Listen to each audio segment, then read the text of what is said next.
I guess first let's go with your conversation that you actually had with the father and where everything got lost in translation after that. Yeah, just to expand on that, it was the August of 2015, after the murders, I attempted to reach Anjum Alam, the father of Komel and Sidra.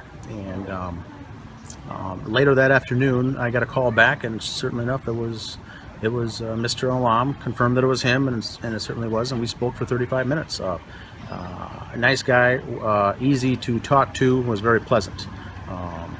We had offered...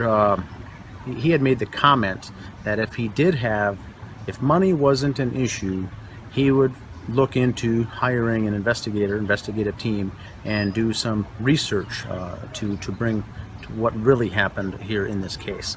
I had offered directly on the phone and said, at any time, if you want to do that and give us the green light, we'd help you with fundraising efforts or whatever need to be done to do that. To bring the truth out, but he was very pleasant to deal with. I enjoyed talking with him, and he's very, very nice. Sidra, in communicating with her, the younger sister of Komel, also did reiterate that the family opened up their arms and accepted David in, and had good times with him. Sidra said David, in fact, taught her to drive. They had hung out and watched marathons of the television series The Office, and had a good time. When David and Komel came to visit in Texas, the mother, Nyla, would make Arabian food that David loved. She would cook for him, and David and Anjum, the father, would play pool and talk and hang out. And so they all got along just fine. There had been some rumors or discussion that the family, in the media. Now, the media had always said, I guess from the day one, that David was at odds with the family. The Alams were not pleasant, not happy with their daughter marrying a white veteran Army military man from the United States. So I never got that perception myself. From what I heard firsthand from the family, is that they got along with David just fine. They may not have agreed on everything, but they had agreed to disagree if that was the case, and moved forward. So I'm not sure where the rest of this is necessarily coming from, but we have always on both of the Justice for David Crowley pages. One was the group, and one is the page. As Anjum, I think, would be a good, important key to this case if he were to come forward and express his views. But I'm not sure where it came into that anyone was slandering or going after the Alam family, or whether it be Nyla and her cancer treatments, Anjum with his background and what. How he's been involved in this entire thing, but he's been kind of out of the loop. But so far, we've been on good terms with him since day one. And the only thing that I remember when things went not bad, but when he started not trusting anyone, was Judy Prochnow, the neighbor of the Crowleys, contacted me and said that the rumor is that I made a personal phone call to Anjum Alam, under the guise of my name was Danny August Mason, from the Gray State Project. That's not the case. It's totally not the case. I've never done that. Now, if someone did call Alam, Mr. Alam, and say that they were Danny August Mason, or maybe it was him himself, and got Mr. Alam confused with that aspect, that certainly may be the case. But I've only spoken to him one time on the phone ever, and I clearly stated my name, and we had a good conversation that lasted 35 minutes. So I'm not sure where that is, but I think our group is still on the Alam's side, with whatever help they may need in this case. But just want to clear the air on that. But I'm not sure where that's coming from. It might be misinformation. It may be deliberate disinformation as well. So there's no problem during your conversation. It started well with Mr. Alam and it ended well, and the whole time you believe that he understood exactly who he was talking to. Yes, I mentioned that I set up the Justice for David Crowley webpage. Said my name is Dan Hennon. Created the page and would like his information on some things. And he said, "Sounds good. I'd like to, I'm interested in talking with you." And like I said, the conversation lasted 35 minutes. It was totally positive. It was good. We talked about the case and what we could do to help, and what I could do to help, but whatever we could do to get the truth out there. So, Okay. to me, there was no room for communication error, whether it be the name or trying to go after someone. No one's going after him, so I'm not sure where that all came from, but just wanted to make sure we're on the same page with that.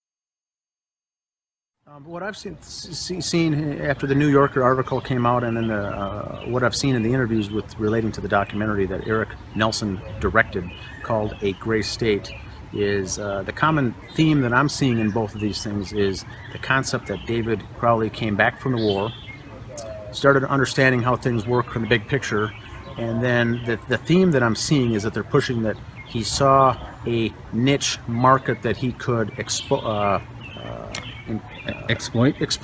It sounds to me that the narrative they're going with is that he found this conspiracy theory group out there that he could exploit and make money off by making a movie about these crazy nut jobs. I don't buy that at all. In fact, I think that he was 100% following his heart with the script and everything that he was working on in the Gray State. He was not using it to exploit anybody, but he wanted the truth to be out there, and would go so far as to release some of the stuff for free, the documentary.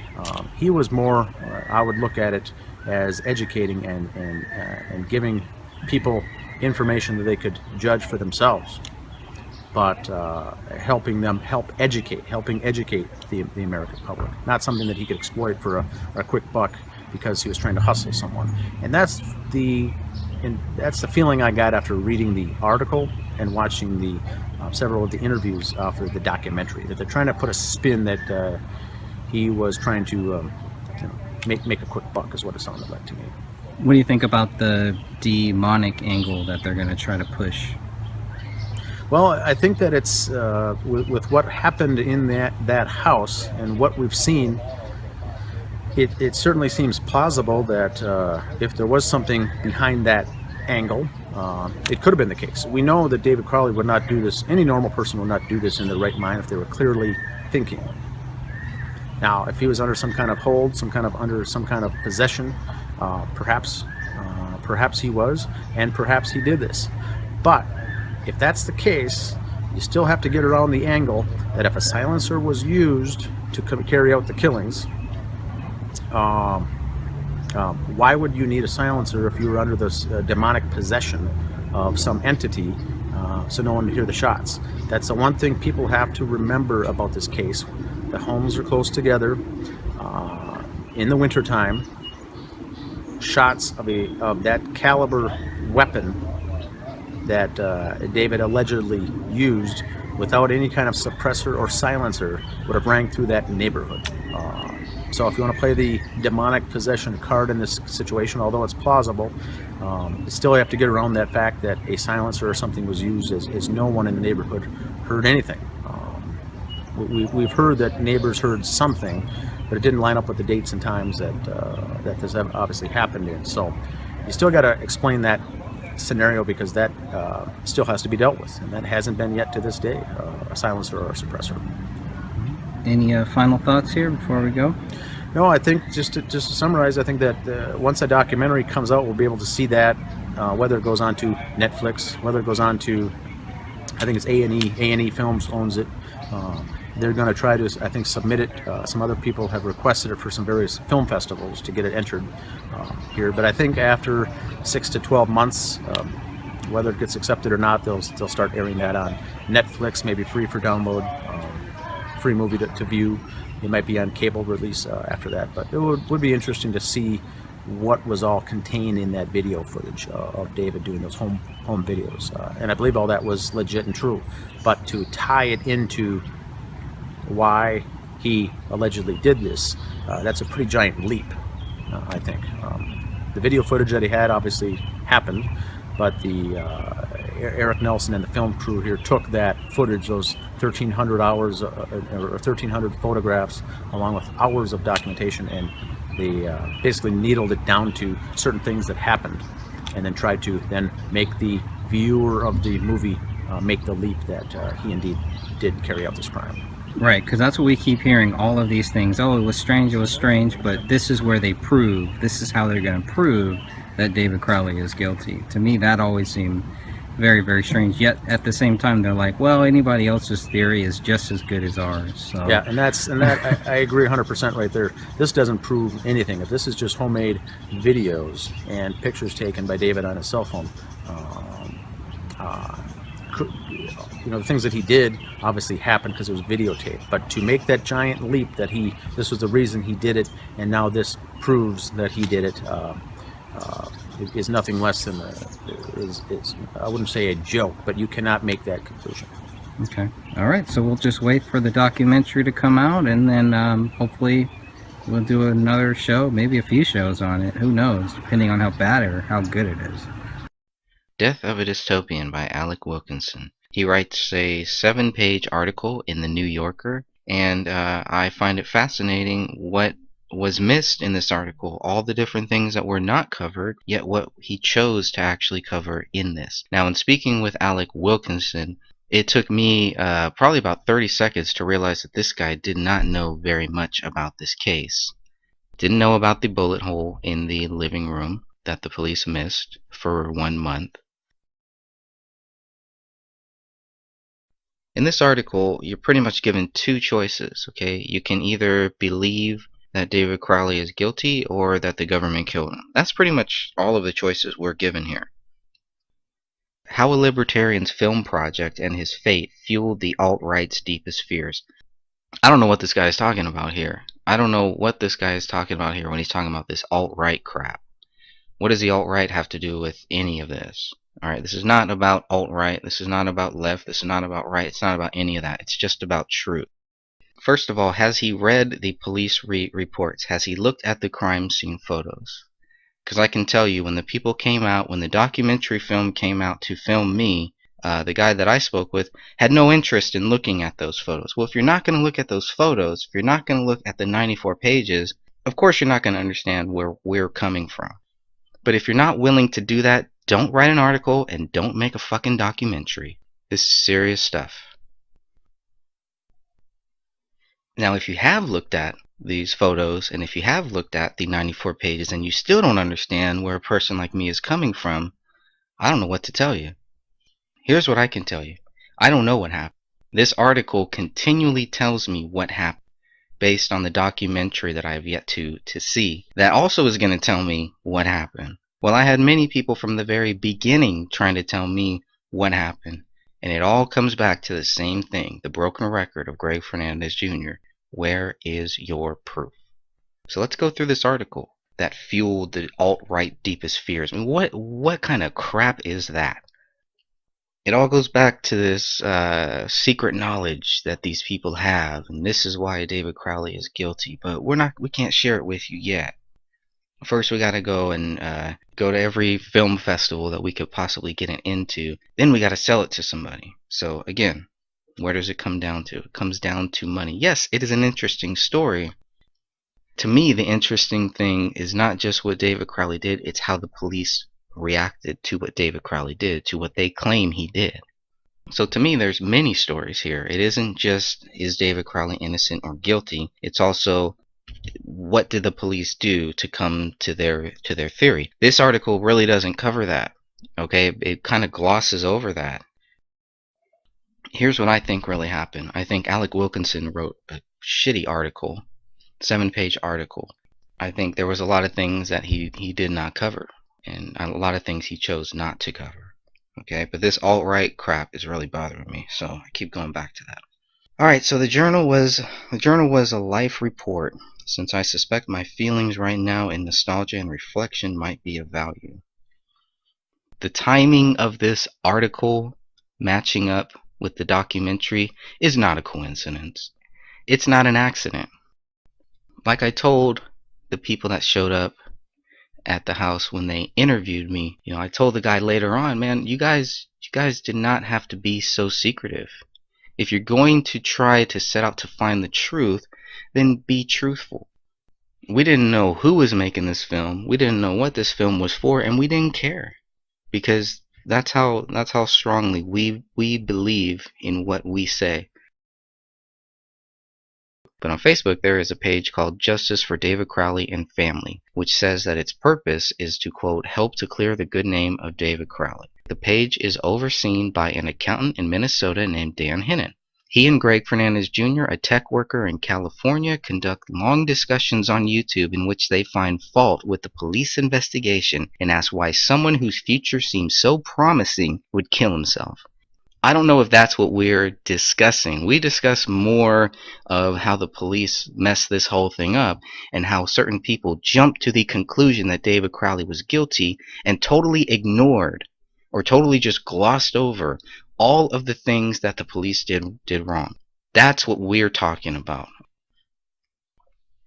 To say that the reason why the police missed the bullet hole is because of the Christmas tree, where the Christmas tree was, is bull. Because we can see exactly where the Christmas tree was. It was not that close to the ceiling. There is no way that the police would have missed it. The police moved the Christmas tree at least once, so there's no reason for them not to have seen this large bullet hole in the living room.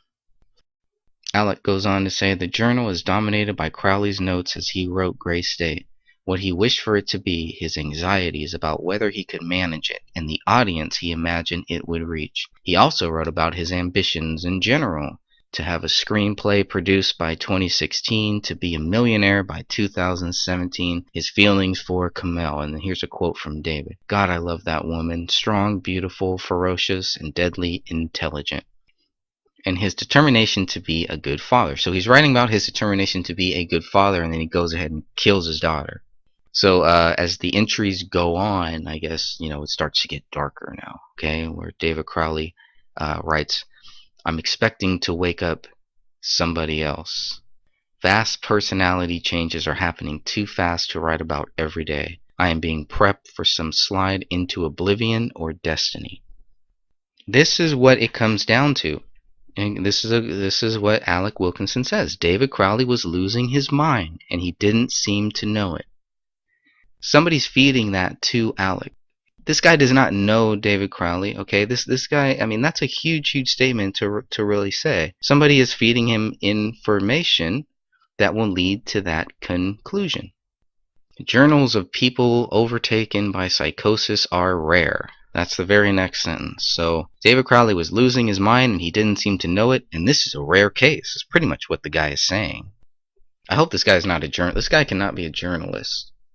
I mean, I took 2 high school journalism classes, and I know there's certain things you do and certain things that you don't do if you are a journalist. I'm not a journalist, but I don't know if this guy, I don't think this guy is either, so I guess we're in the same boat.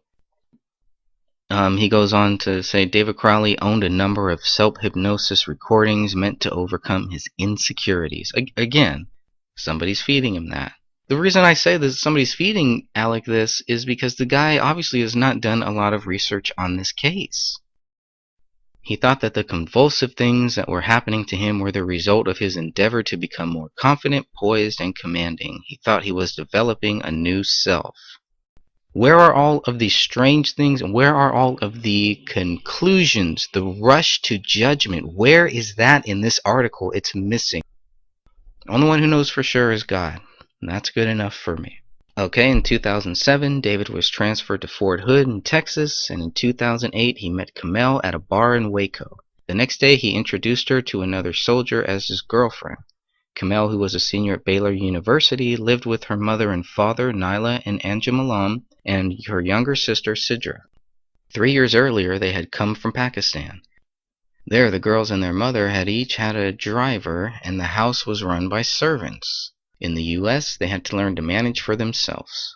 Within weeks of meeting Kamel, David found out that he was being stop-lossed. That is, his service was being extended without his consent. Furthermore, he was being sent to Afghanistan. He immediately asked Kamel to marry him. Kamel told her father that she was serious about David. So this is what Anjum Alam, Kamel's father, told Alec Wilkinson for this article. While I was talking to her, meaning Kamel, David comes to the house for the first time. He came in and he was ready to fight with me. So Kamel told Anjum that they were getting married in 2 days and that David was leaving in 2 weeks. Anjum said, I was completely in shock. Finally, I said, fine, if you guys love each other, who the hell am I to come between you? So even though David came in there ready to fight, Anjum goes on, and it seems like he and David eventually are on good terms. So David so resented being stop-loss that he told his commanding officer in Afghanistan that he couldn't be responsible for another soldier's life, and he was assigned to deliver mail. Kamel got pregnant in late 2008 during one of David's leaves. When he was finally discharged in June of 2009, he was disgruntled, and he told Kamel not to come to the ceremony for returning soldiers. Instead, he had her wait outside in the car. I don't want the army controlling how I reunite with my wife, he told another soldier. Rania was born in August of 2009. In September, the family moved from Waco to Minnesota, where Kamel knew no one. For the first 6 months, she was miserable, her sister said. She would call crying, it's so depressing here and it's always cold. Okay, the Gray State began in the summer of 2010 when Danny Mason, whom David had met through a professor at film school, sent David an email with links to websites devoted to conspiracies and suppressed information. Conspiracies and suppressed information, very similar to the case that we're dealing with now. How ironic. According to Mason, he came back in 36 hours, having stayed up for 24 hours, and said, you're on to something. Let's see where this goes. Before writing a first draft, David and Danny Mason wrote scenes for the trailer, which they shot with Mitch Heil in 2011. It is 2 minutes 40 seconds long, and it cost $6,000. Over the summer, Kamel's mother received a diagnosis of cervical cancer. Kamel and her father argued over the phone about treatments, and afterwards she and David decided that her family was trying to manipulate her and that she could no longer speak to them. The following day, though, David heard Kamel on the phone talking heatedly in Urdu and became angry. After they argued, she wrote, I expected him to show me a little more compassion. She told herself that she would feel better in the morning, but she had nightmares. I started experiencing degrees of separation between David and I, she wrote. I guess I forgot we were 2 different people in 2 different bodies. Alright, now here we go. And Alec then goes on to say, a psychosis can overwhelm and disable a person, or it can appear episodically in the form of disordered thoughts that are themselves an attempt to ward off a collapse. At the end of July, David suffered a psychic crisis that involved a deep understanding stretching my mind past what my body can tolerate. He went on to write that he had undergone, quote, a 20-minute physical episode of visions of pure deep horror, long insight stretching unbroken like a panorama. The vision subsided, however, and he returned to his regular life, taking Rania to their sitter, having family dinners, reading and writing, and working out in the backyard with Kamel. The moment of my purpose has arrived, and if the universe awaits my consent for the go-ahead, then I say, do your worst, you filthy, sticky bitch. I know you're going to reward and seduce me before killing off what I love and burying what I build and destroying me as awfully as possible in horrible retribution for having thrust my abilities so far into your black void that generations hence will still be expanding on what I started, settling the void, conquering the dark, until the greater objective is served. Very interesting quote there. It's as if the writing and making of the Gray State were a means to containing the violent fantasies within him. I'm going to read that again. It is as if the writing and making of Gray State were a means of containing the violent fantasies within him. And when the project faltered, they swamped him. So again, very similar to what Mitch Heil said, the Gray State killed him. The mics reacted as producers do, by considering the script's merits and difficulties. My first pass from story content was, "This is kind of a roadmap for the next American Revolution," Michael O'Donnell told Alec Wilkinson. "My second pass was breaking it down to what it costs." When David finally heard from them on September 26, he said the Gray State might be better as a TV series. They did not offer him a contract he had counted on. David was devastated. Making Gray State was his whole world, Citrus said. David began to have trouble sleeping, and for an hour one night he lay awake and cried. "I guess the big wait created a lot of anxiety that needed a resolution the situation couldn't provide," he wrote. "Hence the bad weather. I'm serious. Moment by moment for a long time the weather has been following my mood." He stopped saying that he was going to be famous. He didn't say that they were moving to California anymore either, a friend named Chris Peck told Alec Wilkinson. All he said was that was a pipe dream. As if to salvage years of work, David put aside Gray State for a documentary that he called Gray State: The Rise, which he assembled from interviews with himself, friends, and internet commentators, news footage, and a brief interview he had once filmed with Alex Jones. It expresses the belief that the Gray State has arrived. Working on it possessed him as entirely as writing Gray State had. And here we go. To further the brand, he planned to make the documentary available free. So working on this, quote, possessed him as entirely as writing Gray State had. So now David was possessed. He's possessed with, first he was possessed with making this film. Now he's possessed with a documentary. Possession, control, keywords, lots of keywords here. Alright, so here we go. Meanwhile, he and Kamel stopped returning phone calls and texts and emails. Anjum sent Kamel a photograph of her mother, Nyla, in the hospital, hoping to provoke her into speaking to him. Immediately, he received a call from David, who said that he and Kamel wanted nothing more to do with him or the rest of the family. Sidra and her fiancé drove from Waco to Minnesota to check up on Kamel. A few months earlier, Anjum had lent David and Kamel a car as a pretext. Sidra planned to tell them that he needed it back. She would leave her own car for them. So Sidra and her boyfriend at the time, now her husband, drove from Waco to Minnesota on October 16th. They drove for 16 hours, and they arrived at around 7 that evening. They knocked on the door, and Sidra said, "I'm here to see my sister." David apparently told her, "We want nothing to do with you. I thought I made that clear," and he shut that door. She knocked again. David said, "Go sit in the car." Vincent, the boyfriend, saw a shadow on the wall behind David and felt sure that it was Kamel's. When David came out to the car, he said that there was no way Sidra could see her sister. Sidra said that they had come to exchange cars. Sidra said that he needed an hour to get the car ready, but he would return it only if they took both cars, which meant Sidra would have to drive 16 hours to Waco by herself. She said she couldn't. "Fine," David said. "Deal's off." Then he went back in the house. "Vinny and I looked at each other like, what now?" Sidra told Alec Wilkinson. Vincent knocked on the door again, and David came out. Vincent extended his hand, and David hesitated, then shook it. "Her mom needs her daughter," Vincent said. "You said an hour, right?" When they returned, Sidra saw David watching them from a picture window beside the front door.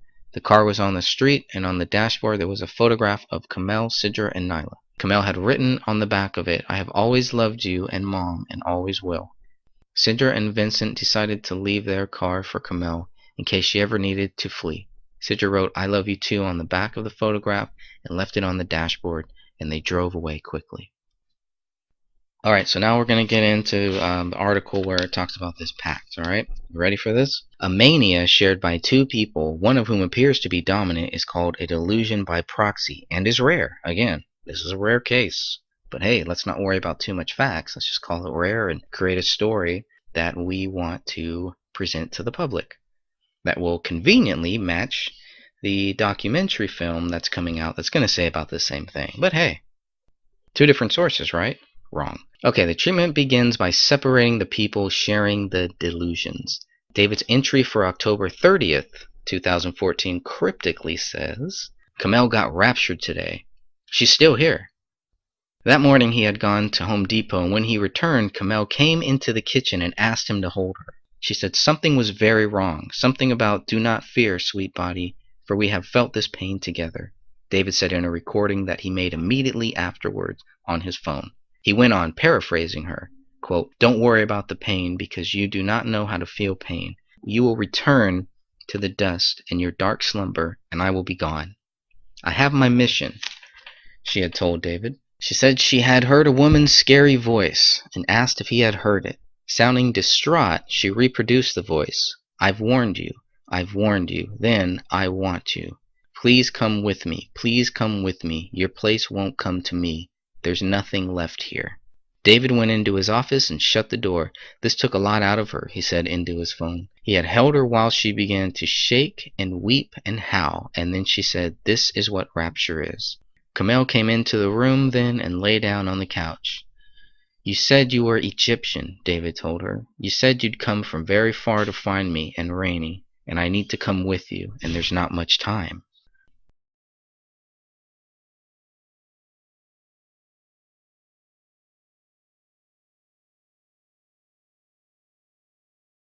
The primary emotion was that of desperate love, like hopeless love, he continued.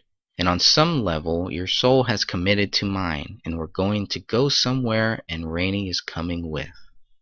Those were the last words, Kamel said, her voice pitched just high above a whisper.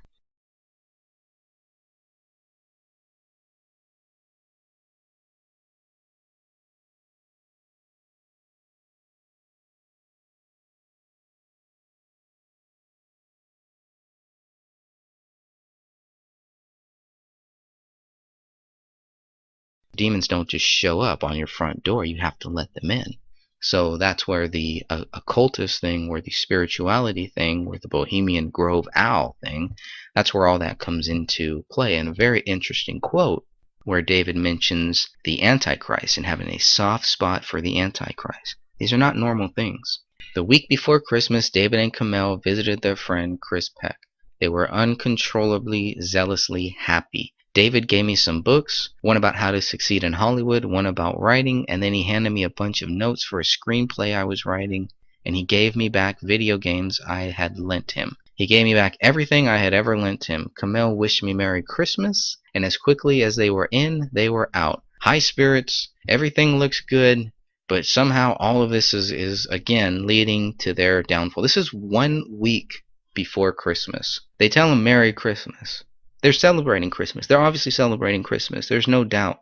All right, and Alec writes again, high spirits are characteristic of people resolved on suicide. Even though they won't leave a suicide note, you won't leave any indication of a suicide. Here they are talking about a pact. Okay, this guy is being very sneaky about his writing here because they're talking about a pact. But he's very clear. He's very careful about what he says. But we know what he's saying. It is why so many stories of suicide include someone saying, "We thought we had got better." The decision often gives people a feeling of being released from their troubles. Dan Luttrell served with David in Afghanistan, but he hadn't spoken with him in a while. Then late one night, a few days before Christmas, quote, "I was sitting on the computer," Dan said, "drinking, and I got a message from him. They discussed the Army and their lives in Gray State. Quote, he was drinking absinthe, and I was drinking whiskey and beer. After about 2 hours, Luttrell said that he was ready for bed, and David asked him to delete their exchange. His exact words, this is a quote from Dan Luttrell, his exact words were, "If you're truly my brother and my friend, you'll do it. I promise you'll understand soon." The last entry in the journal reads, "I am no one. It is everyone else who is someone." On Christmas morning, he makes a list of plans for the coming year. Christmas 6-day countdown meme. It will be a new year, he wrote, and he reminded himself that December 30th was the last day to crowdfund. Planning for the future. More planning for the future. How much evidence do we have that David was planning for the future and not necessarily planning to kill himself? Then with the pistol that he kept in his safe in the bedroom, he shot Kamel and Rainey. So all of a sudden, right? So here he is. He's talking about the last day for the crowdfunding on December 30th. Then he goes and he decides to shoot his wife and his daughter as they lay on the living room floor. Sometime later, he sat down beside them and shot himself. No mention of the bullet, no mention of anything. It's just, okay, that's it. So here we go from David writing his last entry. And all of a sudden, then, with a pistol he kept in his safe in the bedroom, he shot Kamel and Renya as they lay on the living room floor. That's a quick jump. The next morning, Dan Jr. left presents for David and Kamel and Renya on the doorsteps. In the living room, David had done something that the police omitted from their incident report and waited months before telling the families. Months. In his hands, covered in his wife's blood, he stood on the couch and wrote on the wall, Allahu Akbar, which means God is great. On the floor by Kamel, he had placed a Quran open to a prayer of forgiveness. A few days after the bodies were discovered, David's father and sister went into the house. Apparently they went into that. Everybody goes into this house and nobody sees the bullet in the living room ceiling. Got it. Now, if it's a few days later that they go into this house, they obviously would see the writing on the wall, right? No, because the police had painted that wall white, so they painted over it. Cleaners had to cut out the floorboards where the blood had warped them, so it was clear where the bodies had lain. And then there was questions if some of that blood had seeped down into the basement walls, because on one of the basement walls, it does look like there is blood.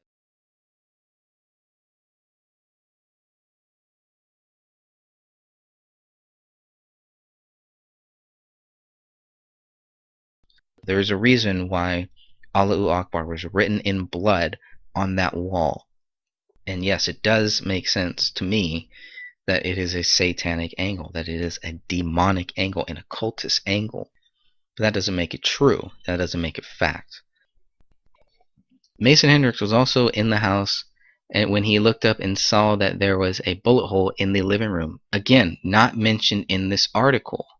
I told Alec Wilkinson about that. He found it strange. I told his fact checker. She found it strange. Mason Hendricks found it strange. Everybody finds it strange, but nobody wants to talk about it. That's even more strange. Danny Mason maintains David's Gray State Facebook page, posting videos and remarks every few weeks, usually critical of the government.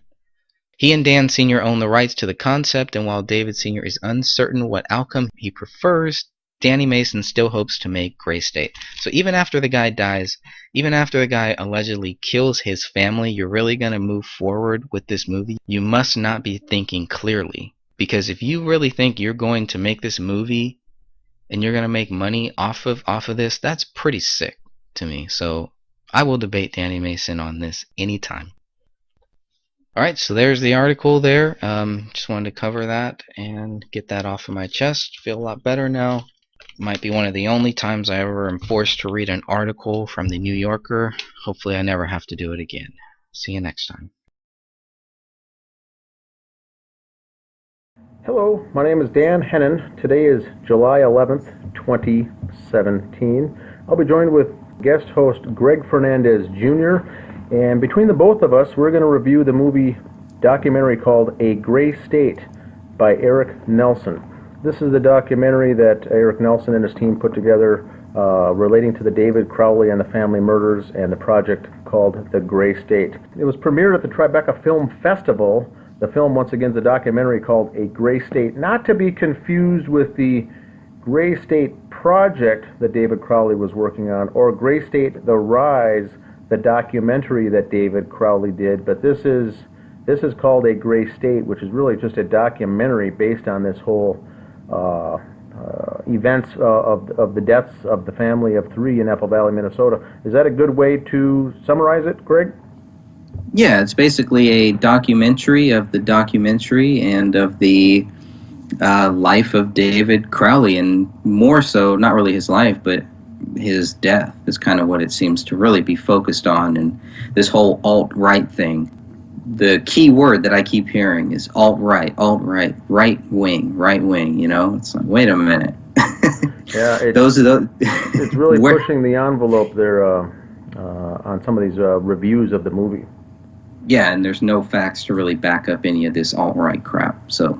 Yeah, and the movie was, the documentary that Eric Nelson directed was taking, I think it was up to 13,000 hours of different footage and audio and home movies and selfies. And, David awfully seemed to film a lot at home all the time. Anything that came up, it seemed to film. So once they got a hold of all of this footage and video and photographs and video, they really went to town on making this movie, and it really brought out some new things. Now, I haven't seen it myself, and neither have you, but it just came out. It was previewed in the Tribeca Film Festival. Now, lately, it was shown in the Nantucket Film Festival, and then I think next month it makes its premiere in the Australian Film Festival. Now, tonight's show topic will really be the reviews that we're seeing on this website called the Rotten Tomatoes Movie Review website, and the reason that we're dedicating this section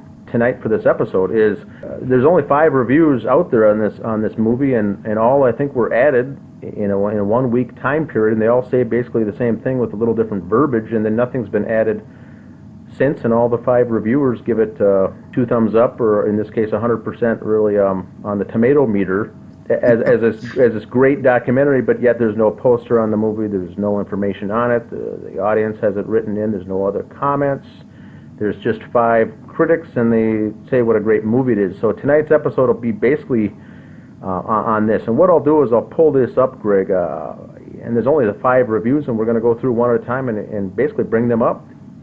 How does that sound for you? Cool. Sounds good. Yeah, I think people should, check out this site, and if they want to, start leaving comments. I think I might just leave a comment here in a day or two. Yes, good idea. And the other thing too is reviewing these comments and reviewing these reviews.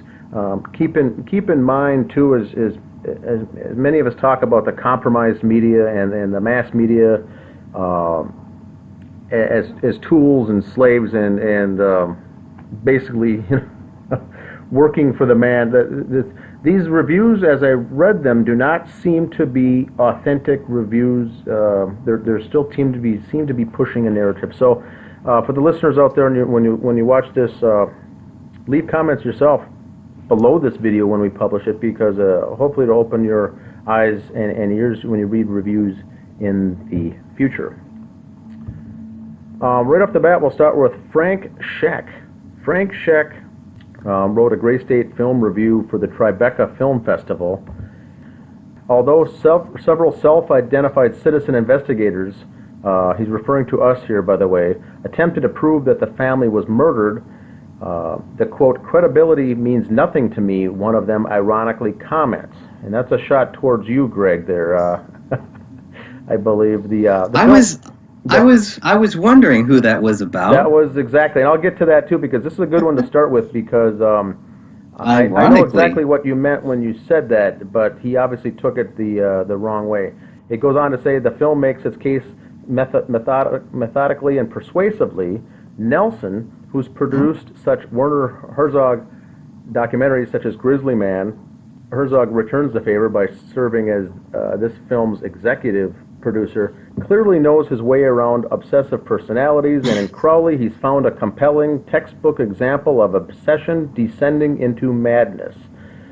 And so right off the bat, as Frank Scheck goes in and makes a couple, I wouldn't say condescending, but comments, and then really throws Crowley under the bus as an obsessive person here who has descended into madness. And that's a common theme on these reviews too, is painting, I would call this the David Crowley case, going down that path of the movie The Shining, the Stephen King movie The Shining is what I'm kind of referring to, is they're painting David Crowley into this person who's gone off the deep end. Werner Herzog is the executive producer of Eric Nelson's documentary about the mysterious deaths of an alt-right filmmaker and his family. So there we get the phrase alt-right right off the bat. Right-wing media provocateur Alex Jones recently admitted in court that he's merely playing a character. We're already here talking about Alex Jones. All of a sudden, the focus, an article that is supposed to be about David Crowley and this alt-right filmmaker who killed his family, all of a sudden it turns to Alex Jones. And they call Alex Jones someone who is associated with the right wing. Well, I don't believe there's any proof that Alex Jones is associated with the right wing. I don't believe Alex Jones, really gets into that, to the Democrat-Republican thing. I think he's getting a lot of flack now because of his stance on Trump. But really, this has nothing to do with Alex Jones. It goes on again, talking about exploring the alt-right phenomenon through the prism of a conspiracy theory involving its subject's demise. A gray state in which Jones makes a brief appearance provides timely political commentary along with a fascinating true-life crime tale. You know, here we are talking about an alt-right filmmaker, and then we move to Alex Jones. And I think that's a big problem, because what is the tie between Alex Jones and David Crowley? There are some, but they don't really go into that. They don't really mention how many times has Alex Jones had David Crowley on. I've only found maybe one, maybe two. Yeah, I think it was, maybe I think twice. It was once or twice, but that was about it. And Jones supported it along with a bunch of other folks in the alternative media. But in working with the Gray State and the David Crowley, he was very prominent to ensure not to use Republican Democrat paradigm in any of his work. I mean that, and now what we're getting in the reviews is that all over again. The shoving the left side, right side, divide and conquer, and that was not Crowley's aim. I think from being a libertarian standpoint on this project, is to mainly open up and open up their eyes and educate the people. Not left-right paradigm, not right, left, alt-right and everything else, but the review right away goes into this Alex Jones connection, and as a discrediting attempt. Eric Nelson has also said he would consider David Crowley a libertarian. And I think we're going to find that too. It's like, well, where is this alt-right thing coming from? Like, why are these articles so slanted? I don't think that this movie is going to solve what really happened. But maybe I'm wrong. Wouldn't be the first time. Now, the self-identified citizen investigators, I think he's referring to you and I. Why do you think that's us? That's so funny. That is exactly because one of your quotes on your exchange with Sean Wright right at the beginning on an instant message was, "You're going to lose all credibility if you go down this road." And you said back to him, "My credibility means nothing to me. I'm not out for how I'm viewed down the road. I'm out for the truth," is what you said. Okay. And that, I think, is what he's driving at here by saying how ironic it is. Now, I'd like to jump in here and opine personally that it's the same with me. So I agree with you, Greg, here that credibility for me on this case means nothing, as far as I'm not trying to do research into this case to be credible on the street or to have street cred or to look good or to look bad. It's to get the truth out there, irrelevant of the credibility and how it makes me look as a person, sheds me in a good or bad light. That's what you were referring to there, and that's what Sean Wright was so concerned about by saying, if you jump in this, you're going to lose street cred on the outside by delving into this case. And you said, "I don't care about that. Gotcha. I want the truth to come out." So that's the whole point with investigators like what we have here on the Justice for David Crowley pages. It's the people that want the truth, irrelevant if they like it or not, if it sheds them in a good light or not, or if it sheds them in a positive or negative light. We don't care about that, is what this whole point is trying to be. We want the truth out there. Right, and they're trying to kind of spin that. Correct. By saying that the credibility, that I'm not worried about credibility because I don't have any, or I mean, I'm reading this. I've read this sentence like several times, and I still don't know what the crap this guy is saying. I might just have to ask him. Yeah, you certainly could. But yeah, the two featured in the film is us on that Citizen Investigators is who he's driving at there, and that's kind of a shot, an underhanded shot there towards us as not knowing what's going on. Now the next one is Nick Shager. Nick Shager writes for the Daily Beast. He made a comment on his review here from 4/20/17. The title on his review, not his review, but the article that he wrote reviewing the movie, "An alt-right filmmaker's descent into madness, paranoia, and murder-suicide," is the headline. A documentary at Gray State examines the story of David Crowley, an Iraq veteran and alt-right filmmaker whose paranoia consumed him. So, right, we get back to your favorite word there, the alt-right. They're trying to spin a political side of this story, Right. left-right paradigm again, using those key words, and basically someone who was consumed by paranoia. They use the word descent into madness. It's back to The Shining. It's a Jack Nicholson episode here from the Stephen King movie, The Shining. It's what it comes down to. Yeah, here's David. Here we go. And it says the comment, which brings us back to Alex Jones, who appears on multiple occasions throughout A Gray State, thanks to David's fandom. Oh. So it Isn't brings that in nice? Alex Jones on this one as well. They suggest here that David's uncompleted movie is a warning sign about the real horrific costs of promoting conspiracy theories to a gullible, volatile element of the public. As one friend remarks about the online criticism David received for not completing his project on time, whereas comic book fans might be nitpicky about a superhero movies, Gray State's target audience was another level of obsessive. These people are actually legitimately insane, though. That's the difference. That's the article here from the Nick Shager, and that's just one paragraph. I think I've got another one here saved, but he mentions once again the Alex Jones, mentions the alt-right, and mentions conspiracy theories, selling it to a gullible, volatile element of the public. Yeah, if you read the first paragraph, it really has the whole first part has nothing to do with David Crowley. It's about Donald Trump, and it's about Alex Jones, it's about Sandy Hook, it's about all of these different theories that have nothing to do with this case and hopefully have nothing to do with this film, because that's not the real story here. These guys are missing the whole point. They're missing the real story here. And to me, that is ironic that these people are in these places where they can write these stories and they expect us to take them seriously, but they will not cover the actual story. And why do all of these reviews sound exactly the same? They're worded a little bit differently, but it's basically saying the same thing with the same cast of characters and with the same lies. I mean, there is no alt-right. The alt-right has nothing to do with this. Donald Trump has nothing to do with this. Alex Jones, they have nothing to do with this. It's not about that. It is about, did this guy kill his family and himself, or did he not? That's what I hope that this movie will focus on. I still have high hopes that it will focus on that. And after we watch this movie, that we will walk away wanting to do more research. That's what I hope it does. Correct. It says here too that it does say that the movie employs an enormous amount of footage shot by David as he prepped his opus, as well as plentiful home movies and interviews with friends, relatives, and co-workers.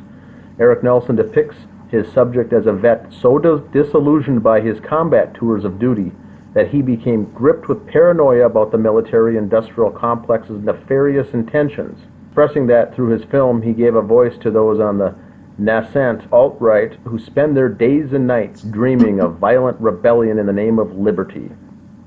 Oh, right. So we get this vet now so disillusioned by his combat tours. Now they're hinting at PTSD, paranoia, and it mentions the alt-right. So it also goes on to say that the police deemed it a murder-suicide that was pre-planned by David, replete with an iTunes playlist soundtrack created just for the occasion.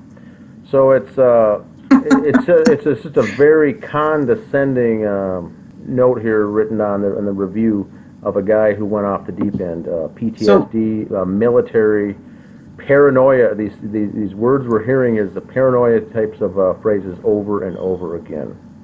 Yeah, and this guy is actually saying that the cops are saying that David created this iTunes playlist just for this, just so he could commit these crimes. Specifically made that doesn't make any sense. And that's what he's alluding to here. That's kind of what it sounds like. Yeah, I mean, if I'm reading this right and it again. says the word pre-planned. So a soundtrack created just for the occasion leads the reader once again to premeditated events and things that were done way in advance to come up with this murderous rampage. Right. So they're leaving they're alluding to, they're planting the seeds in the heads of the reader that this was premeditated and it's a slam dunk, open and closed case. Once again, tying it all off in a nice bow for the reader to look at, rather than letting the person watch the movie and come up with their own conclusion. Right, because they never take the time to explain why they think this was pre-planned, and yet at the same time, David snapped. Correct. How do they explain that? Well, they just don't talk about it and hope nobody asks about it.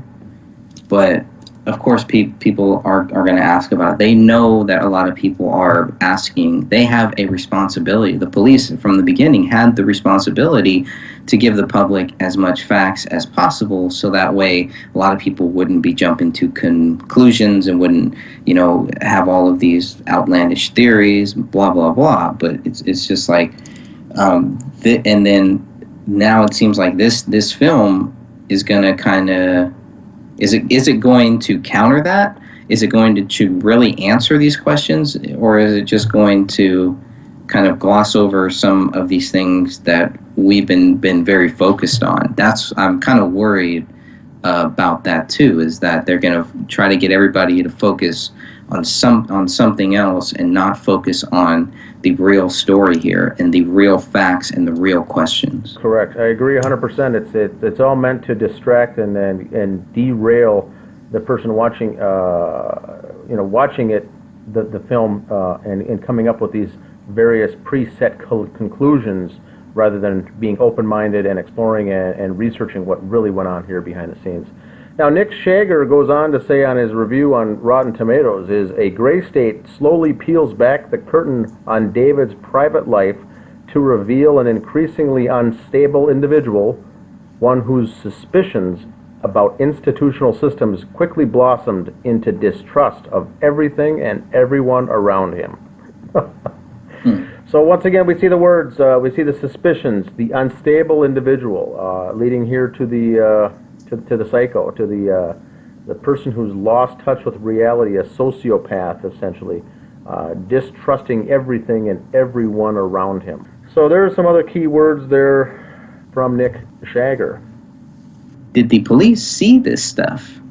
Or is there stuff that people withheld from the police, or just didn't bother to tell them? Well, didn't think that it was relevant. That's a good question, because of this 13,000 hours of information. I don't believe the detectives and the investigators went through all that stuff. It sounds like Eric Nelson and his group got their hands on this information and grabbed all of these hard drives and went through them and came up with the good stuff that was gleaned, and put it into a movie in the format of a documentary. So I think they went through and picked and chose the good items there and turned it into a movie that would sell, that would keep people entertained, but not really tell the story of what happened in that home relating to the murders. Yeah, and this writer has got to be one of the worst. First of all, this was published on 4/20. I think he should have waited and sobered up. Correct. Because this whole article begins with Alex Jones and it ends with Alex Jones.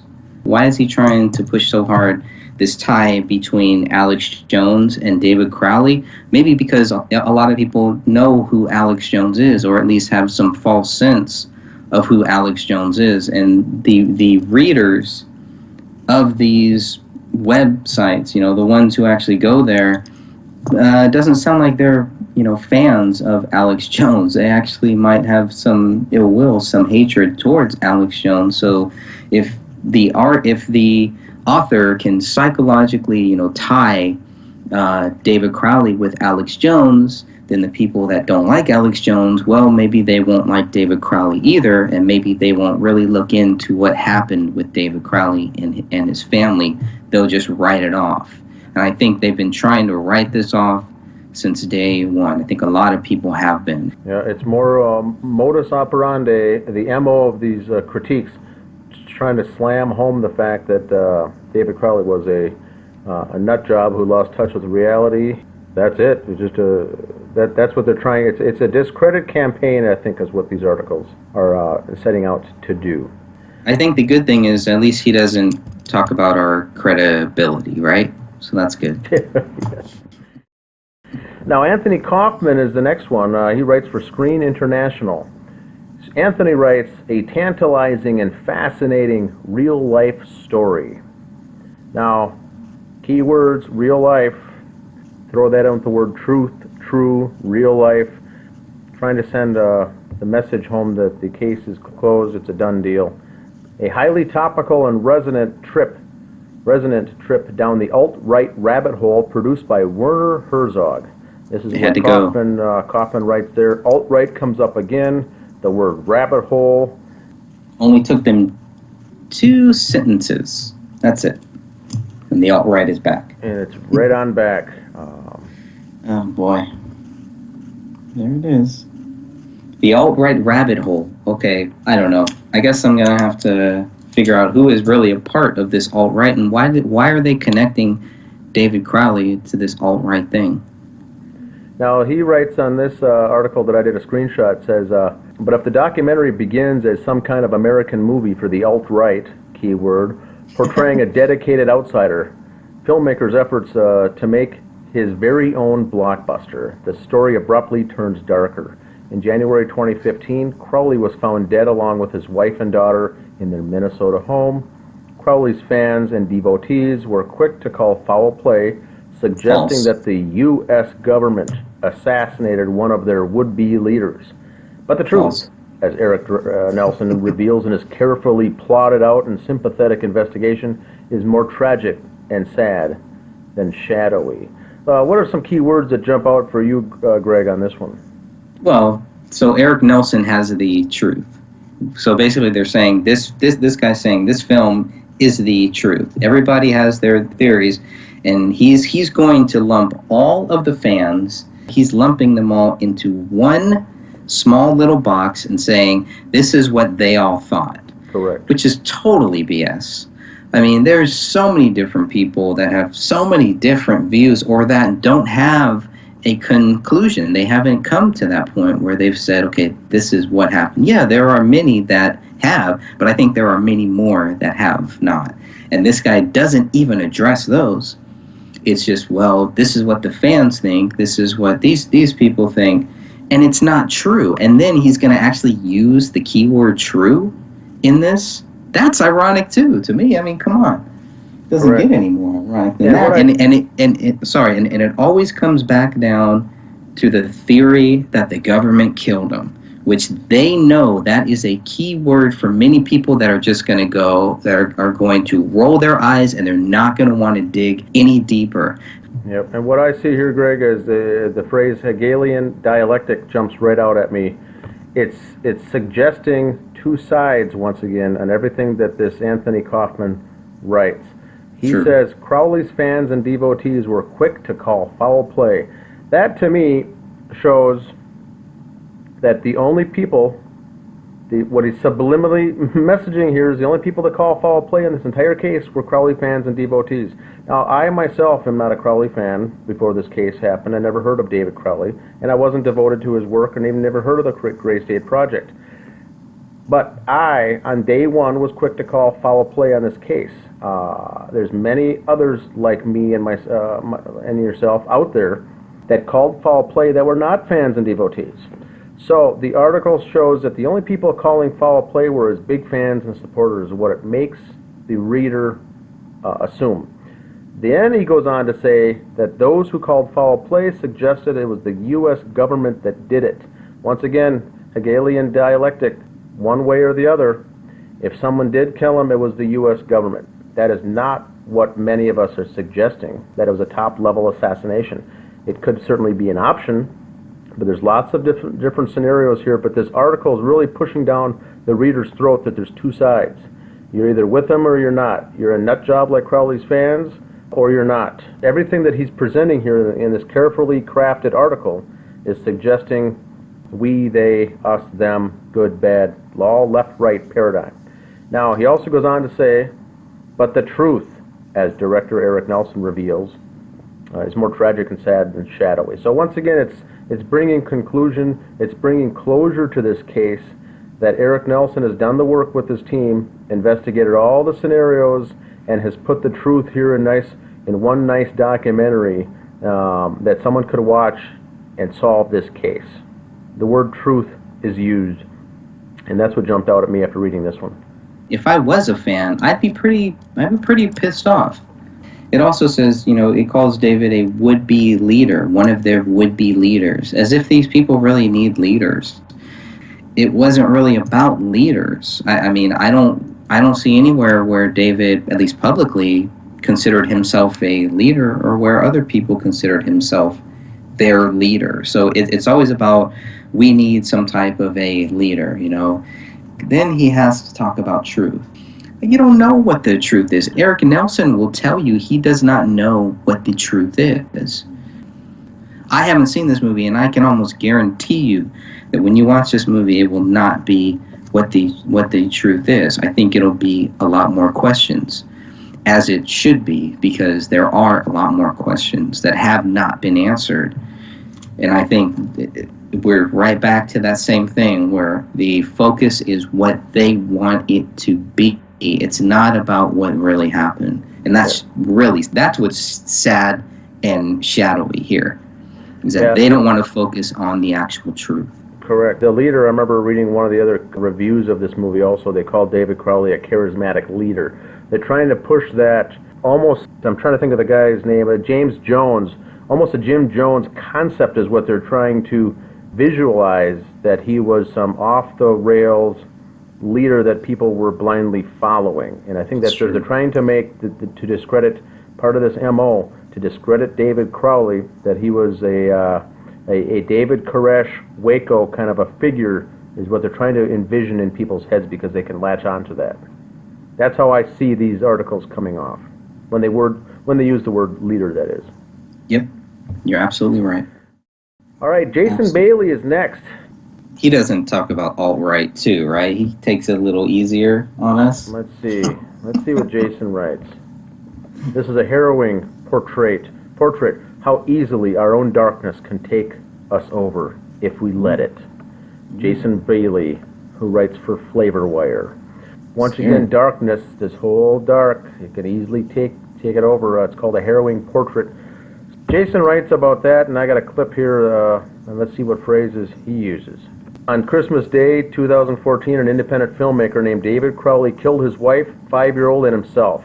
On Christmas Day. Right there, it's written as if it's a fact. It's written as truth and fact. And really, that's an opinion and a theory.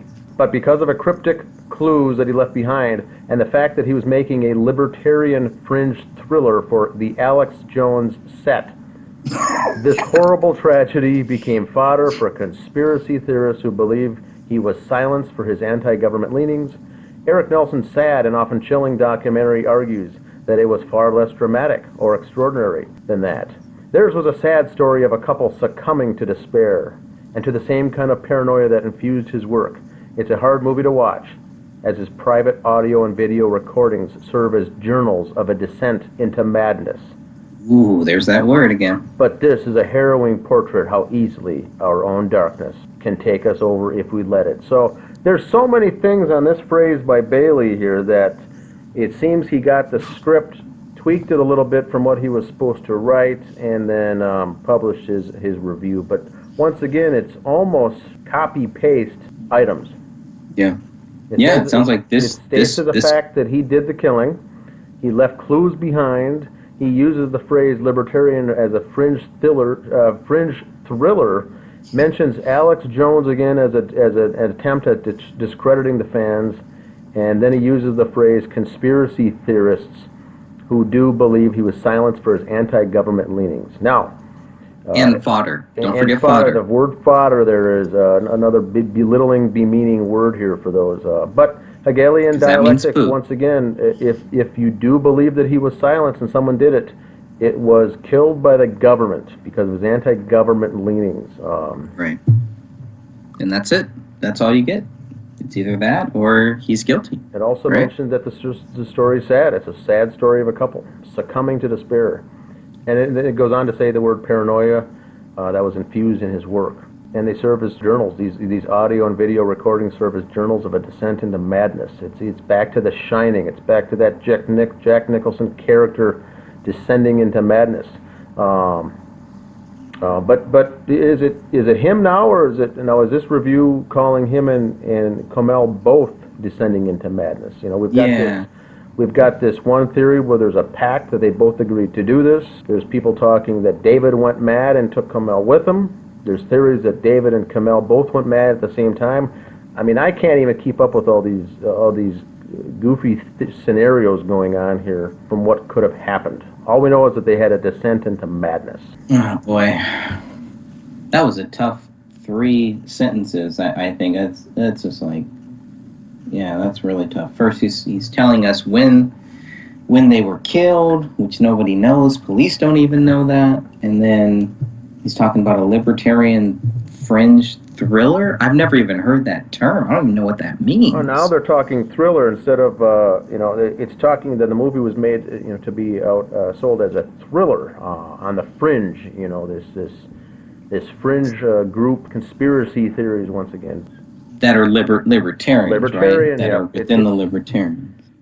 There's a total of 5, and no one seemed to put any more reviews out there or comments on there for the last 2 months now. So it's been these 5 jokers right off the bat, and then it's kind of gone silent. Nothing out there. We get Chris Barsanti next. Barsanti writes for the Playlist, and he on April 27th writes on Rotten Tomatoes, a stingingly emotional portrait of an outwardly confident and well-rounded man who is actually descending into madness. Keywords. Look for the keywords now. Madness, descent. It's all a little more of the same here with this one. Now, Barsanti writes, here's the headline he used for the Tribeca Review. When fantasies kill, the murderous madness of an alt-right paranoiac in a gray state.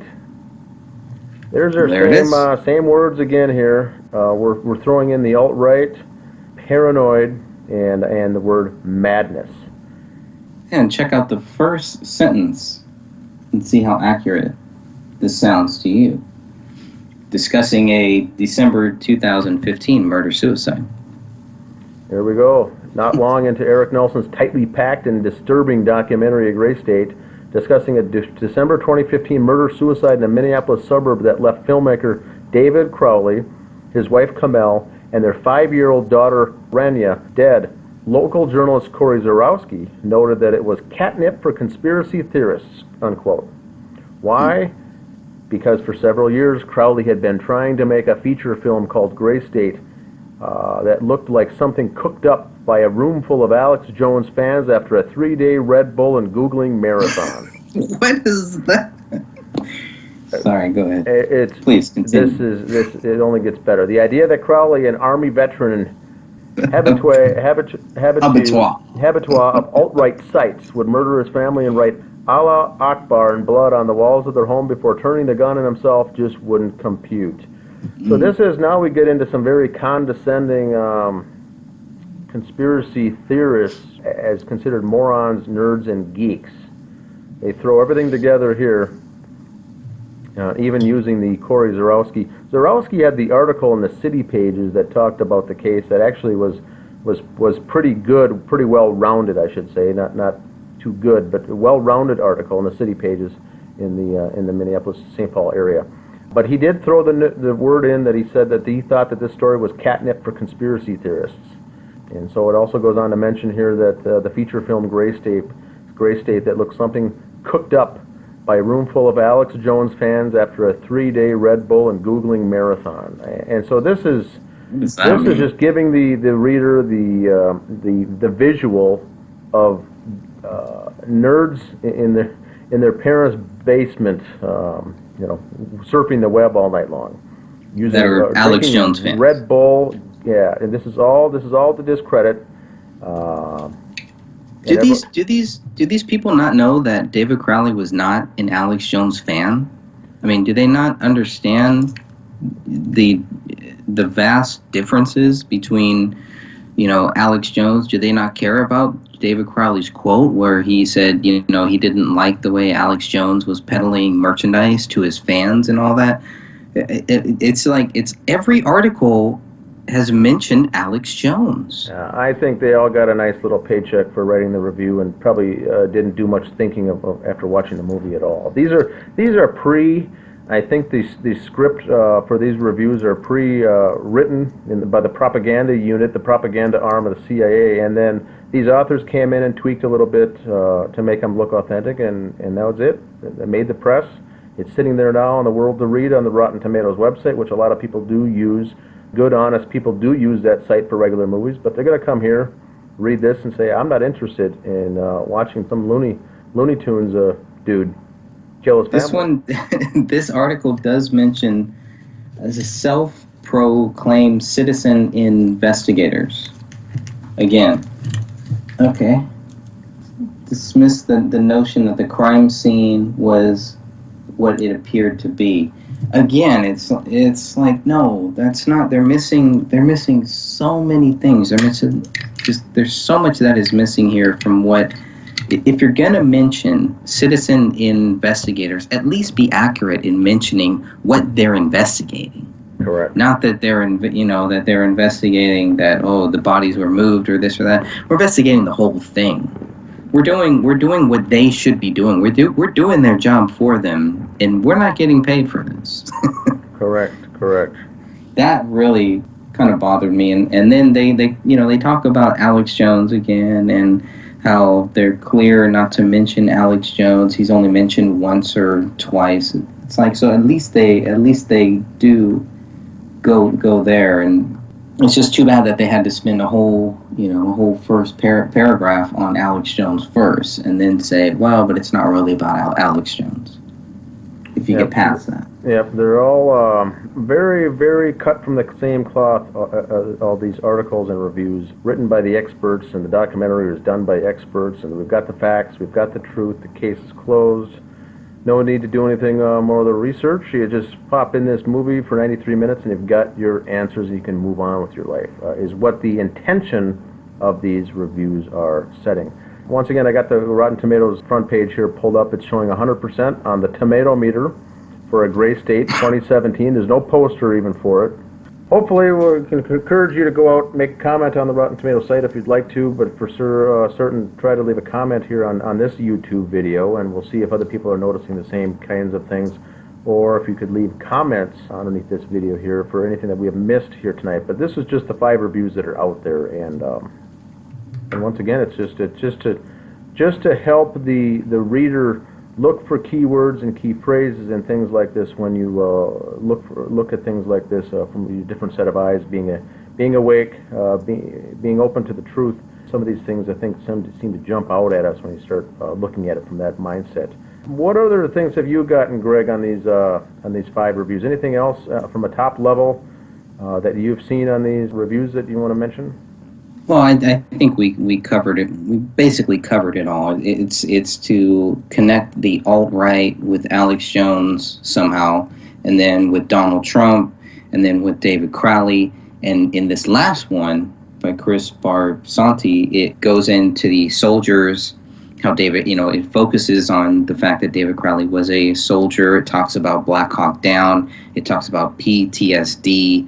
It really has a lot of code words in there that kind of make you feel sorry for this guy, and it's trying to tell you a story. And I think a lot of the problem that I see now, and a lot of the problem with a lot of the kids that are growing up now in this social media age, is that they want a quick answer, they want a quick fix, they want it solved. They think that they know everything. They think that, they can look at a couple of these posts and figure out what really happened.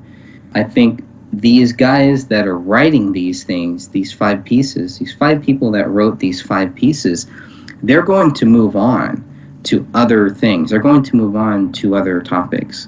They don't care about this case. This is just another piece that they're writing. That's all it is. And that's what I truly think based on the way that they've written these things. They haven't written them with depth. They haven't written them with heart. And most importantly, they haven't written them with truth. And I think that's what's going to stand the test of time, is what those real facts are. And unfortunately, I think 5-10 years from now, people are still going to be asking a lot of questions about this case. It's sad.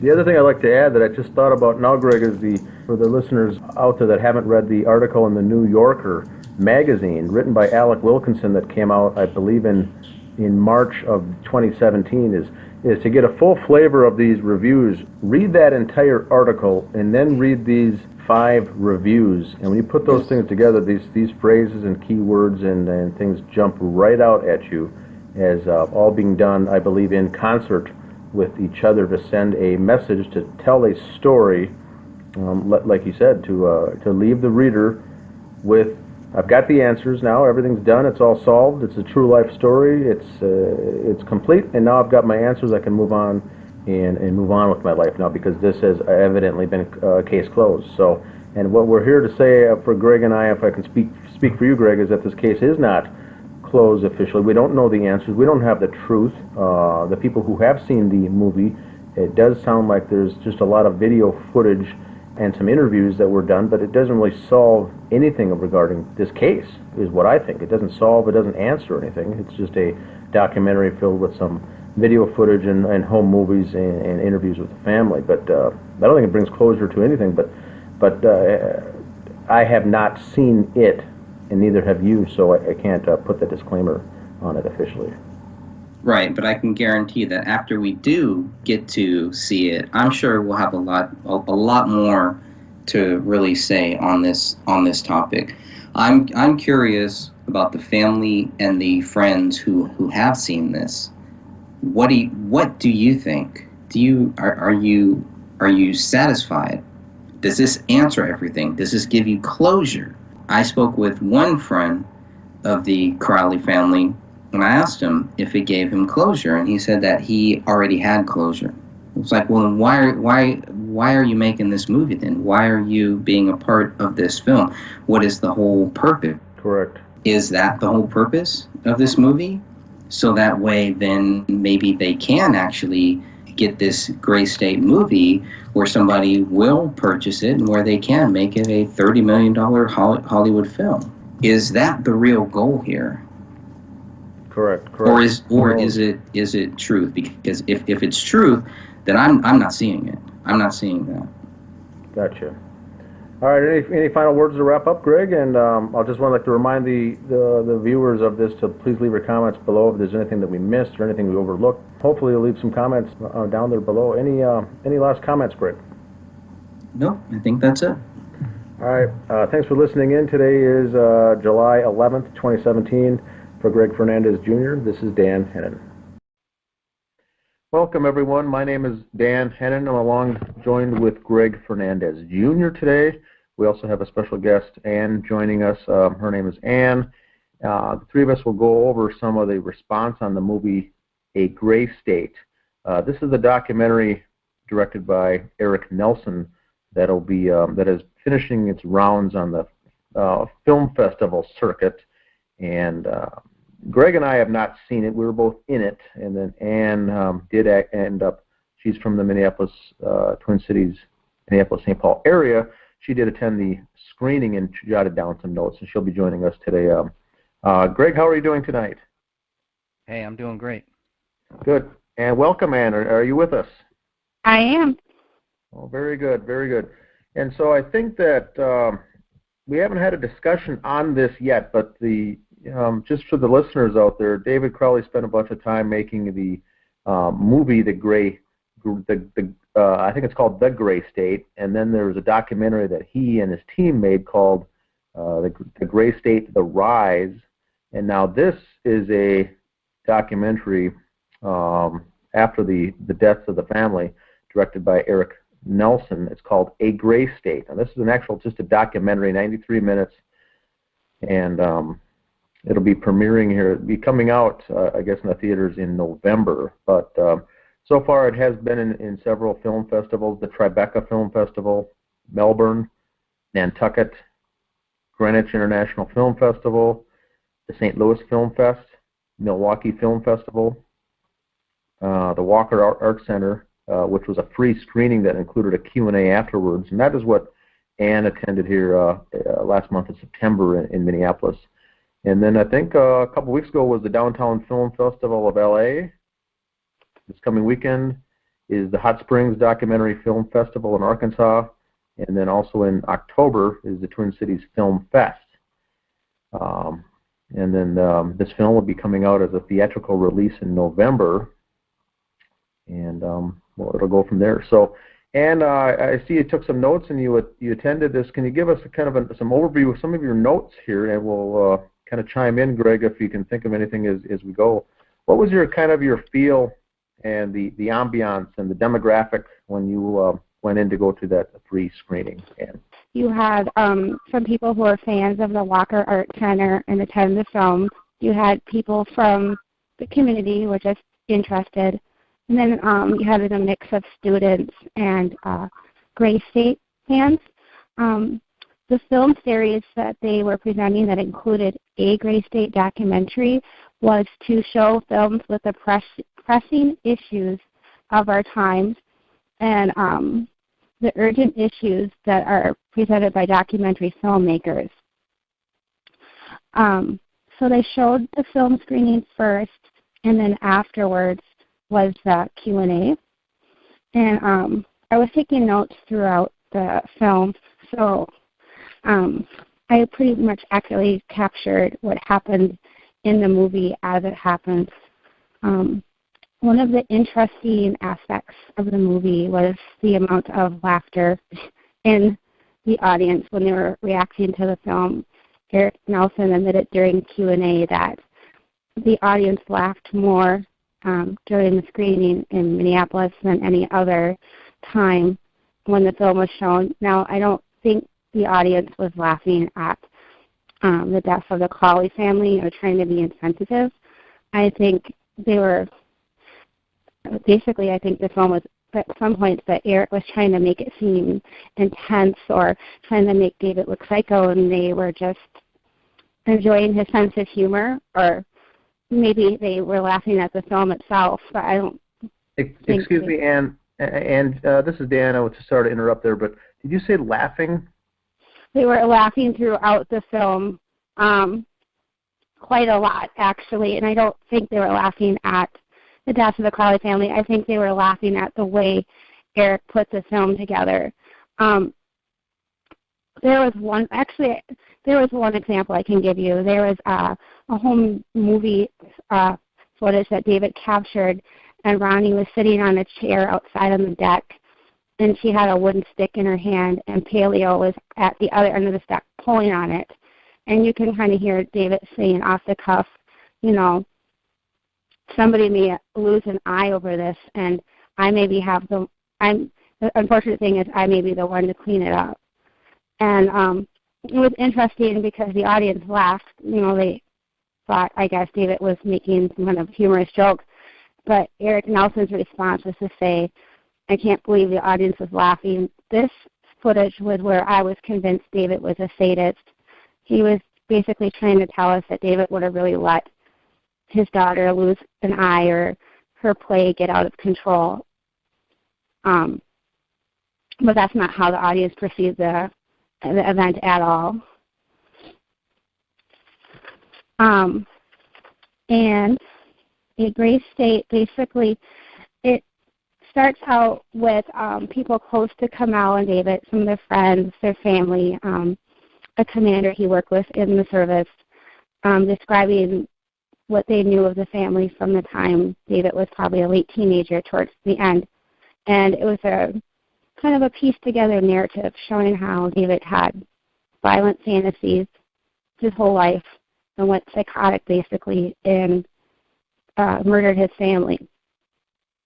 It also portrayed, and it didn't say directly, but it insinuated that David had abused his daughter Ronnie, and it insinuated also that when he involved children in the filming of Gray State, that was wrong, and he was subjecting these children to violence.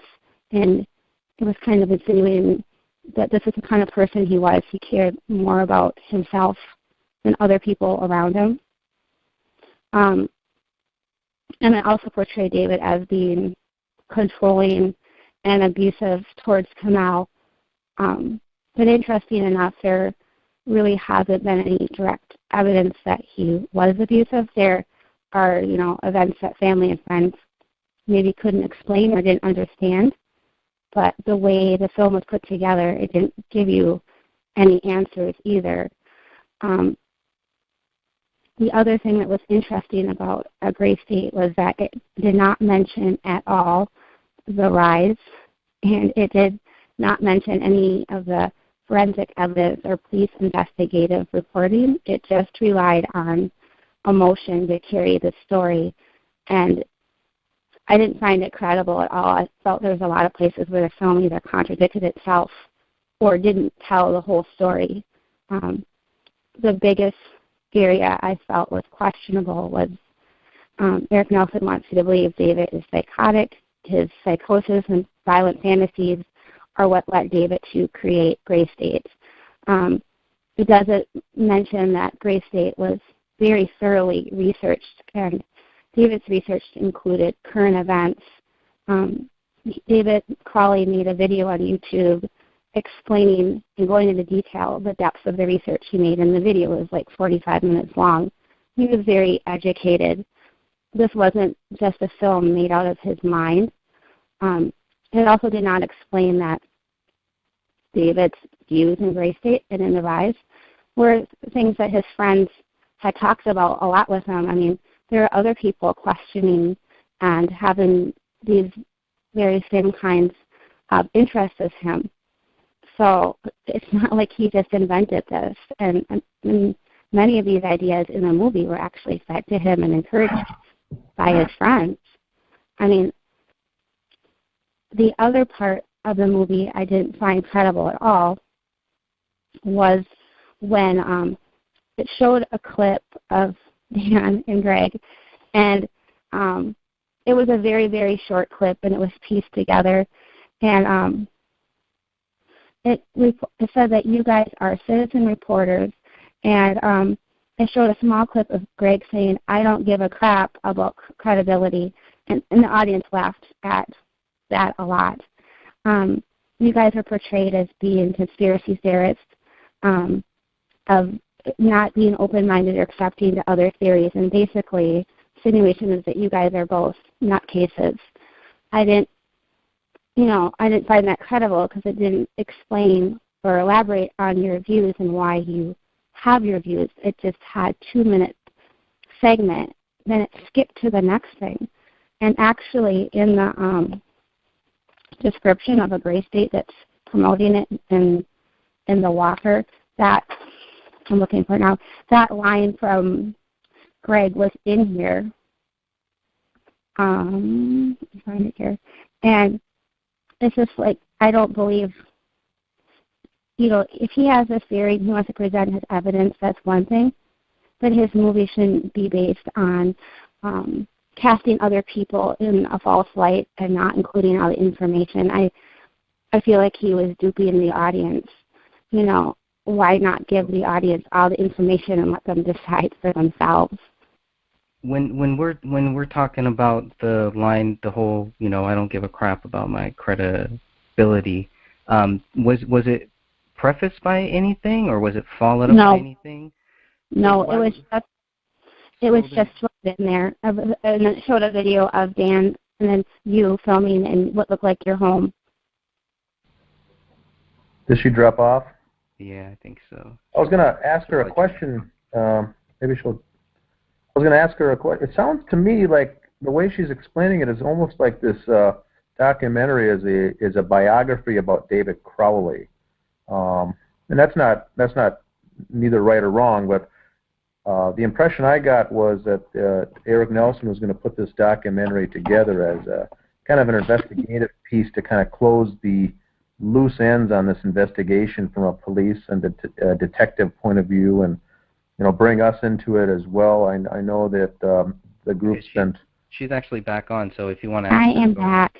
Okay, I was just going to ask Ann before you cut off is the impression I got when they were making or putting together this documentary is that Eric Nelson wanted to get a investigative look, kind of at the case, the investigation of the killings for the documentary, but instead it sounds more like a biography done on David Crowley, kind of his life and his background and kind of all these things that led him down this rabbit hole. And it doesn't really sound like the movie focuses much on the investigation, but just kind of his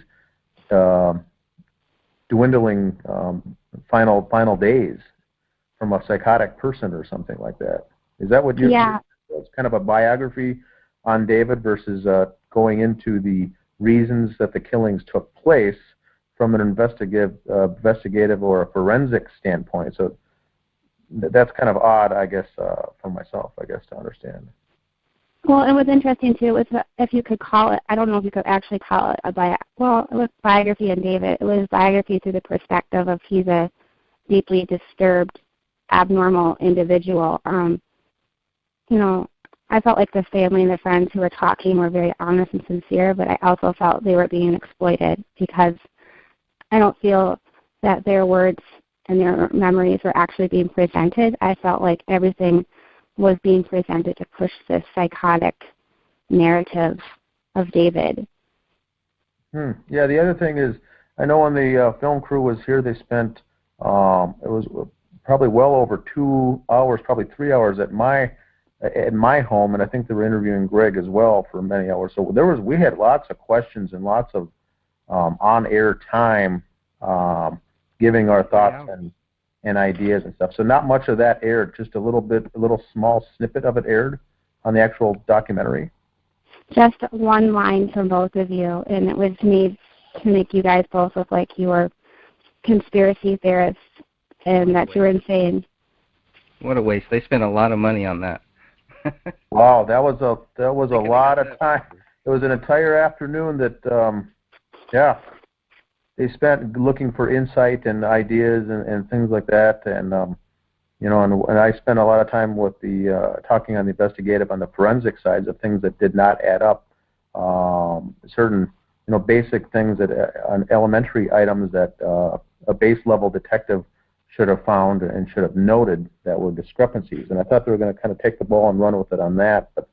And then, Greg, you can probably add more to this, but I remember distinctly when that comment came up about your credibility, that was in response to someone from the Gray State Project who, in fact, told you to stop talking about the case because it may wreck your credibility. And I think that's when you responded by saying, "I'm not worried about my credibility. I'm more worried about getting the truth out." And but it looks like that Eric Nelson perhaps cherry-picked some of our a couple snippets of our lowest moments and kind of spin us in a bad light to discredit us as well.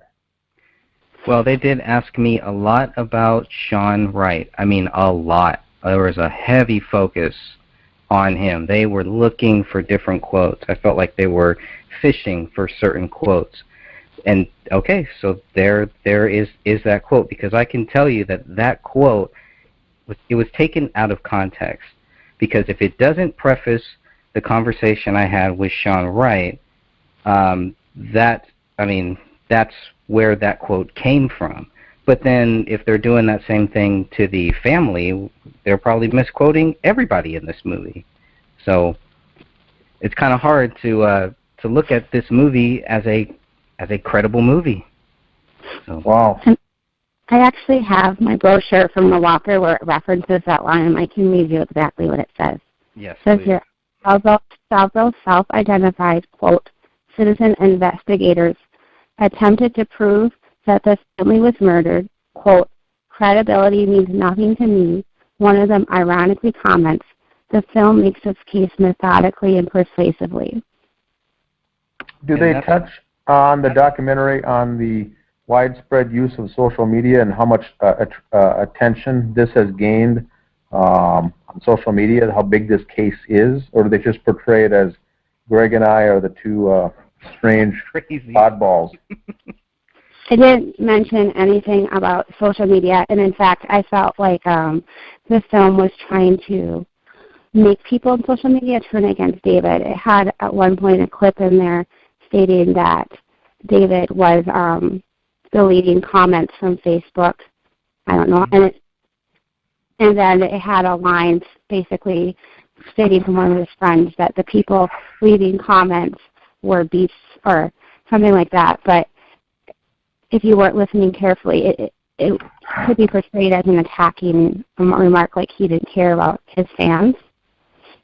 And then it also there's also points in the film that made it sound like David just wanted to walk away from the film and be done with it, and it was too much pressure, but that doesn't match like that final letter that he wrote in December and how he's excited to move with the project, and doesn't match how he was excited to release The Rise. I mean, there were so many contradictions and unanswered questions in this film.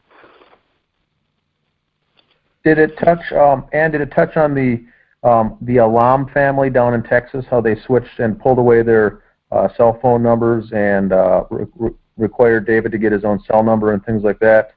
And how the media kind of spun that as to David and Kamel were pulling themselves away and secluding themselves, when that was certainly not the case. And does it get into the legal aspect or the attorney that was involved from David, where he was attempting to pull out Danny August Mason from the project altogether, and then he never heard back from him? You know, that was heavily weighing on David's mind in those last days.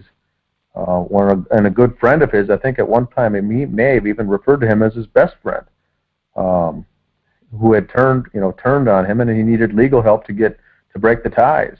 That's pretty serious stuff in the final months of your life, and around the same time when the police should be looking for a motive, motive, and opportunity, when I don't think that was ever even explored.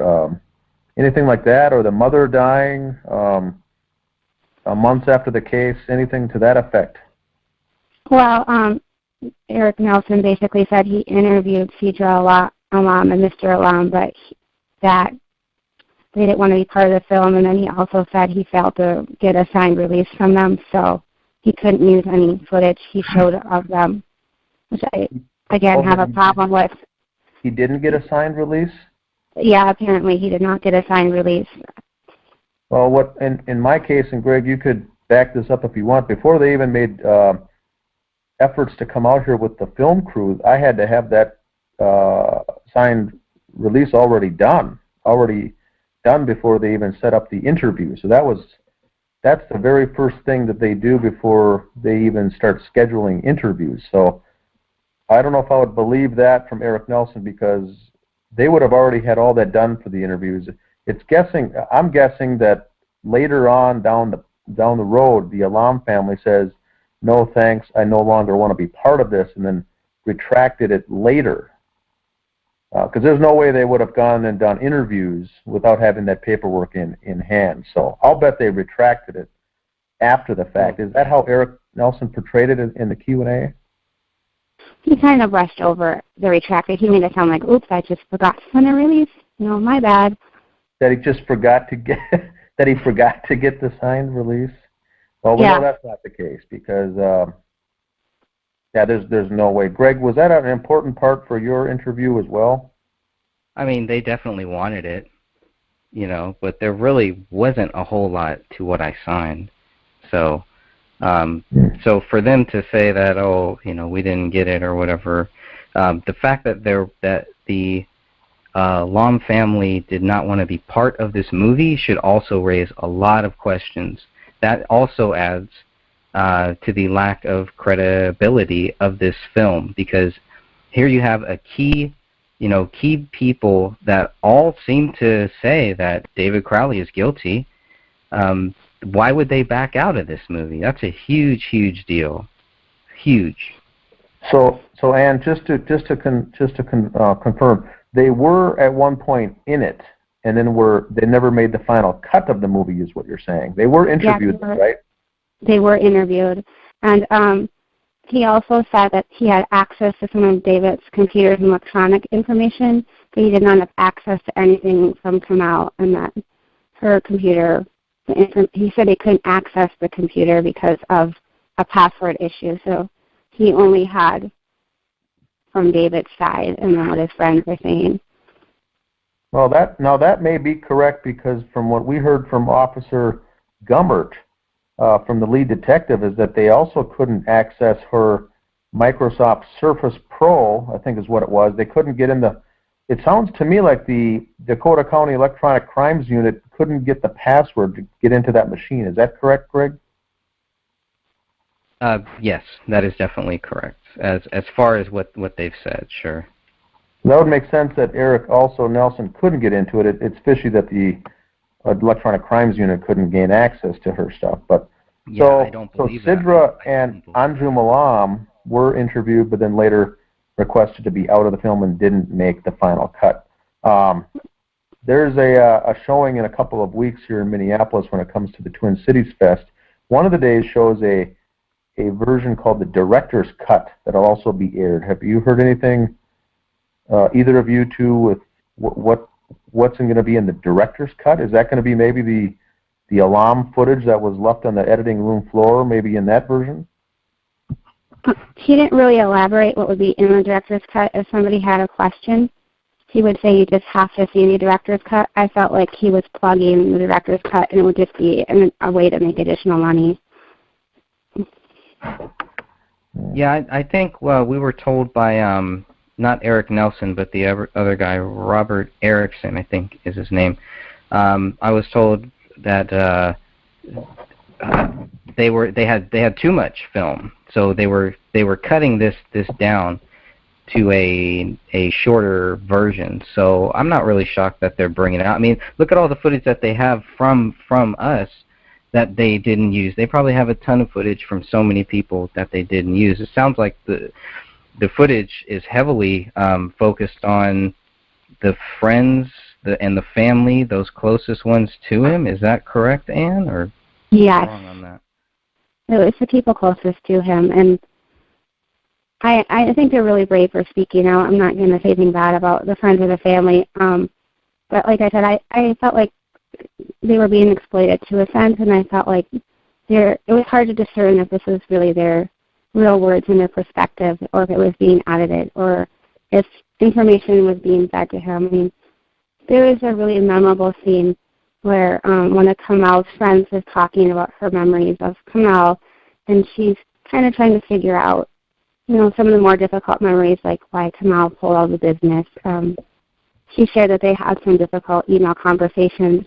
You could tell she hadn't made up her mind one way or the other. She was just kind of trying to make sense of things. And then Eric Nelson came in and told her off camera about the time when Cedra came up from Texas to see the family, and she was turned away. And as soon as the friend had heard that piece of information, she started breaking down. She was very teary. You could just see her saying, "Oh my God, why didn't she let her in the house?"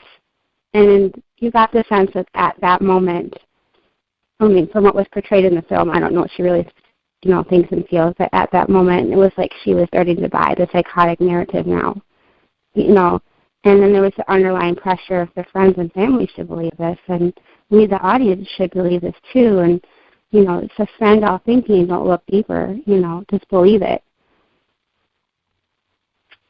Another thing, Ann, that has come up on the Justice pages on Facebook is that when this documentary was being, I think, finalized before it became shown publicly, is a lot of folks, including the neighbor Judy Prochnow and some of the members of the Gray State team, I think, remembered using the phrases, "It'll all make sense when you see the movie. That'll answer all your questions.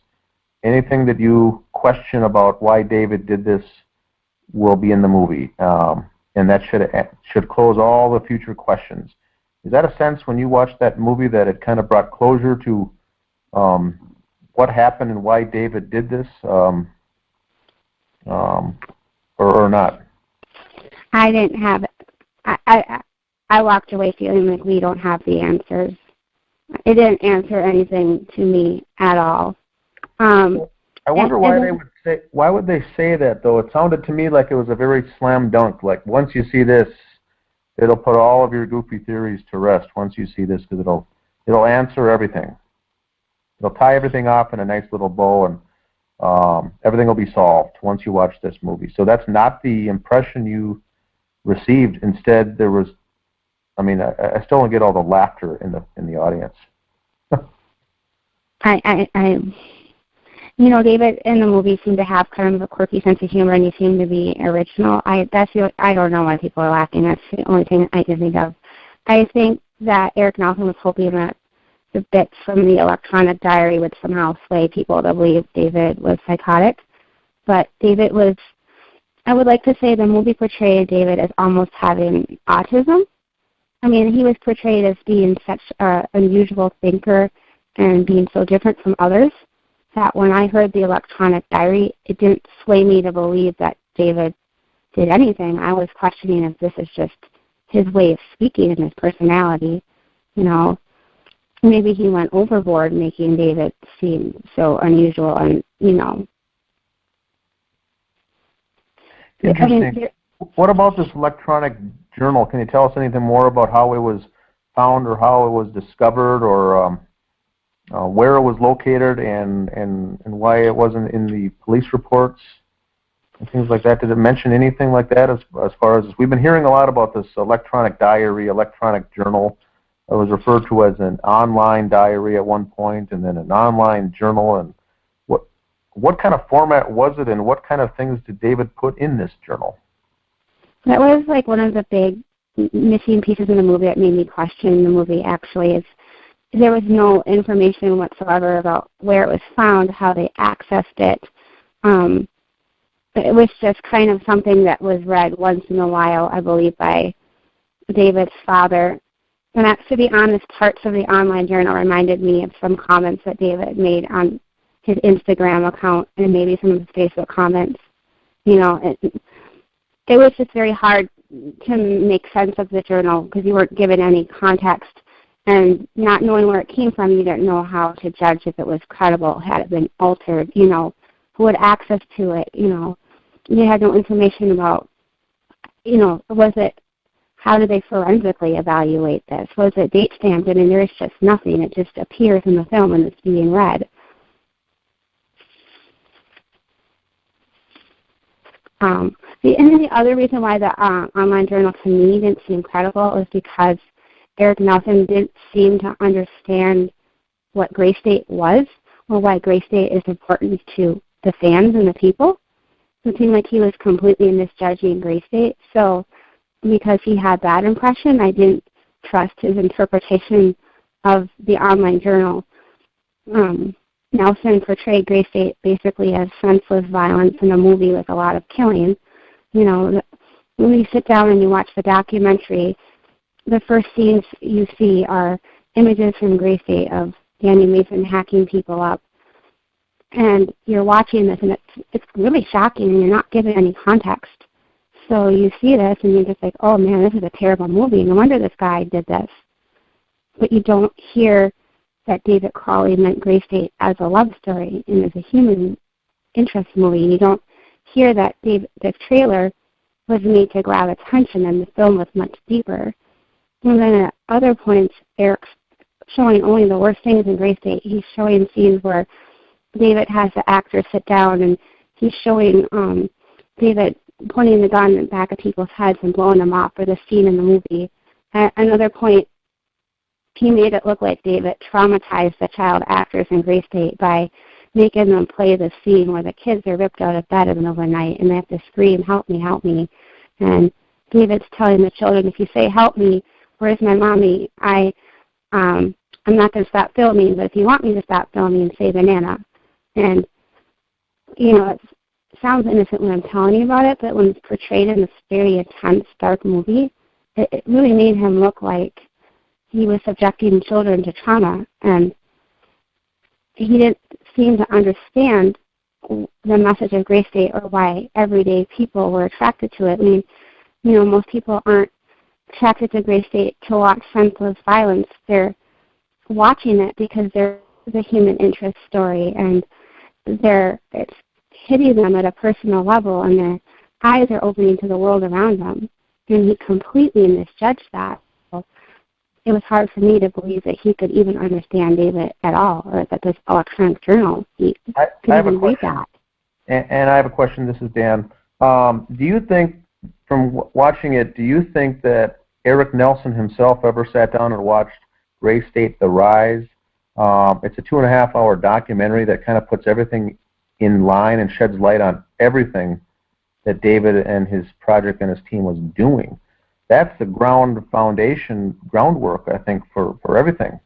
he certainly would have watched that documentary. I would have hoped. Do you get the sense that he even took the time to even watch that? The rise never came up at all. So you got a situation where he either didn't watch it, which is horrible, or he watched it and he completely discarded it, which is equally as appalling. And then you have to kind of wonder, what's the story going to come out in the director's cut? You know, the rise was not mentioned at all. I mean, wasn't included. Did they do any interviews from the? Odd. Oh, Right? go ahead. Go ahead, I was Greg. just saying, that's odd that it wasn't actually mentioned, especially, I don't know. I find that very, very odd.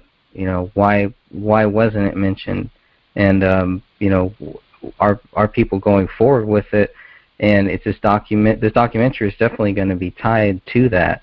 Are the same people that came out with the rise, with the, you know, with that movie, whoever made that after David died, are they still part of whatever is going to happen next with the whole Gray State project? But we'll get into that later. But that's very odd to me too, because it almost seems like there's two groups here for me. And then you have to wonder too, if David is so psychotic and he's planning to release The Rise at the beginning of the year. I mean, The Rise is a very educated film, and it required a lot of thought and higher level functioning to put that film together. You know, it's almost a college level film, very educated. If he's that psychotic, then why aren't we seeing the evidence of the psychosis in The Rise? I mean, you don't flip psychosis on and off like a switch. If he's that bad off, that film should have been a hot mess. And David came off to me as more of a perfectionist in his art, in his work, in his creativity. He was more of a perfectionist. It came off as that he was a very driven individual. Interesting. Now, did they have was there any interviews? I forgot to ask, and their daughter, Rani, went to a preschool called Cypress Montessori in nearby Burnsville, Minnesota. I'm guessing that they would have done some interviews there with little Rani's teacher or maybe the director at the school. Did any of those footage make the film? No, the only comments from Ronnie were maybe a couple of Kamel's friends, and then Dan Jr. said a couple lines about her, but nothing from the school at all. And some of the. What was Dan Jr.'s comment? How did he relate to? What kind of comments did he make about little Rani? There was two main things he said. He admitted that he would babysit for Ronnie, and then at one point that fell through. And he said David didn't get back to him, but he just wasn't concerned about that. And he didn't think something was wrong, which I thought was kind of weird, because as a daycare provider, you know, if somebody doesn't get back to you, you immediately suspect something could possibly be wrong with a child. That's not something you usually let fall through like that. The other thing he said about Ronnie is that she had some goofy traits, and he said something to the effect of she was everything you could ever. Here it is.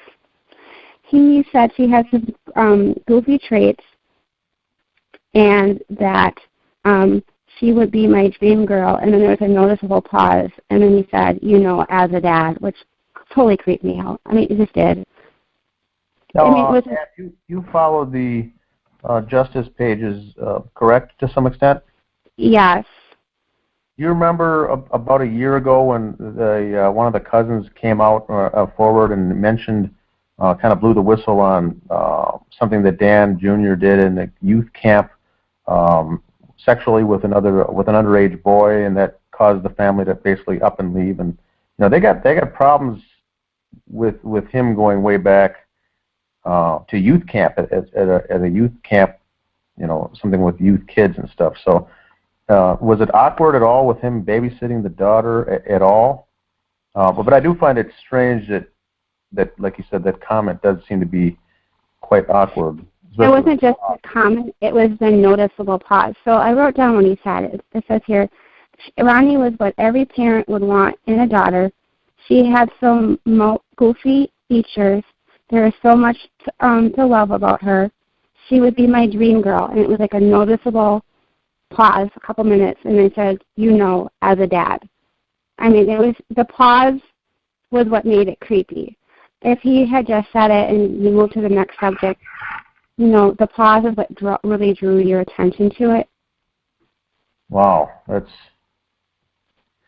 very strange. How about the sister? Now, Allison, was she in it at all? Allison, the David's sister, was she mentioned? She was not mentioned in this one at all. They had some quotes from his dad, like I said, reading the electronic journal. The dad was very emotional, understandably, and didn't say too much personally. They had some quotes from Mitch Hyo, Adam Shambor, Sean Wright, Dan Mason, I believe a commander that served with David in the service, and some friends of, like one friend I believe that was Kamel's friend. And then they prominently featured footage of Paleo for some reason.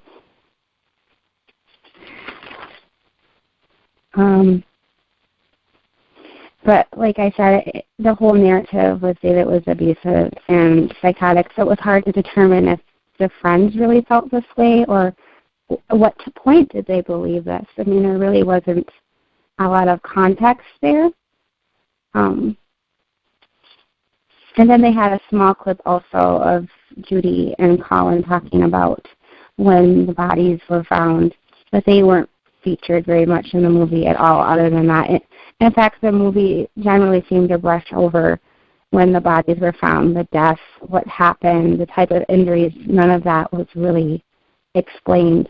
It was kind of creepy, too, that Eric Nelson was basically saying David orchestrated this murder. He planned well in advance to do this, and he was picked out every detail down to the music that would be played when he would kill his family, and this was all part of his, I don't know, Gray State plot. And the creepiest thing Eric Nelson said was, strangely, David filmed so much of his life, but he didn't film the deaths of his family. I mean, it creeped me out, and it just really offended me. I just thought it was really insensitive and inappropriate. Did others, do you think, got the same feeling? Were others in attendance watching this film offended or taking offense at some of this, or were they taking it in, just letting it soak in and watch it, or was it more of a film that if you didn't know the story, you left the theater believing that David was the bad guy? People were invited to stay after the theater and talk amongst themselves. Nobody did. People left in large groups before the Q&A started, or they left immediately after the film. Some of the comments I heard that was, I didn't like the film, it was sad. And I think other people are just kind of trying to take in what they saw. And was there anybody who left before the film was over? No, not too much. It's a small, close theater, so you would have pretty much known if somebody left. And I think, too, the difference is, like, this film is shown at the Walker Art Center, so you have people who are used to intellectual and cultural and artsy films, so they're searching for meaning in the film and trying to see the artist's vision than an average movie-going crowd. That's funny. So how many people can this place fit? I'm guessing it maybe was 150 or so people. There are 150 people there, or 150 yeah, about 150 people there. Okay. Was it full? It was about full, yeah. Okay. A lot of young people there. I would say a lot of students predominantly. Interesting. And it was interesting, too, because during the Q&A, Eric introduced people that were there as part of the Gray State team. He actually asked if Dan was there, and he kind of gave pause and was looking around. But after the film was over, people from the audience didn't seek out the Gray State team or ask questions or try to talk with them or anything. People were just pretty much up and leaving. Did he? I'm sorry, Ann, I missed that last part. Did he ask for me? Yeah, he asked for you. He mentioned you by name, and he kind of paused and looked around the audience to see if Dan was sitting in the audience. That's odd. But he knows I'm not part of the Gray State team, correct? Yeah, I think that's pretty obvious because he basically said that you're narrow-minded and you're never going to look into a psychosis theory or ever accept it, and he basically portrayed you as a conspiracy theory nutcase. It was kind of like me against you kind of mentality. What a douchebag. It was openly hostile, I would say that. That guy's a douchebag because he doesn't even put any of the stuff that Dan said in there. And then he's going to say something like that? Well, then back it up, buddy. That guy's a douche. Sorry. How about the others now? Did they, was it, for people that were there, like you said, Judy and Colin were there, was there a special spot for the Gray State people to sit, or the neighbors or something to sit, or did you just know who they were, or did they wear name tags? How did you know who was who of the people there featured, I guess? Like the family, did the family sit in a certain spot? I didn't see any family members. Judy and Colin were sitting in the audience by themselves. In the front row, there were no name tags for some of the team members. There was Red Hat. There was Sean Wright, Mitch Heil, and Mason Hendricks was the ones I noticed. And they just pretty much sat in the front row. And they were all sitting together? Yeah, they were sitting together. I just had this feeling that Mitch Heil was kind of sitting, he seemed kind of aloof, apart from the rest of them, but he kind of seemed to sit with them because they were all commenting during Q&A, so that would be convenient to sit next to them. But during the film screening, it just seemed like he was apart from them. And I was actually impressed by Mitch Heil because it seemed like he was still questioning and he still had some thoughts. It didn't seem like he was necessarily buying or not buying it. It seemed like he was still trying to figure out.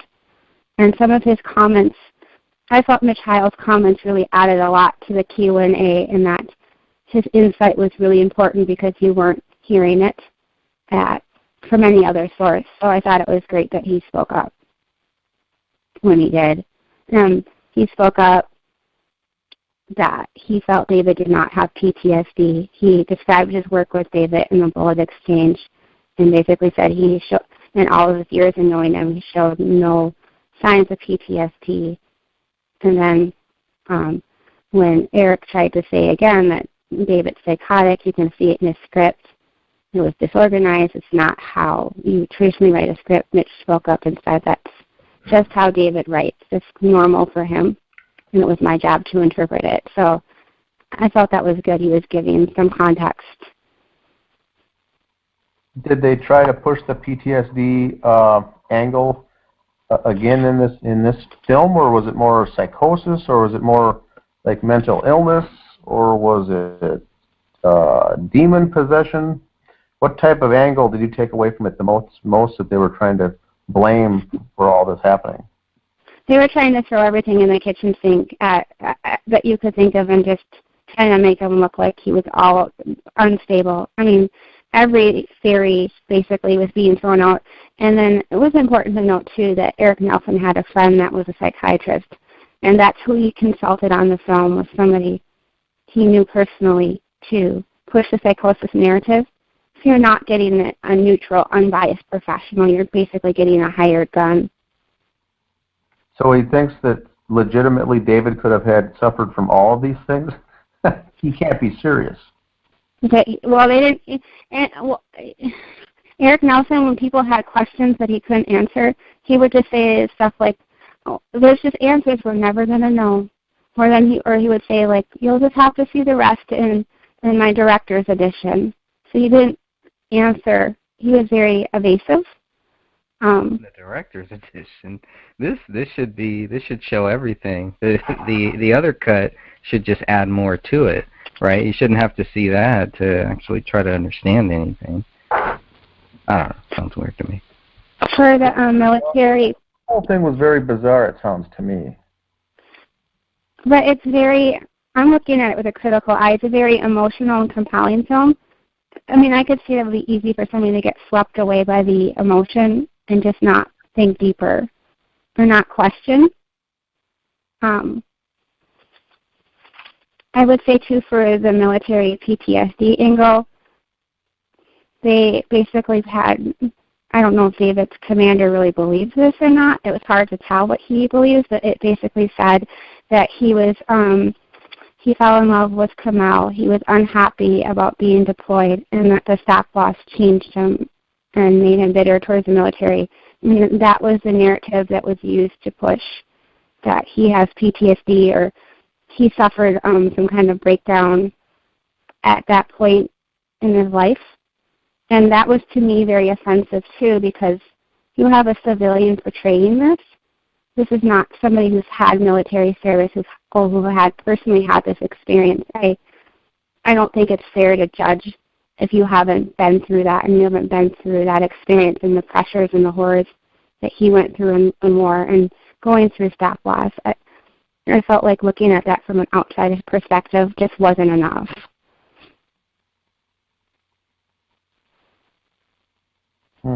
Wow.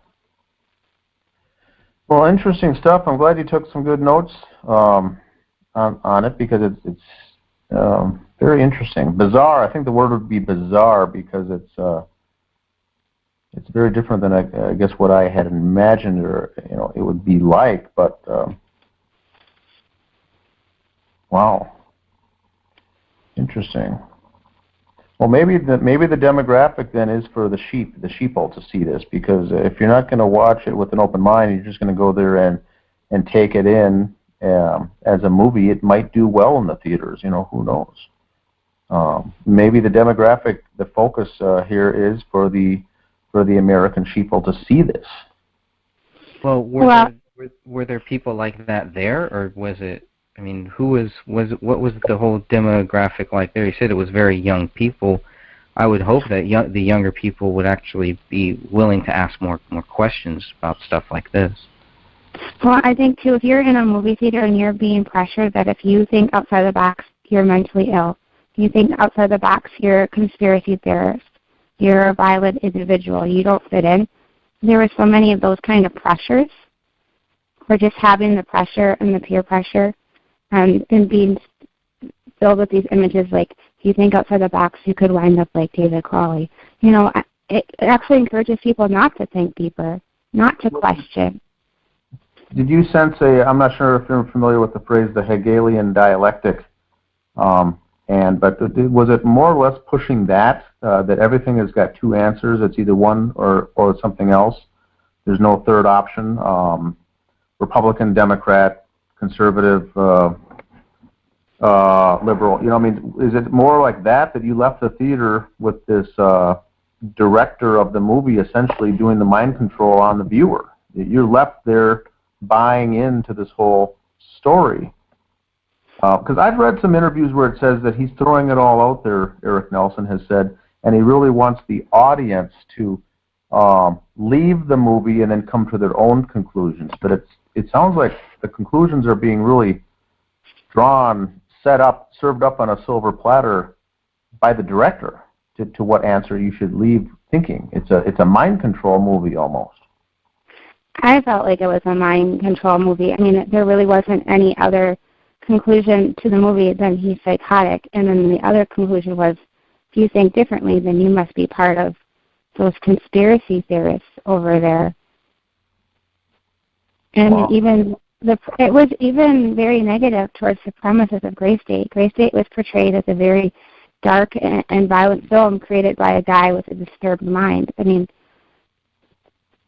I just felt like it was even negative towards Gray State fans. Was there, speaking of the audience, I know that The other filmings at film festivals, you'll have to buy tickets and select the film you're going to go to and go and watch it.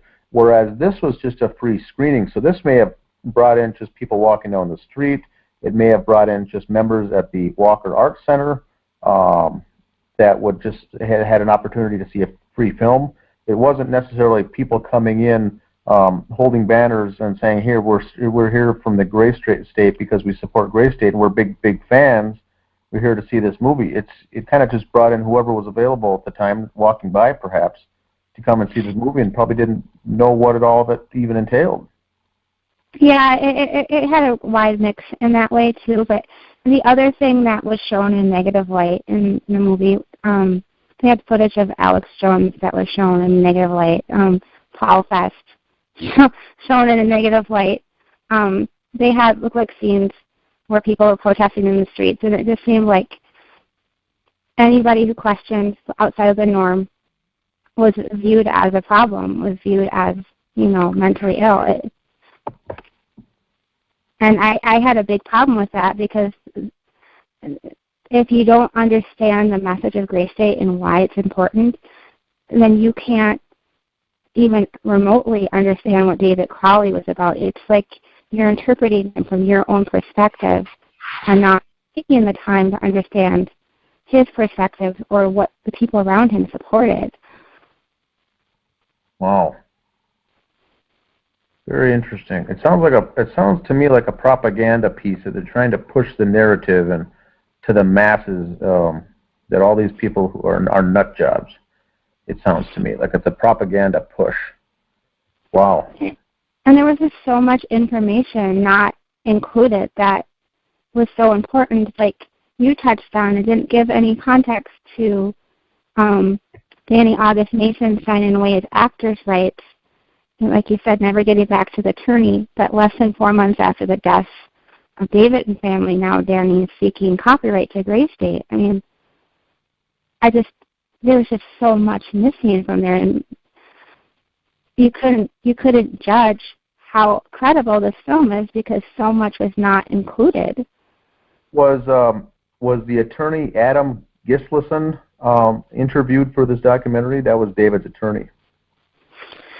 I think he was mentioned during Q&A. I don't recall seeing him on set at all.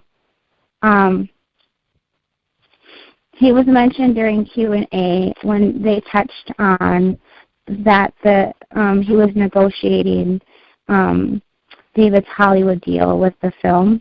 There was here it is. Okay. Here's what my note said. There was a terms of the deal with the Hollywood producers for the Gray State script, and Adam Gislason was facilitating it. He was Eric Nelson described him as an unsung hero, and he said that there was real money on the table, $25K on a $250 option, and they were going to take the film to other guys to push for more money to complete the film. That was all that was said about him.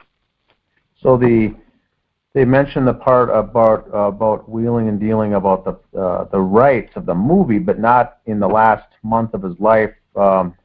David's correspondence back and forth to Adam Gislason about not hearing back from Danny August Mason to give up his rights.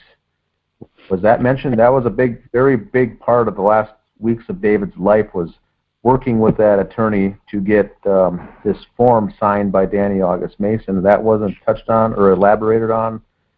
It wasn't elaborated at all. There was a little part about Danny saying that he was asked to sign away his rights, and that wasn't something he was going to do.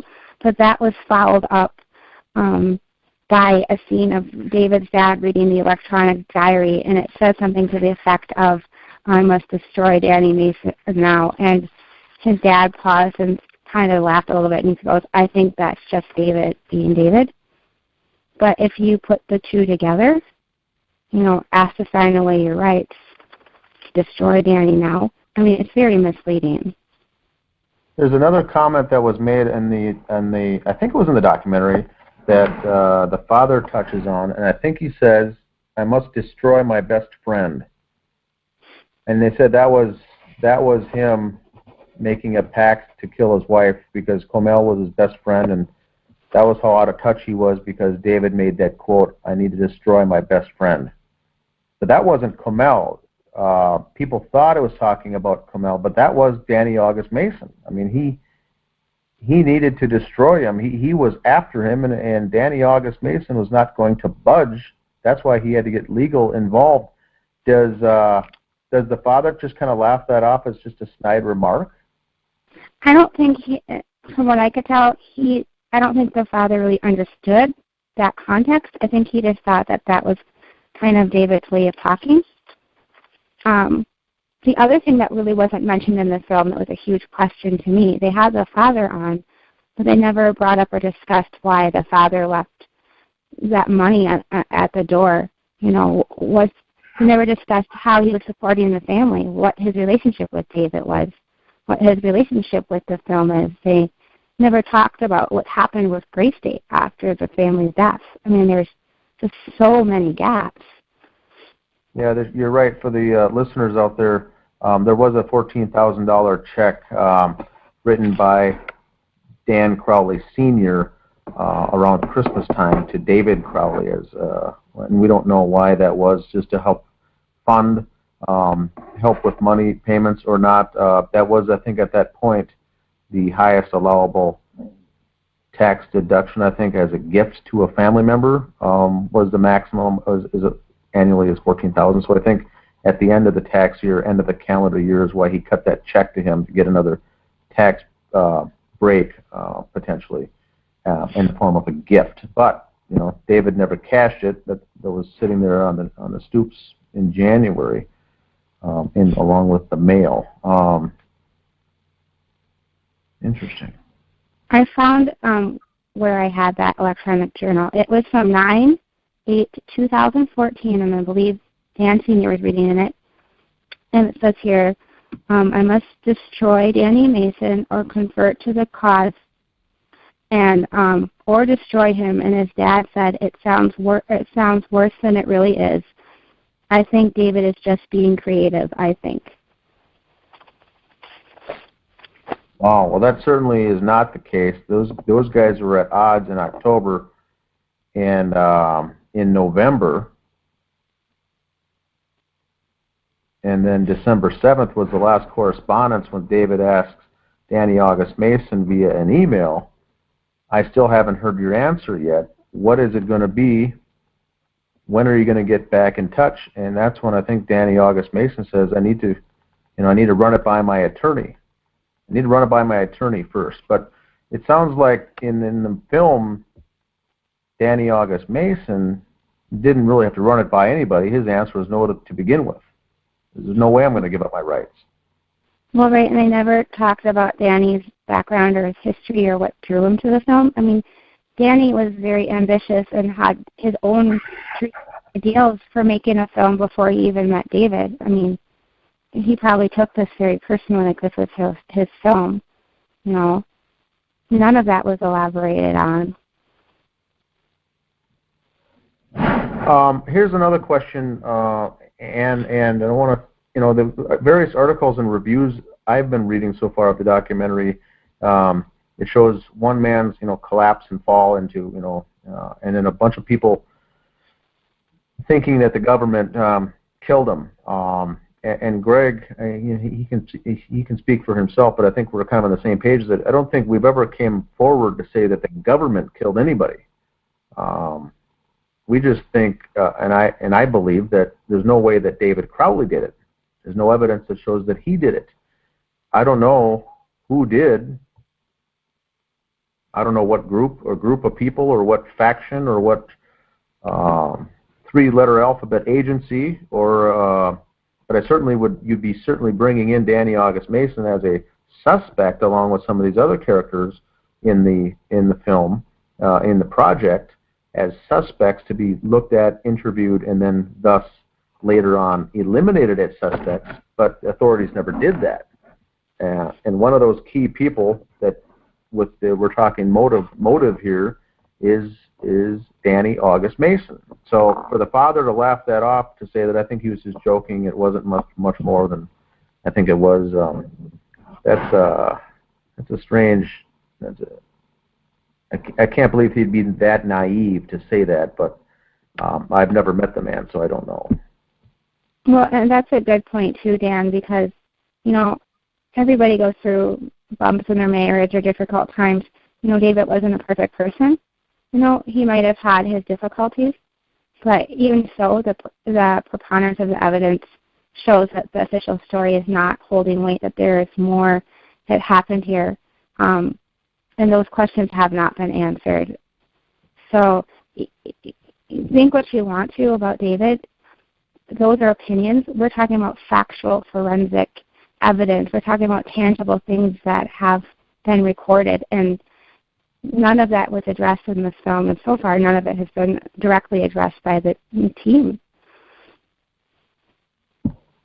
Wow. So it sounds like it's mainly there's not a lot of it's a lot of I don't want to say opinions in the movie. I mean, it's actually facts, but it sounds like it's cherry-picked video footage and clips and scenes that are cherry-picked, all shedding David Crowley in a negative light.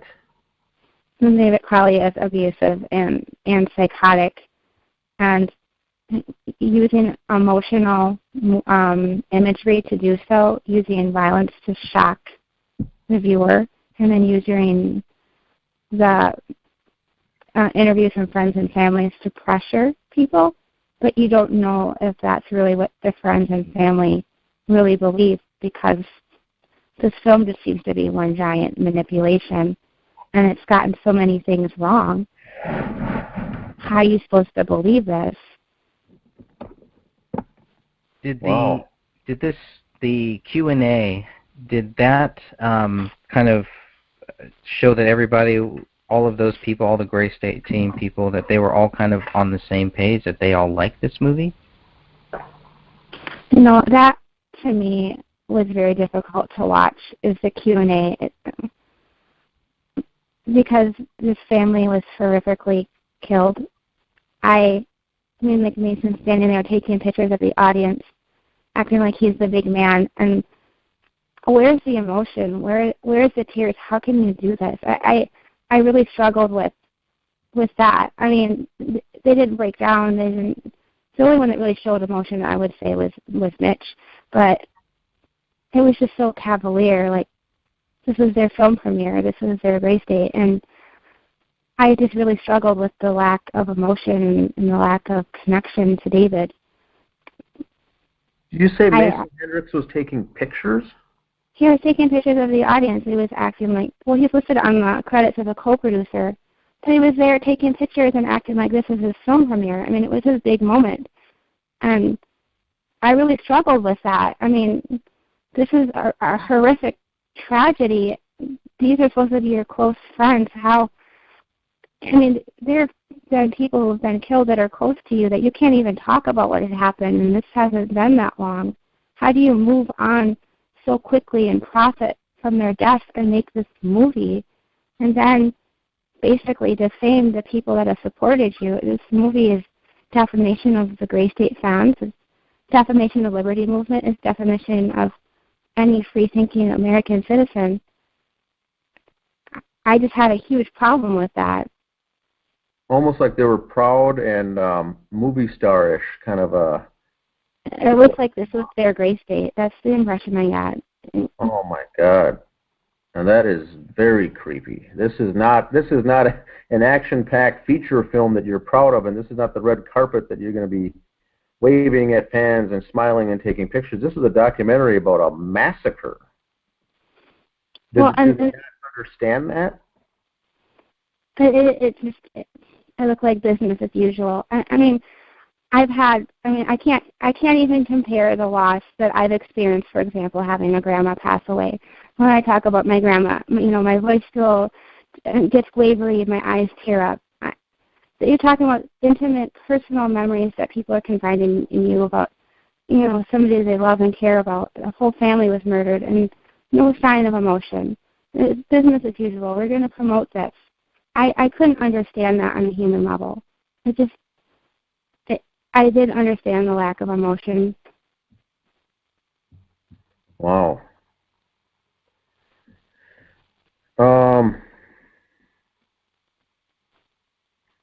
right. Anything else? Anything else? Any other questions, Greg?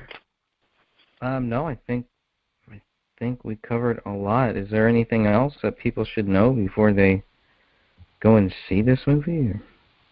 I would just say, if you see this movie, go in with an open mind and be willing to think and question for yourself and look deeper for the answers.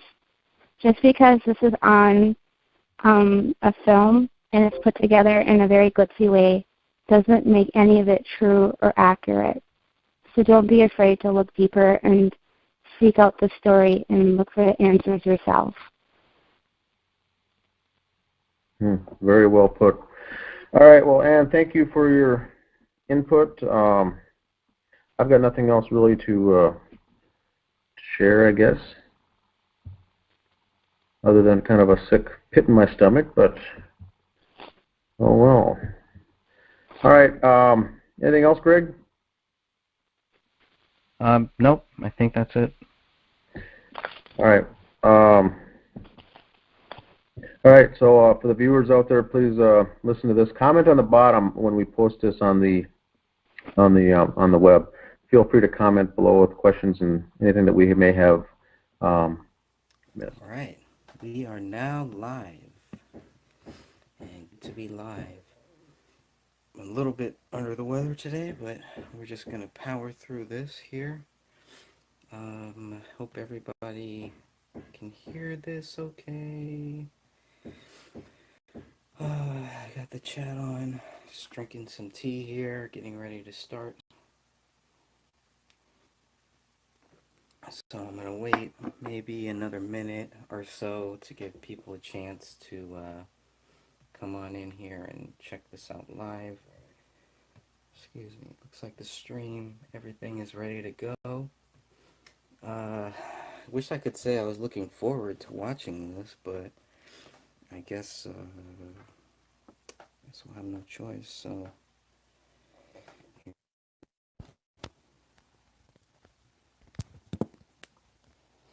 Alright, now I'm going to adjust my screen here, and we'll see how it goes. Just bear with me here while I just adjust the screen, take a look, make sure everything is working okay. Looks alright.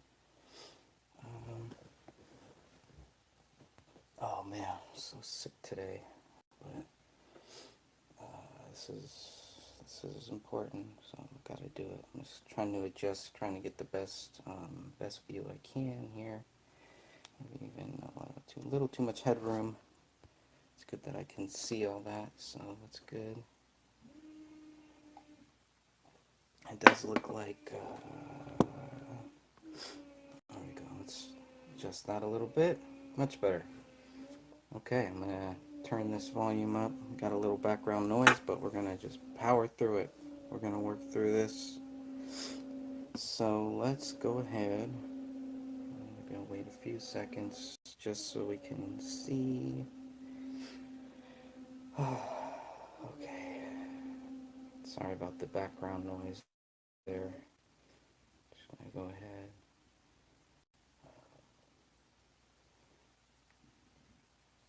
Okay. Looks like we're all good. If there is anybody who is in the chat right now or who can let me know that they can hear me okay, I'd really appreciate that. Just so we can make sure you can hear me. Now you won't be able to see the video, and I probably won't be able to hear it that well. The point of this for me was just to, to give you my full view on this directly while watching this, so that we can see that. Sorry guys, 1 second here. Okay.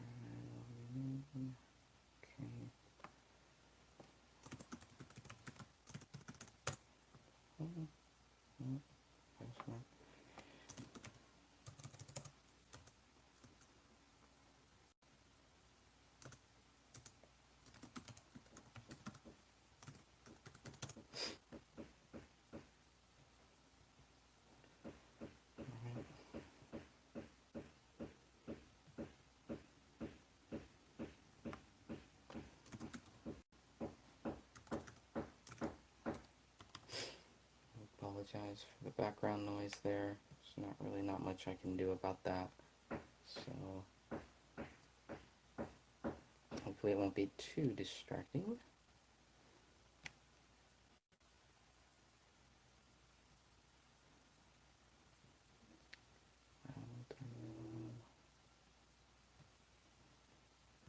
I'm just going to let a few people know who are asking if I'm still going live. A few minutes late here.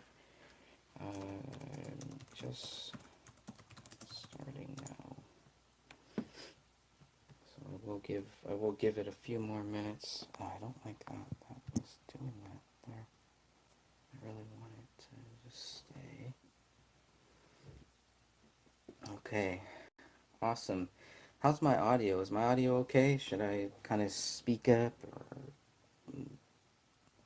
go a little more into the microphone? Just like I said, I'm just sitting here drinking tea. Okay. Rough day. I think a lot of people have gotten sick too, so I'm not the only one. But we will just try to power through this. And I'm going to go ahead and start this right about now. Let's see what this Gray State movie is all about. And I'll keep going back and forth, kind of checking the comments. Alright, so I'm starting it in 3, 2, 1, now.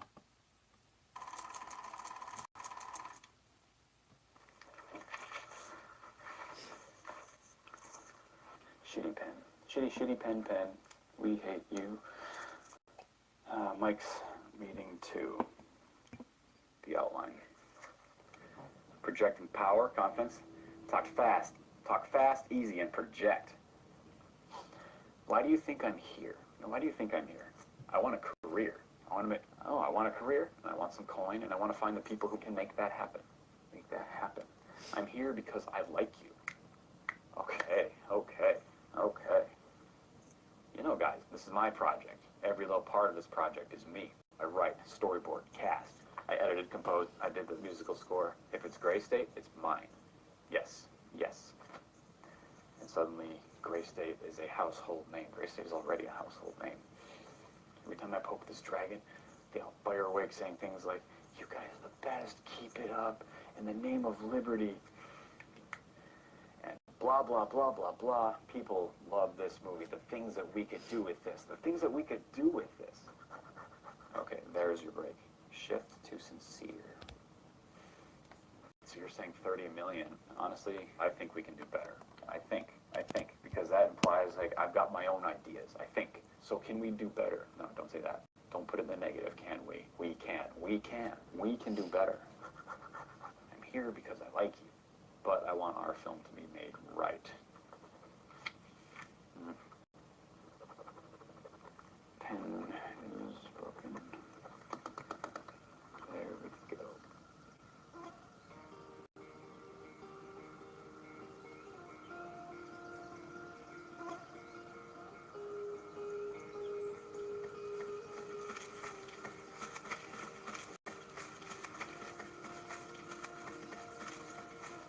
This is the Netflix version, by the way. So I wonder if there's a different version. I heard there's a different version online out there. Let's see.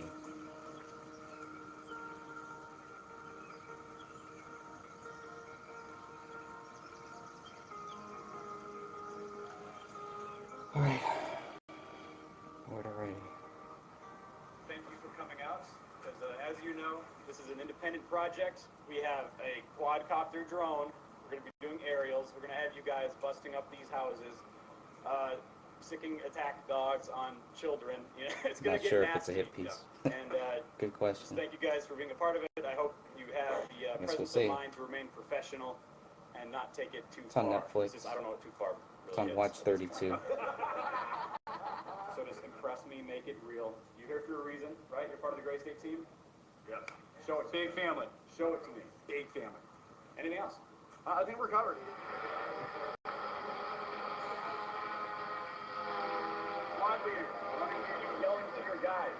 If you command, if you're doing something wrong, get them in play. That's your target house. High value individual there, very dangerous, he's armed. Get there! Get your squad up there! Oh, get there. So David had saying all the time, he screamed, get there, get there. And David only showed you one time how to do something, and he hated it if you had to go back and ask questions about it. Go, go, go, go!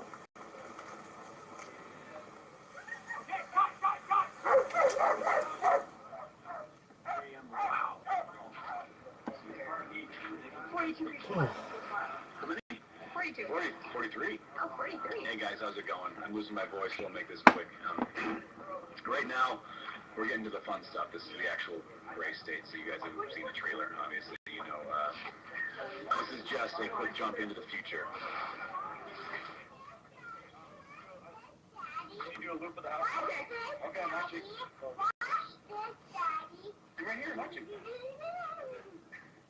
Even in the midst of it, David always took time to acknowledge his daughter. You're a goofball.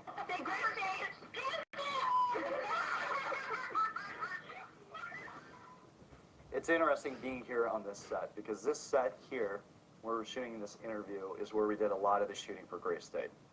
Action. If you are receiving this message, then you've been recruited. Welcome to the fight, Patriot. Okay, a little bit less on the happy. Less, okay. What is Gray State? Sorry, my cat wants in. I'll let my cat in.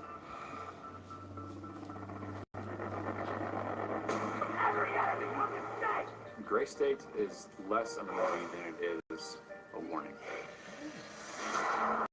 We do not live in a dictatorship, but we do live in a police state. What we're going to see is the unveiling of this Gray State foisted upon America.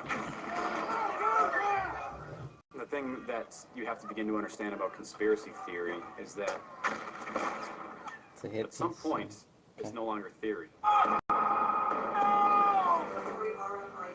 You talk about peak oil, you talk about FEMA camps, you talk about global warming, you talk about the UN, you talk about the NWO. They're prepping for megadeth. This last night's declaration.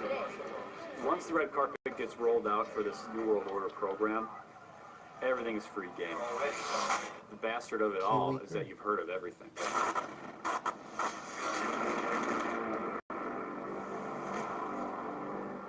Americans believe that they can't do anything. And day by day, they're becoming correct.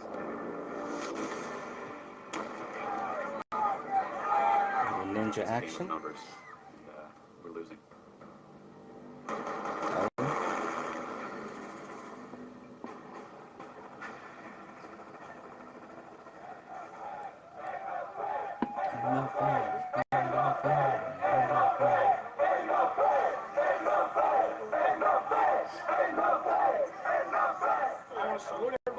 Brings back memories.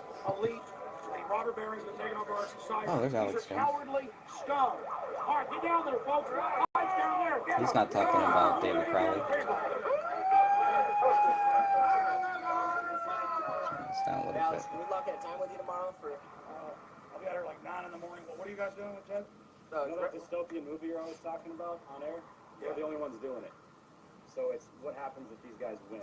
And it's the dystopian near future reality. They don't win, buddy. Oh, that's what's called Gray State. Yeah. David didn't want to be leader for anything. He didn't want the glamour, the glory of the millions of dollars. You know, he saw a vision. He wanted to make it work, and he wanted to get it out. The Gray State movie. Go to graystatemovie.com. We're on Facebook. We're on YouTube. The word is getting out, and the word is coming. David Crowley was a voice. Okay, let's see. 10 minutes in, and looks like I lost the stream. I'll let the stream go till we can get back. I don't know if anybody can see the stream. Please let me know, or else I will just hold off until we get it back. If we get it back, who knows? You can see it? Okay. It's weird on my screen because I have it on. I'm monitoring it to see what it looks like, and on mine it's spinning and spinning. So if you can see it, I guess that's a good thing. I'm not sure why I can't, but it's very interesting.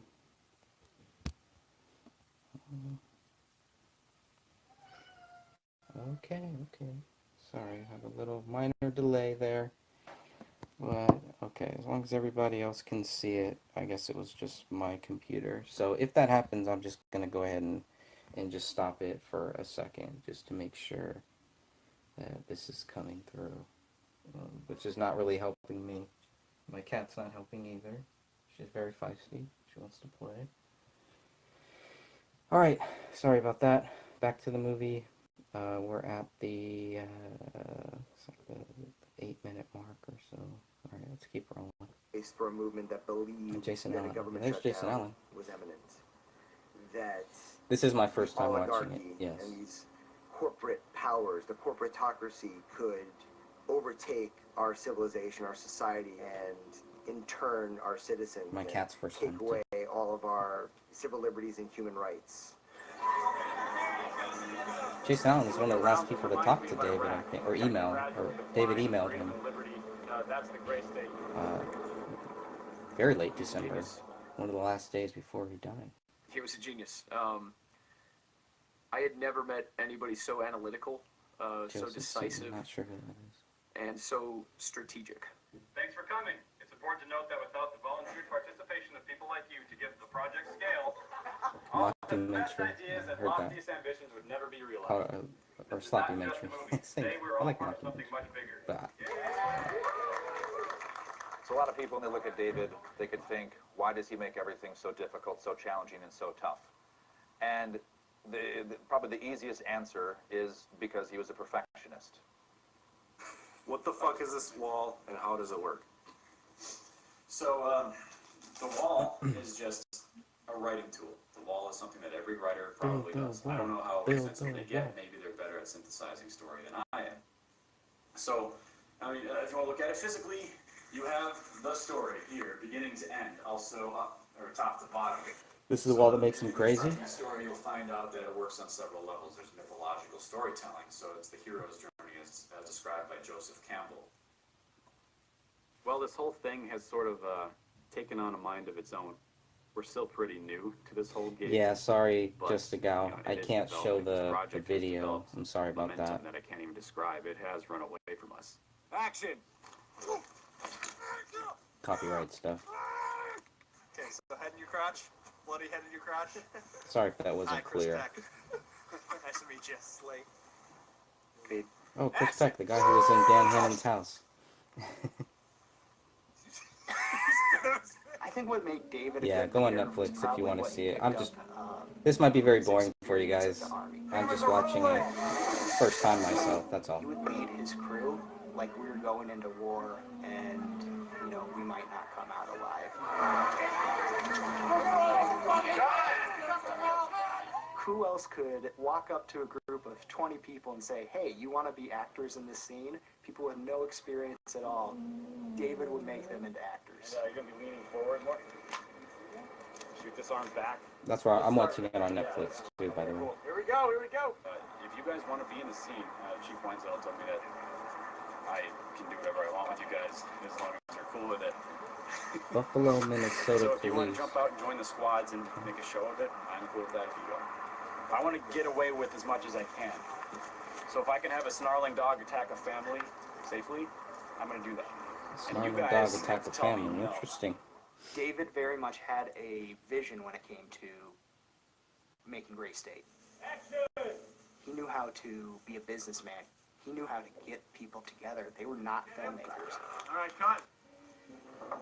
David gets up to Kelly, I can't, you might die. Like, Script Conference 2020. Which is good, because I think it's like repeating the conversation that went on. What's Kelly's motivation to get into it now? Because she knows that Josh kept her off the radar, right? David and Kamel were always one unit. There will be a discussion They were- after. They were incredible. I mean, they were a relationship you wished for. And a bear in there, a bear figurine. Churro figurines. They always had their own interesting way to express how much they loved each other.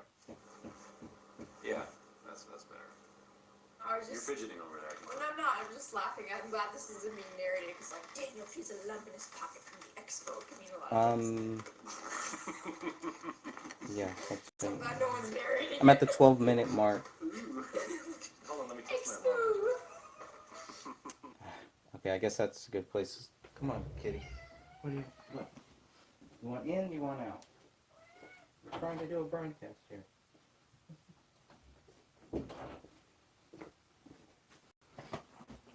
Oh, that cat. Okay, so I just paused it there for a second. We are now, right at the 12-minute mark. So if you want to come back after the discussion, that's cool. Okay, so I'm gonna go ahead and start it right here. Sorry about the noise in the background, everybody. I really apologize for that. Some construction work going on. That's life, right? Just roll with it. All right, here we go. Let's keep rolling here. Dan Crowley Sr. is on the screen right now.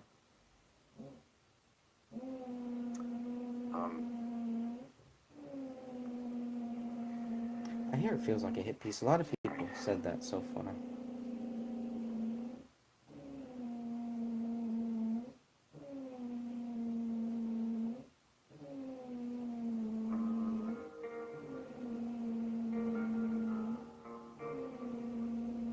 Apple Valley, Minnesota, present day. Well, you can't help but think about it every time you drive past it, or Oh, it sounds like Judy coming Prochnow. out in the backyard and looking over. And the people I have talked to, we would all just be happy if someone came and tore it down and built something new. I'm with her on that. We had my sister-in-law living with us for the month of December. Hey, Judy. And we took her home in the first part of January. And as we were driving to the airport that morning, I looked at the steps, and I noticed there were still Christmas gifts out there. Watch how they do the close-up shot of on your glass for Chardonnay. Interesting. Okay, I'll watch for I went over to that. pick up the presents, and then I heard the dog bark. And I hadn't heard Here's the my dog bark close-up for a long on my time. shot of So I thought, well, Jetim. they must be home. And since I was in the front, I went to ring the doorbell. Well, then the dog came and jumped up by the front window and was barking, and I thought, well, they're not home. I haven't seen the dog or heard the dog before. Maybe there might be something wrong. And that's when I stepped off the stoop and went over to the window and I looked inside. I saw one body that was probably, maybe about 6 to 8 feet away from the window. Look like a mannequin? I noticed that there was another body, maybe 6 to 7 feet away from the first one. And I noticed that there was a little body that looked like it was almost in the second body's arms. 1055 Ramsdale Drive. Cop reporting suspicious behavior next door. Went over to the home to the right of the RP, sees dead bodies inside the house, dog inside, sees a gun in the house on the floor. Rear slider, slightly ajar. To look at the three of them through the Instagram filter of life, it's hard to imagine how it all went so wrong. Uh-oh, there's lighting. David Crowley, a talented, promising young filmmaker, his smart and beautiful wife, Kamel, a dietitian, and their adorable 5-year-old daughter, Rania. The reality is, the truth of what happened to David Crowley and his family is stranger and sadder than anyone imagined.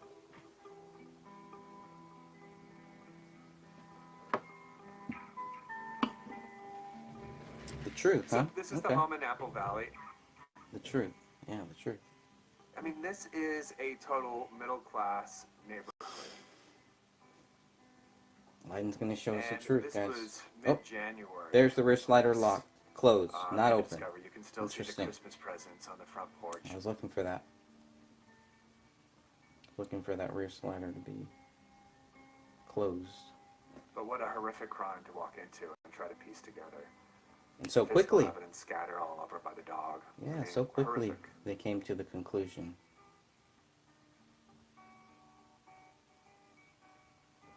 Investigators found about 22 terabytes of information, all strung together on hard drives, kind of daisy-chained all together. And you had to think that when they're Yeah, looking at why all this, close? they're like, okay, Show it open. maybe the answer Maybe is they in do. one of these hard drives. We find the why. How about you find the if before you look for the why, buddy? How about that? So I took the case file. It was about 12 1,500 pages. Wow. And I went through it, and all of a sudden I came through a picture that they did not have in the crime scene photos that they provided. Dun dun dun. And I said, oh my God, what is this? And there on the wall, above the bodies, scrawled in blood, the words, Allah Akbar. And this is... God is the greatest. And that was painted over white when most of the Between their people saw it, bodies, a hidden Quran from the family. with pages torn out. Many pages were Opened torn to out a of that traditional Quran. forgiveness prayer. It's not the only thing it was open to. In the home office, on a notepad, submit Open the to rise. Allah now. Most recent version, submit to Allah now. Not signed by David. Do you try to explain 3 deaths, you know, husband and a wife and their little girl? You gather the facts. That's how you explain it. And you can't come up with answers, right? Yes, you can. Talk about How could you not? various parts of it. You just can't come Come up on, with Corey. answers. I told you all Something this. about it that just kind of gets on you. And you Talk just about the bullet hole, can't Corey. wash it off. No, because it doesn't make sense. There's a Quran laying amongst the bodies. There's blood on the wall. Bullet hole David in the Crowley's right ceiling, on the verge in the of living room making that they a hit, missed. shall we say, or at least taking a really big step in getting beyond YouTube and actually getting to a movie, to theaters everywhere. No wonder it was Hey, there's catchy Dan. for conspiracy theorists. Oh, there's me. Hello, this is Dan Hennon, along with Greg Fernandez Jr. for another installment of the Crowley Case Updates. Today is June 4th, 2016, and we've got some updates on the case. So how are you doing today, Greg? I'm doing good. It's hot, but that's okay. Good, good. I don't give a crap about credibility at all. Credibility means nothing to me. It's true. What I care about is truth. I'm not in law enforcement. I don't have a background in detective work, but how it happened, I would say it's I'd agree with that guy. You've got no suicide note. There's no motive. And they said that out of their way to say that the blood test on the wall written Allah Akbar was the blood of Comel Crowley. Right. Well, who wrote the blood? Once you get into this wrong territory, once you start treading into these waters, there is a backlash against you by some shadow entity, who knows what it is, but you start pushing the wrong buttons to the elite, so to say, and there is payback. To God be the glory. Police don't even know what really happened. That's true. With the people who think that David Crowley is guilty is they don't even want us asking questions now. It's true. They don't decide when we get to stop asking questions. We get to decide that. Did the government want to silence him and his film? Or are there other theories? After the truth, get knocked off. This particular video really shows It's always about the criminal government establishment stuff. murdered not only It's never him, about the facts. but his family as well. It's sad. As Hey, there's the bullet admin hole. and creator of the Boom. There's justice the bullet pages hole. on the Facebook accounts, I allow all theories to come into play. I don't want to censor narratives. There are certain people out there that certainly believe that these things did happen. Sure. They ruled it a I'm double open to that. murder followed by a suicide at the hands of David without any real investigation. There was no Yep. signs of domestic Just violence. like Philip Marshall. There was no Philip evidence Marshall's of another a one. violent It's household. strange case. There was no evidence of PTSD. According to Mitch Howell, no There evidence was of no PTSD. evidence of mental illness. No, No no. depression, nothing. Didn't stop the Gray State team from working with them. If they did. There are certain points in every story that you can recognize that this is what happens to the character at this point in the story. For example, after Act 2 begins, eventually the midpoint is created, which is the metaphorical inmost cave. So the hero enters the labyrinth to fight the Minotaur. And Yeah, he emoticon. emerges with the secret, but the fight isn't One big over. difference And between that Philip applies to Marshall other stories, and like the character David doesn't Crowley have thing right is idea yet. the dog. Still In one kinda case, the struggling, dog but died. In the other achieves case, it progress didn't. through Thought that was proactivity. interesting. And all I'm these not things, and then eventually there's the saying supreme that I ordeal, believe David which, Crowley is guilty or It's innocent. like the ultimate fight to death.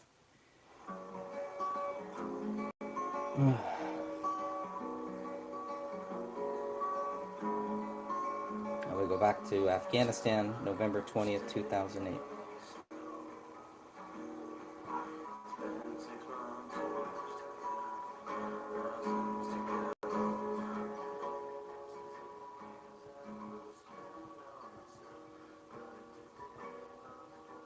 You know, he had a whole album for it that he made while he was in Afghanistan.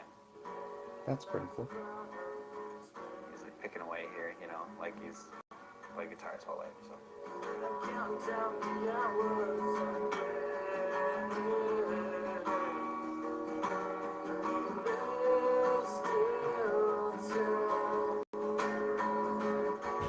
Far from heavy metal.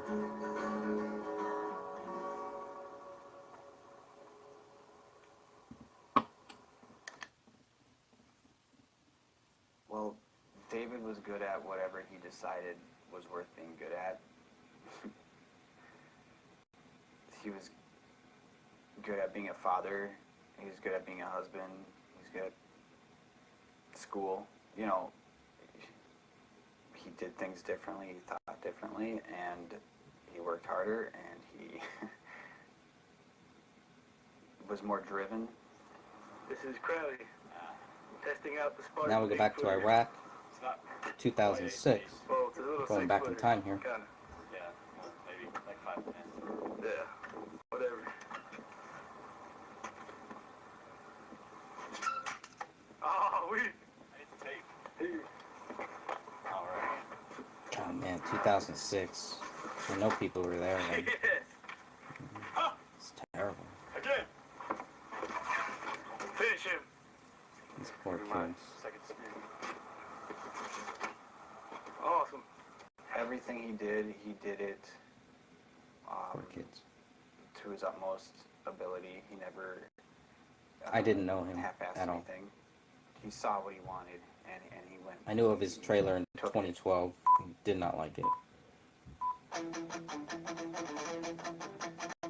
The Decline high school film directed by David Crowley. We're going way back in time now. With Mitch Heil, who was also a veteran as well. We never needed to join the military, but like we were playing airsoft Best friend in and high like, school. paintball or whatever. We tried to make it as realistic as possible, I guess, so we're trying to wear accurate uniforms and trying to do, you know, military type movements and military type things.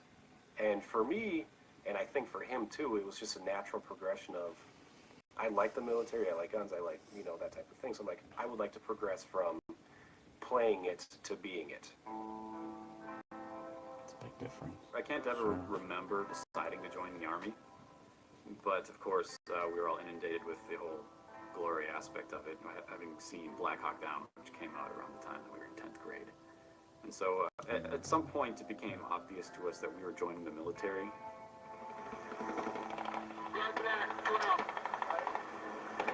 Well, this is fun. We're in Iraq, 2006.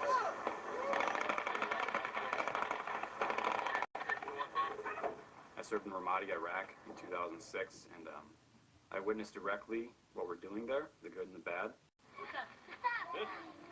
Put it in the water. You drank it all. Drink it all.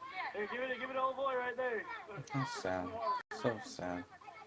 9/11 obviously generated a lot of emotion. It did. You see 3,000 of your fellow Americans incinerated. You think that sucks. So when they say we need to go to Iraq because of this, you're going to Iraq, buddy.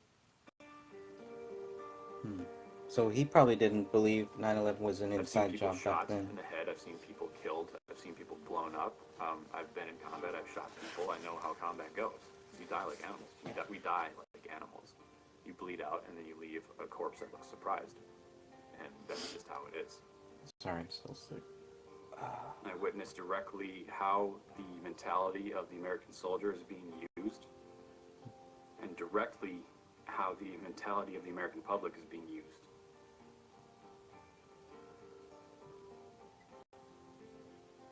I mean, when you follow a flag, you're going to be manipulated.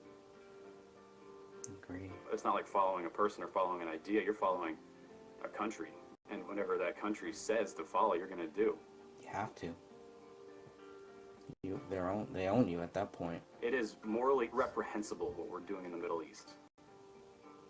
And if you don't fucking understand that yet, you need to open your eyes, because you are a slave to the most insidious global agenda mankind has ever known, and you are directly responsible for that. I didn't learn about At some point, 9/11 you've got to until years realize later. that you're just a dog jumping through hoops for the government.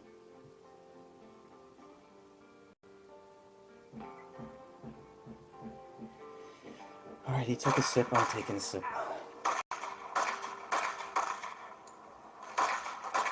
Now we're in Texas, June of 2008.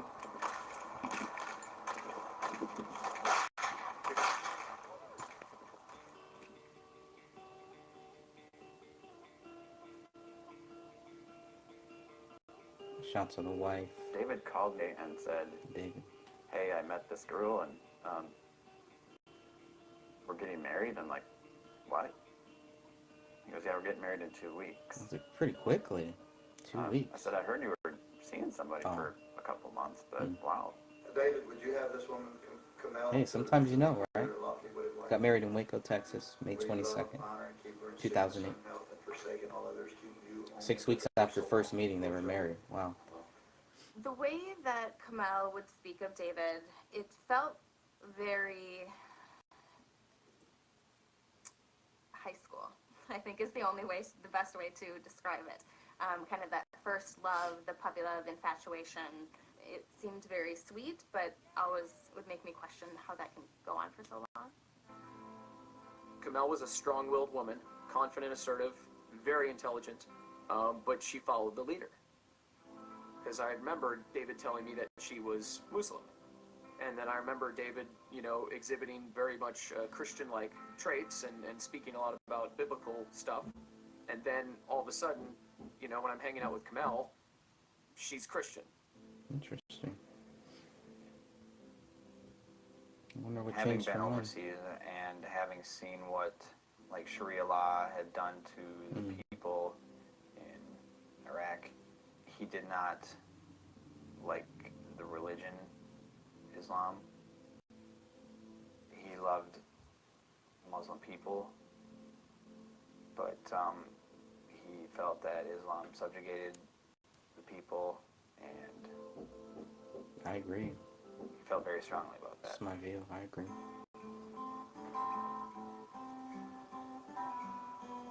Soon after David and Camille are married, he's redeployed to Afghanistan. Man, that sucks. This redeployment is a surprise, as Crowley has been told he will be discharged after. First heard he was having stop problems loss? when he went to Afghanistan, and he was really struggling because he's now afraid. He was never afraid before, but now that he's met Kamel, he really has a reason to live. Interesting. He really doesn't want to get killed. He has a wife and a daughter Never on the seen way, documentation, and he Tina. thought he was going I back haven't. to civilian life, and he'd done his time, and Uncle Sam said thank you. I think the sister And even now all of a said that sudden, he she was is still a being thrown Muslim. into what he feels to be a corrupt That's war. what she told me, if I remember correctly. What the stop loss did to Contradicting his stories. worldview and how he described it to me was that he had a breakdown. I was stop lost. I was involuntarily held by the military for 15 months. That sucks. I was forced to deploy against my will. Had to leave my brand new wife at home. And I come back from that very disgruntled, to say the least. That sucks. Nothing good ever comes out of a deployment except for, well, a body count. That's not good. After today. Why are you making it on me? You're pretty. Get out of here. Hey, Ronnie.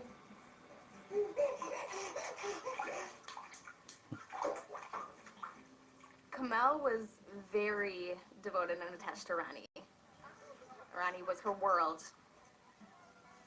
She and Ronnie had a very special relationship, always hugging and happy and joking around, and she was very attentive with her. What did you have for lunch today? You ate a peanut butter and jelly sandwich? Yeah. She was just what I thought every parent would want in a daughter. She likes pink. She's adorable. She has goofy features, and there's just so much to love about her. You like cookies, huh? Okay, say goodbye to Uncle Danny. Bye-bye. Big smile. She'd have been my dream girl, as a dad. Not sure what kind of sadism this is. Because he's never going to get that stick. And I think that's the whole point.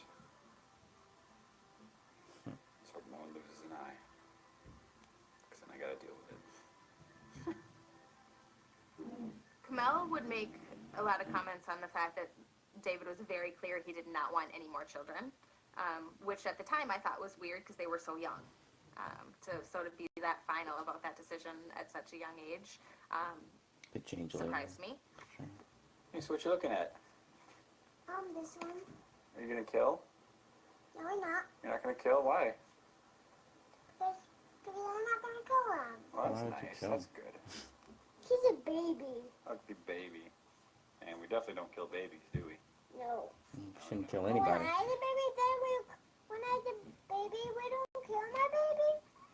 Nope. That's why you're still alive, and it's your 4th birthday tomorrow. When I'm a baby, we don't kill him.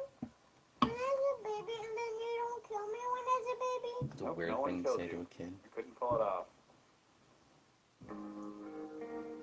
Internal desire. If a character has a desire, that means he often has a competing internal desire, You talk which to kids often about comes death. from a past trauma that usually is explained at the midpoint. It becomes very scientific and very methodical, but that doesn't mean it's any easier to create. This So wall I'll is have certain colors that represent when the character will acknowledge his inner trauma.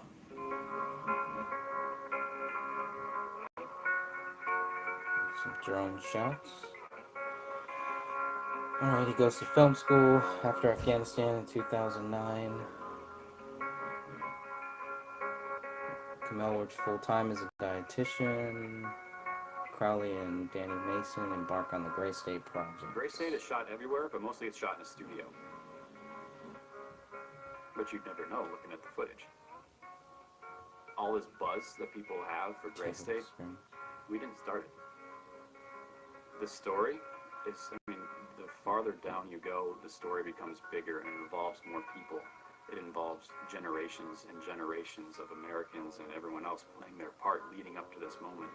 So yes, I mean, once you begin to connect these dots, there's no way you can't tell a story about it. That's why it He was was made introduced into a to the TV idea. series. It started out as a fun little fantasy, and then I think it kind of snowballed and got bigger than he had imagined it would. Okay, Mitch. Yeah, put a mark down. He had a very take control personality, and I think I almost got like submissive of it. After I had seen the results, I'm like, well, I didn't agree with you, but holy shit, this looks They're good. using that wall so against him? I'm Really? gonna go with it. Okay. Okay, That's I'm gonna be interesting. frank. This is a public execution. Gunshot to the back of the head. Who wants it? Oh shit. Are you kidding me? Yes, I want to kill. Why are they... So this was Very in the trailer, suggestive. this would have been preparing for one of the execution scenes where one of the militia people basically executes 4 people in a row. So we were prepping for that spot. Didn't the strike you as kind of creepy? Yeah, very creepy. There's Eric Nelson in the back. You can hear him. Yeah, you could even like give a little bit of a cock and bull. David's right-handed. His right hand was missing.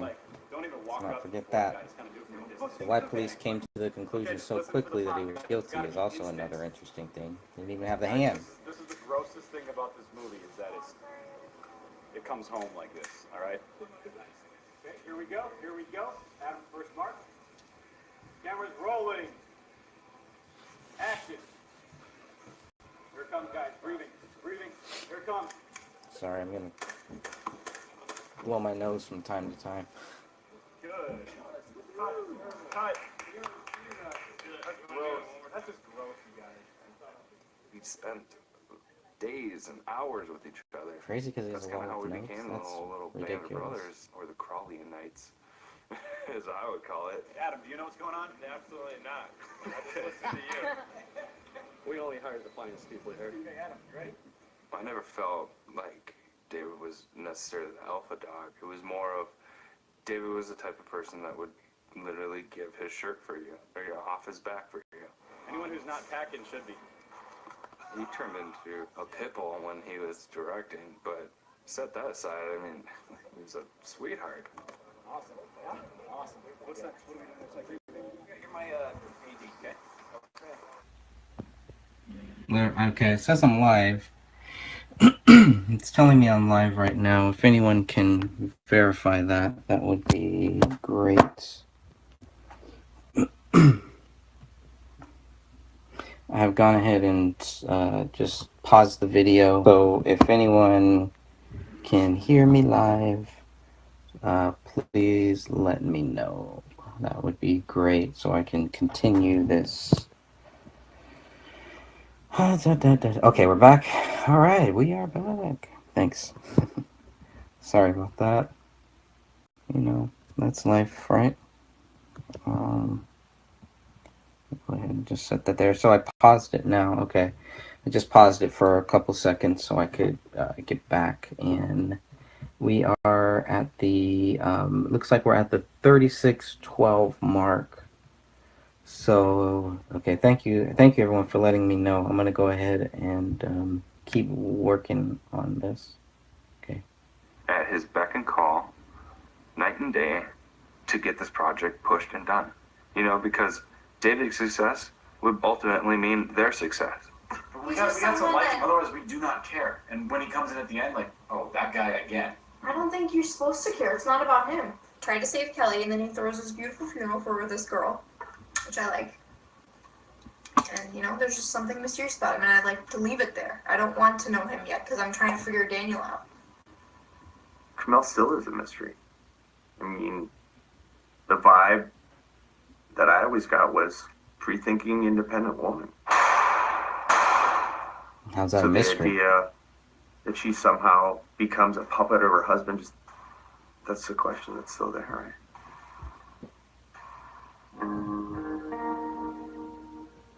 Kamel was definitely intelligent. She was definitely very good at anything that she Master of put her public mind health. to. Wow. But I think what made her so good was that she was intelligent but also extremely passionate. Come on, baby, get it. I'm gonna run with you. She was easy to talk to and was a quick thinker when you would ask her questions. She was intellectually curious and jumped on whatever she thought she should be pursuing. Show her business If it website. was the paleo diet, she was all on board with that. We've done the They paleo. named their dog Paleo. You know, I think she was trying to find her place. What are you guys doing? We're making cupcakes. Looks like eggs. Egg and Bananas. butter. And butter too. So Kamel starts baking cakes and she realizes how Good shoes. good she is at it. Not only good, but amazing. Oh, I So missed she the starts scarf. her idea, KC Cakes. She Winnie would the make Pooh. like an Elmo cake for Rania for her birthday.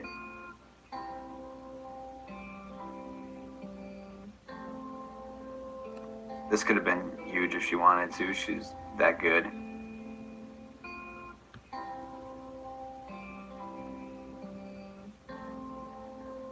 Yeah, they This could one- find anything. This was about- my birthday like cake this. here.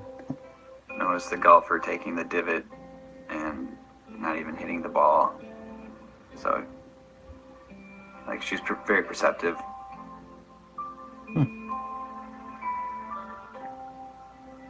Emotionally, she was very smart. And I think, like, David really trusted her with his feelings and emotions. This was not the Annie doc I viewed. I wonder if this is an extended version. I know there was a. That's what I hated about it. I guess there's a I hope you director's make it cut. better I'm than not what sure. I'm imagining. The Annie version, maybe it was shortened down. So or David something. Crawley, I don't know. Bucksall Convention, he self-funds a trailer for a movie that doesn't exist. He's going to use that trailer Oh, yeah, he's as gonna a make it. marketing tool to get money to pay himself in order so he can write the script. Then he's Uh-huh. going to take that script, take it to Hollywood, get $30 million to make the movie that he wants to make. Okay. It's an improbable dream. I mean, it's a guy in Apple Valley. He's unemployed. He's got a young family, and he's doing it in reverse order. I don't believe that even he could have foresaw how successful that was going to be.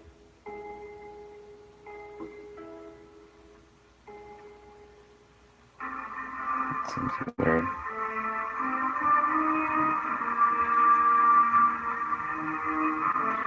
Parts of the Annie doc are missing. Interesting.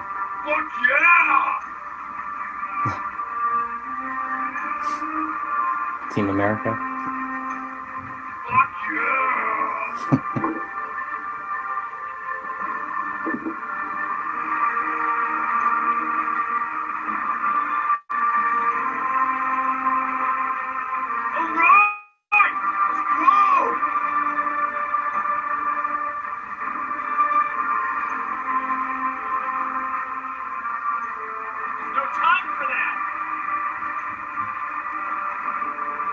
Filming sound effects or audio to insert.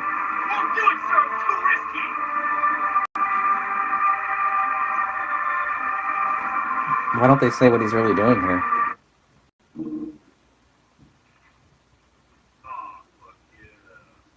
It can seem like he's just staring into the camera.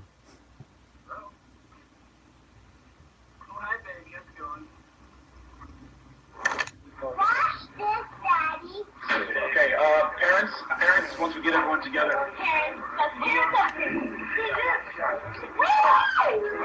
You know how the police typically view us, peasants in situations where they get to use their weapons. They have no regard for your rights, okay? So what's going to happen? It's a 3 a.m. raid, okay? You're all asleep, so you're all in your pajamas. If you feel like you're warm enough, I want you barefoot. You're getting pulled out of your bed in the middle of the night by these armed dudes. They're going to take you out. They're going to force you to the ground. He's basically telling all these little kids that we're essentially going to... Who have already agreed to do it. Rip you out of this house and... Okay, so listen up. I'm going to instruct my squad leaders. If it gets too It's not like it's a surprise to them. I'm sure they know it already. So you can scream, "Don't hurt me, stop hurting me," and stuff, and they're not going to listen. If you say banana, they'll stop. Funny. Could even what a director would do. And action. Some of the family wanted parts taken out. I think the whole Alam family stuff was taken out.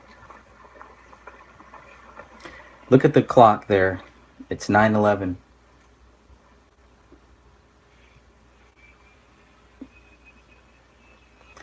The Alam family withdrew all of their stuff, which that's the stuff I was hoping to get.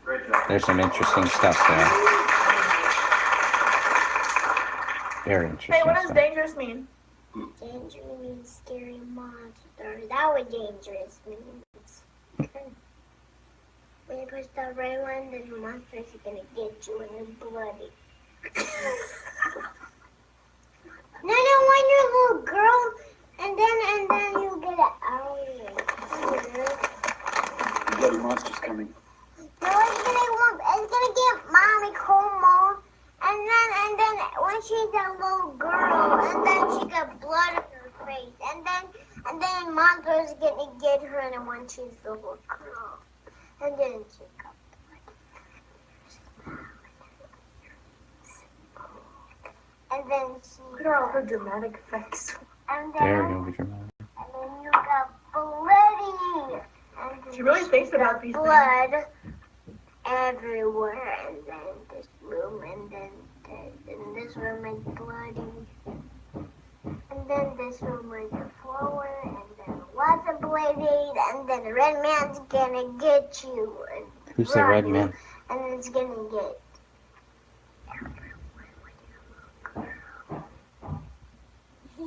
That's disturbing. Yeah, I mean, okay. Let's face it. You can, there's a red rum quality to it. It's like The Shining, right? A premonition. Yeah, but he's guilty, so forget the it. girl is Right? prescient. I mean, the way she's talking about. Well, we got no proof, but whatever. We'll just go with it But because she has police been say it. exposed enough to some very dark things that this is what she knows, and this is what a little girl is now talking about. I mean, Jesus Christ, she's 5 years old. Watch your mouth, buddy.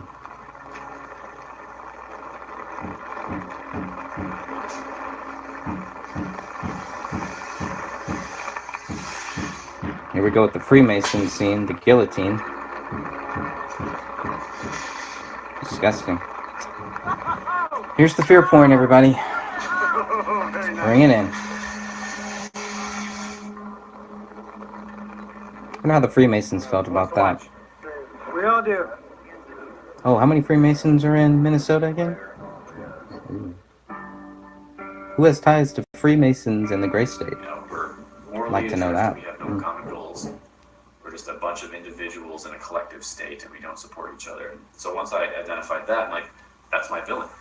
And so Yeah, first Leiden's watching this weird. film can be like, they subconsciously recognize that this scene is where they're supposed to be. They're really jumping around.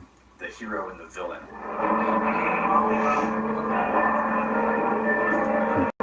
2012 Gray State fundraising trailer premiere. Ugh, I just never liked the trailer. Sorry.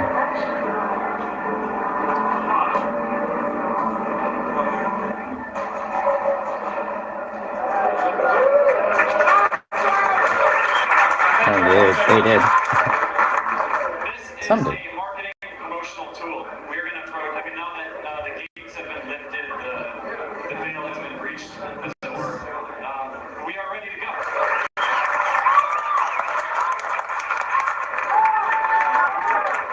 Meticulous. Interesting. I think for us, shooting the concept trailer, raising the money that we did, setting the goal and crushing the goal that we set for. Thanks. I'll pay attention to the Back board. then, we thought it was It's totally starting to make feasible sense to do what you're we were saying going now. to do. We're very, very fortunate to have the crew from Gray State here today. Woo! Yeah! I think the fans had a great expectation of David. I think they saw the Gray State as the Jason Allen's a Gray State fan. for this message and this story to be told. This is David Crowley, the brains behind the madness.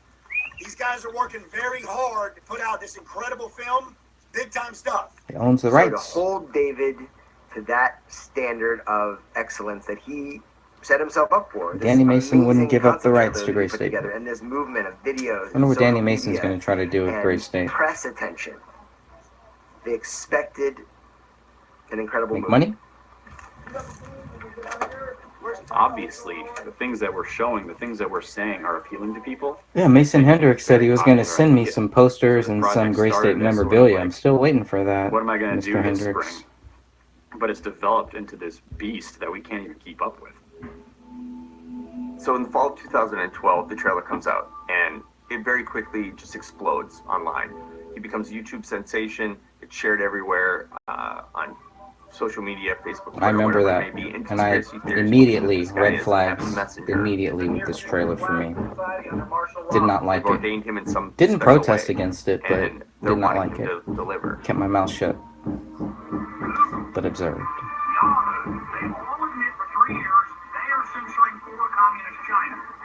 In the fall of 2012-2013, Crowley's Facebook and Twitter following increases. It's important to understand who knows who has the access to Crowley's Facebook and Twitter, especially after his death.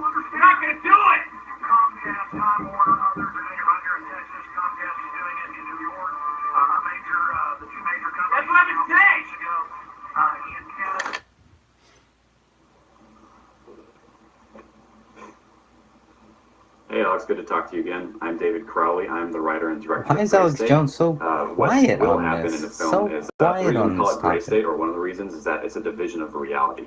So we have Talk people about who are everything living else. in the Alex These guys will Jones talk about world, know what's aliens in the going White on, House people or who whatever, simply but don't. don't talk about this one. My role in this whole thing was not just to be there and assist David with whatever he wanted, because he knew he already had my commitment, but I was, of course, David's personal Rolodex. I'd been doing the work in the trenches with the revolution for years, and so I knew everybody already. What camera you want me to look at? Look at, you're talking to Sean. I'm talking to Sean. Okay. Good. Okay. I got it, guys. We see a giant arms race against the American people, but not just here in the United States, worldwide. We see the globalists building a giant police state control grid and calling themselves technocrats. A technocrat is a group of dictators who use technology to control people. We are already Messages beginning are to gone. fall Interesting. I'd like to to hear more the about Gray that. State. Please make sure to bring that up after This you watch fight this. is for the future of humanity, and we are in the fight. And it's now time for humanity to restore the republic, Photos of and them restore at, freedom, and the Bill of Rights and pictures, Constitution. the video of It's them at just that simple. Bilderberg. This is from I won't take Bilderberg, up too much of your time, but can we have verbal consent to use this 2012. footage? Yeah, you can use this. Go ahead. Your name? I'm Alex Johnson. Your name? Really? There was already this movement that Paul was Fest. right at its peak when David was coming along. I with the remember Gray hearing State about the Project. Paul Fest. So it wasn't corralling. There was already a big audience. And then the rest of the audience came once they saw what was being put out. Has anyone heard of Gray State? The film explores trends like RFID, bio, and nanotechnology. These represent the fusion of authoritarian control and human flesh. And these trends are no longer science fiction. David Crawley is the warrior, right? He's the warrior, though, that is the artist. And in that, they see a guy who can be a leader of this movement. He's the guy that's So they're going to followers. take it beyond Got it. just chat rooms to a bigger discussion. Although I make no claim that my efforts as an artist best exemplify the thoughts and feelings of every person in this room, I do assert that as far as expressions of freedom go, this is one we can all get behind. And through our united effort, we can keep this film in the fiction section. Thank you. Once you get into this information, there really is no end to it. It just leads into the next conspiracy, the next conspiracy. For example, you want to ask why veterans are on the watch list. Now this is coming out. Police agencies are being trained to watch veterans. So veterans, gun owners, patriots, these sort of people who are independent of the system or can be, are they really a threat to the New World Order? You're fucking right they are. That's why they're being targeted. What is the New World I guess Order? I'm rambling. I got nothing. What's the next thing? That footage looked like it was from the documentary that he think was he had an making, element Gray of State, paranoia, The too. Rise. Like, whatever you told him, it's just he wasn't trusting it. Oh, it was paranoid. Okay, sure. He had gone through this transformation on that deployment. You know, it Didn't shocks stop you the guys system, from working with him. and you start looking at the world differently.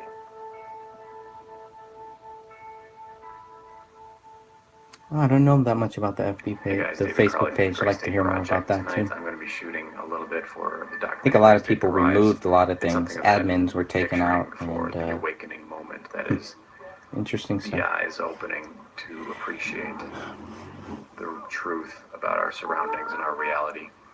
So now they're showing him filming. This must be their old house, the apartment that So I'm using some my wife demonic Mel as the activity might have subject. happened in. She ends up being in most of my projects. Should I look at her at all? Like, No. oh, I'm so concerned No. for your life. He always had to be in control of everything, every variable, and there's no collaborating with him. That was the problem. So. Oh. Yet he had collaborators. Got Moms do that, like holding their child close to Well, them. it looks a little bit. it. His personal page? Okay. Yeah, there were things removed from his personal page. Some tax talk, right? I never saw them argue. I never saw anything like that. They did it. They had a bad spell back in 2013. I think David was on the road so much and doing this Gray State stuff. Yeah, I that's think tough. Kamel felt she was holding the family together financially and filling in while David was gone so much that they had a rough spot for a while. Did you guys have a surprise at school? Because that's what the paper said. Kamal and I both worked in a clinic where we saw clients with eating disorders. The business that we created together was for nutrition around 3 posts people with left and a autoimmune handful of diseases. pics. Interesting. Wow. I would say Kamal and David Think were we got definitely both screenshots. at a point in their life that I think they both had pretty strong passions for separate things. Kamal the nutrition, David more the film. She did not have many other friends. Oh, how much more of this do I have to watch? She 38 made a lot of minutes comments left. that she would have loved to have more friends and that she was looking for ways to do so. It was just kind of, oh, David is a little different, so, Interesting. it just Only the doesn't 3 work out. friends But I could tell she was always that very believed David disappointed. Crowley was guilty behavior were the ones who were didn't add up. controlling the page? He was involved in everything. Or they were and posting? So, She always made it I'll let seem you like it's clarify that exactly later. what she wanted. All right, Randy. Say hi, mommy. Hi, mommy. Okay, now we're gonna do the spin, okay? Okay, let's spin. Ready? Set. Oh, it makes me dizzy just looking at it. So skinny. Oh. You don't like it as much as last time, huh? It's fun, Daddy. You like it? Is it fun? Yeah. Oh. It's too skinny. I couldn't do that. I have the stomach for that. So less than 2 years after the trailer comes out, he's made his way to Hollywood. He has script in hand. Okay. He makes contacts with legitimate Hollywood insiders who believe and tell David that they're going to go out there and raise the money for a $30 million movie.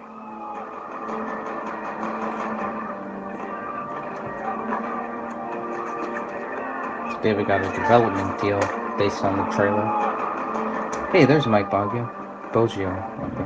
I keep saying Boggio. The way I would Sorry. pitch this thing is There's Michael America's finally O'Donnell. had enough.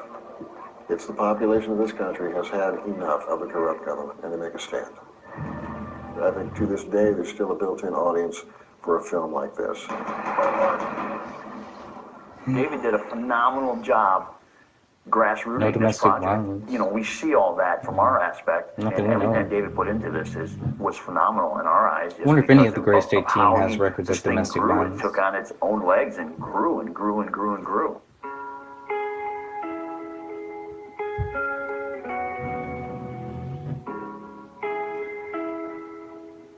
So this is our June 29th meeting. We're sitting at a pub on Sunset Boulevard in Hollywood. We all did a celebratory shot and to conduct new business. David was very laid back, very, very calm. In that meeting, it was just very, very, very professional.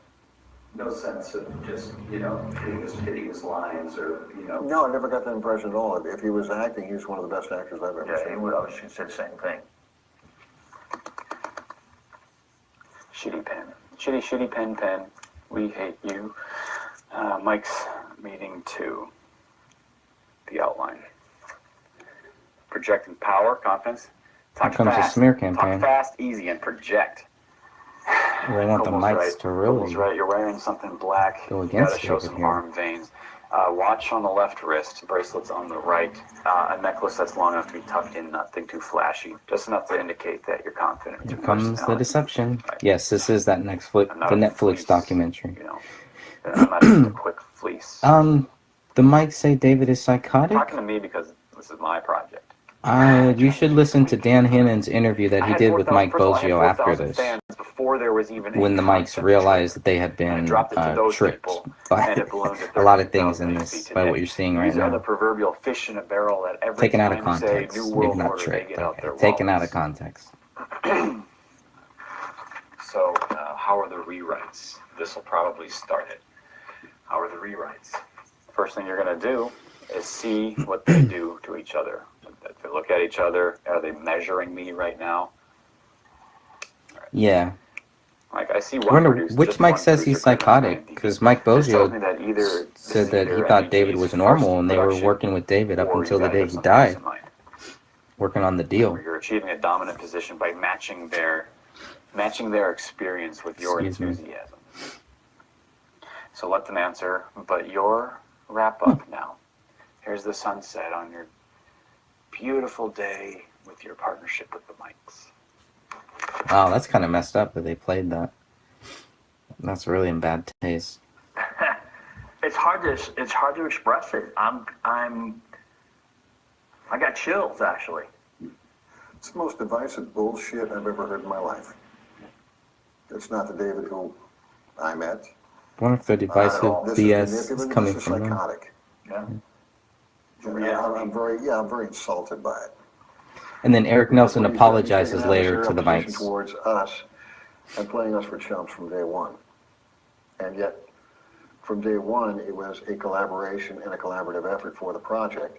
This is the complete opposite of that. This is, I am, controlling the project. I'm going to work out exactly what words to say to elicit what response.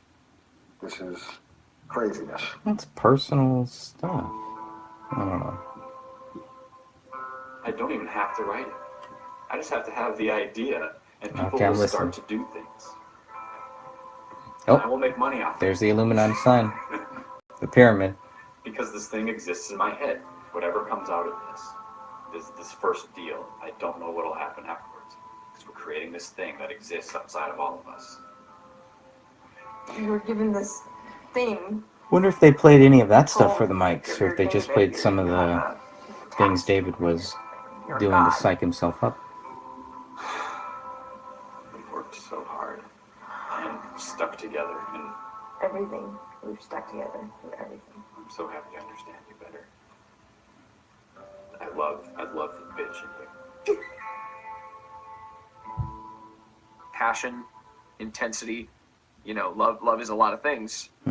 And love can turn into hatred too. It can turn into something negative if you put too much passion into it. Oh. Good to know. I just was concerned for him because you go from hanging out with a person religiously to getting cut off. So he did that a lot. Huh? I mean, he withdrew from Not just all at the of us end of so his life. hard. Like, I texted him, and it would take a couple of days for him to get back to us. And it's like, well, what's going on, man? It's like, I'm writing. I promise I'll, da-da-da-da. And then when he emerged from that... So he did emerge. That's when he said to all of us, like, if you ever see me doing that again, say something. Tell me. Because I went to a dark place. Interesting. So if I ever go back to my dark place, please tell me.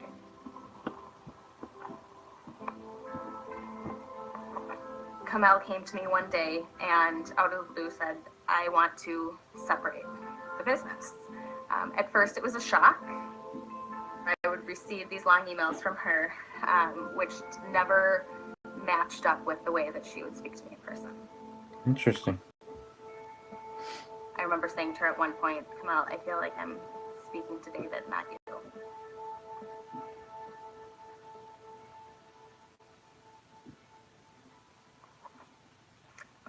This is a journal entry. It's been a busy week writing Gray State, polishing it up. By the time you read this again, this whole nightmare will be over. So he's finishing it.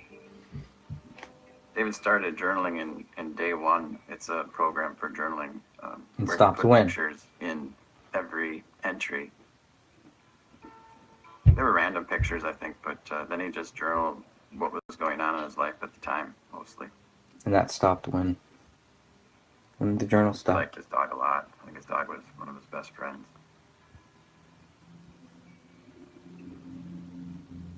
May 31st of 2014, journal entry. You will perform a ritual, a prayer for wisdom, love, empathy. These are the keys to unlock your ideal future, and you don't have an hour to waste. So he's searching, right? He's a guy that is trying to bring a greater truth or truths or things that are hidden from us. He brings the spotlight to himself. David starts to feel pressure. I mean, it's not just about him anymore. It's not just about what he's bringing to the table. He's got all these other people at the buffet, and they want his product. They want what he said he was going to do. Well, they get their own product. David got to a point where he got so upset with his fans that if they wrote something negative, he would ban them from the page. He didn't want to hear the negative anymore. He was like, It's a lot they didn't put in the movie, like the bullet hole take time. It's in the not living easy. room ceiling. Take it or leave it. I don't have to listen to your shit. And I think when you have a target audience of that nature, they're going to respond. I see something from 2015. Not believe anything they're going to dig. Kind of like comic book movies. If you get something wrong, the die-hard comic book fans are going to attack you for this or attack you for that. These people are just actually legitimately insane, though. That's the difference. I mean, the guy's more libertarian. They could be robots. He They realizes could be bots. that suspicions of wanting less government or questioning Doesn't mean they're real government's people. motives or why there's wars or why are we, Find the bots and in block them. Afghanistan or Iraq like that is way different than these other people who hate. And he wasn't talking about hate. He wasn't talking about hate. Huh? August 5th, 2014. David and Kamel are preparing for Rani's birthday party. His quote was, It's a unveiling big deal. from the distance everyone has perceived in us, ridding ourselves of dysfunctional relationships, friends, family. That's the last time all the family was together, it sounds like, at this birthday party. It's a very important piece right here. Sunday, August 10th, 2014, at Rainey's 5th birthday party. Very important day here. David's mom is here. Birthday party, the only thing It's not mentioned very that stood out much. to me was that they weren't talking at all. She had nothing bad to say about him. It's They David's had the sister in the closest background. relationship, and I just expected that they would flirt or kid around a little bit, but Haven't seen David's mom at all. Where is she? She's here at this birthday party. I'd say it was during Ranya's birthday party where I noticed such a disconnect between Really? him and Kumail, and it was just really weird. It wasn't like any other time I've ever been in that household. It was stale, stagnant air. It just was bad. There's David's mom. She's in a cast. Going into the basement, are we?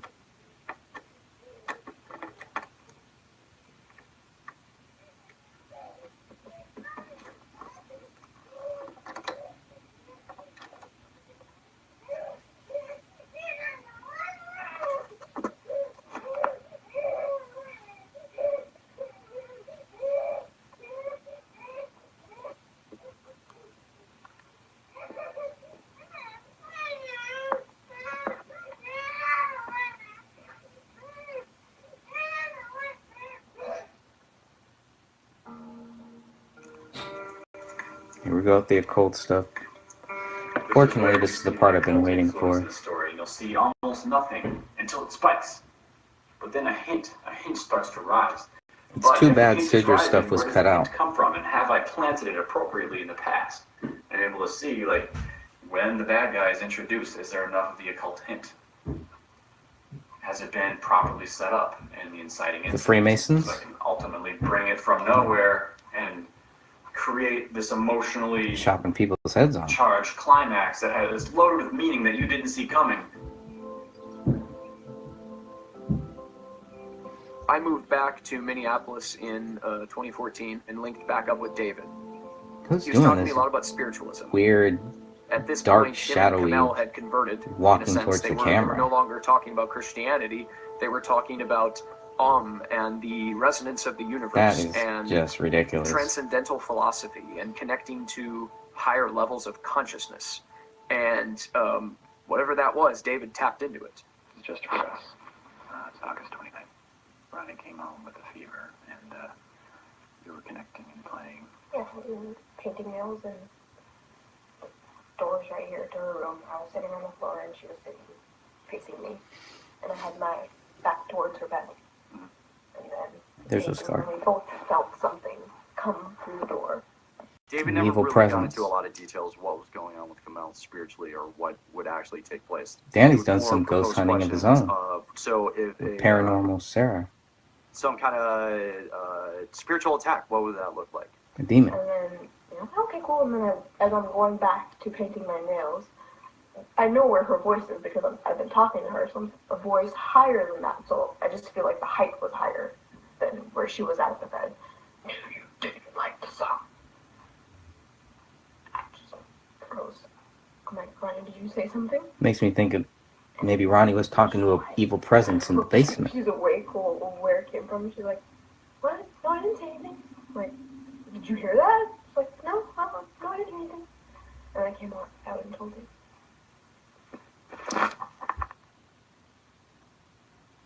She sounds sane to me right there. Want to know what I really think? Yeah, absolutely. Okay. I think people lean on the supernatural when they can't understand things that they're experiencing and feeling. She said she heard a voice in the house. And it's A easier to presence. believe that they were being chased by some kind of metaphysical spirit than they were being chased by their own problems. What is this guy talking about? That's ridiculous. This is very misleading. After his daughter's birthday party, he starts just shutting down.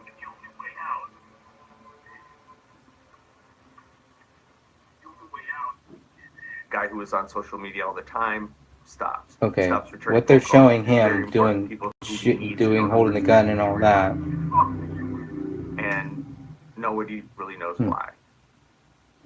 I'm not sure that's how the house looked So like after the birthday party, me and David's when police found the very bodies. sporadic. It's interesting. He was looking much more to be the sole controller of Gray State. He was looking for me to sign away my rights as being the creator and one of the actors in it. Wow. And I wouldn't budge on it. They're really painting him. September 8th, 2014, there was a journal entry. The universe may want me to destroy Danny Mason, since he has given indication that he wants to stand in my way. What a fool. Convert him to my cause or destroy him. His next actions will decide. Sounds worse than it was. It was just David being creative, I think. Yikes.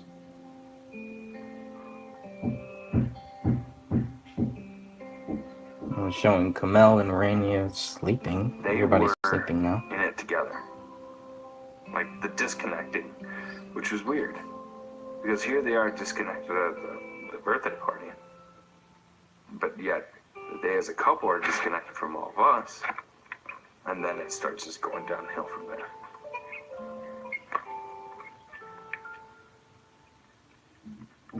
It was a very drastic change. She became very isolated.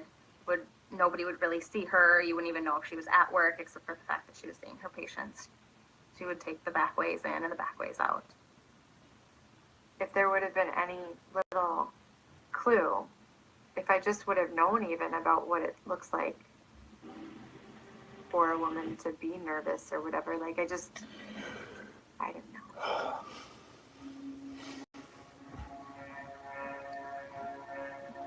Yeah, the spirits, I mean, come on.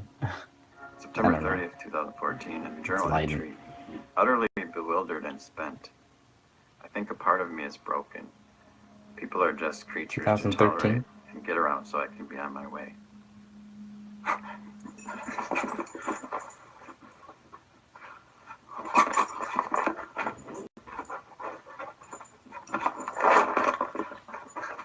I was going to babysit for him, and that fell through. That was bigger than I thought. After that, I would send him a text here and there offhandedly, and nothing, just didn't hear anything back. And that wasn't out of the ordinary. He gets busy, he does his writing, he gets buried in his work, so I wasn't concerned. I did notice that he wasn't responding. Then it became more of, I don't want to say pleading, but then I began to think something was wrong.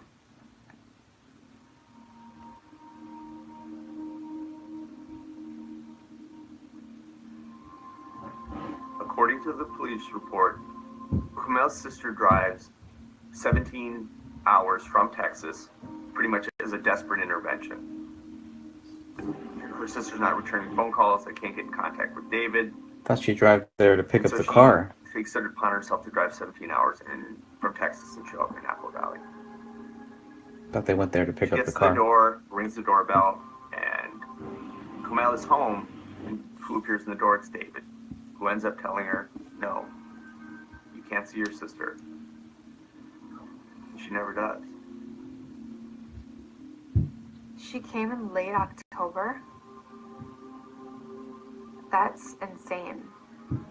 Why wouldn't you let her in the house?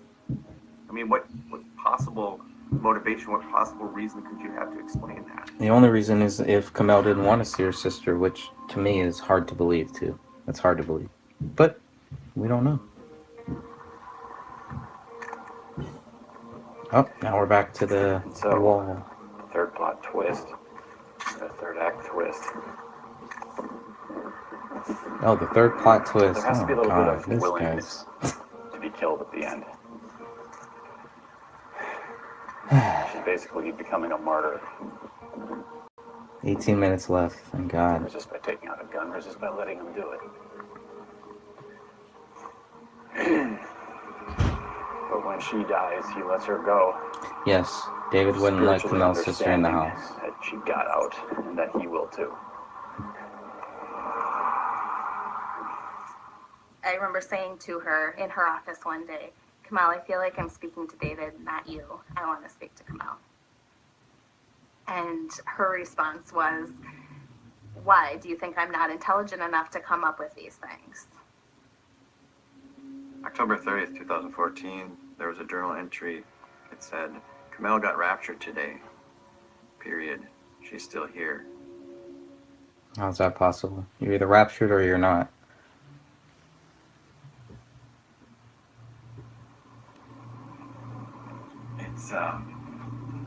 It was hard to hear when I first listened because there's some background noise in the room. I didn't realize there was anything out here.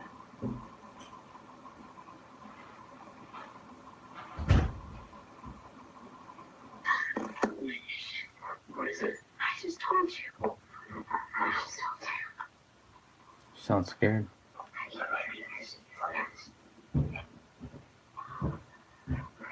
What is it?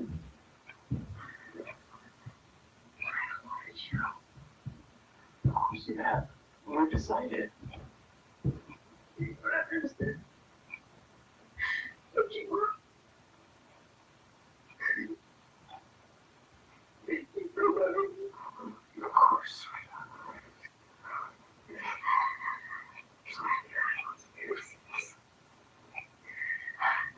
I thought you were too. I thought I cried. I want you to come with me. Come with me. There's nothing left here. You feel it?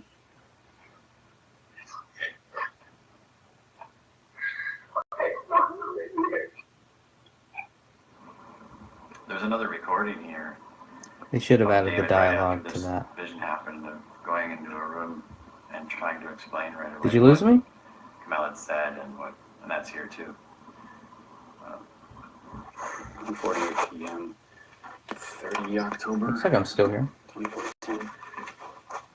I was just getting back from Home Depot with a bunch of wood to build the compost. Jessica Gal said we lost Greg. And something should be on shake and weep and howl. As if like someone had died. And she sat down. She said, "This is what rapture is." That doesn't mean she was raptured. Can I just lay here and Yeah. Do you want? I was just trying to remember everything. If you want to contribute, you can help me remember. Okay. You said you've come very far to find me, and Ronnie and I need to come with you. And there's not much time. Time is not of our world. And on some level, your soul has committed to mine, and we're gonna go somewhere. And Ronnie's coming with. I'm just kind of skeptical, I'm trying to make sure the source from whence it came was real.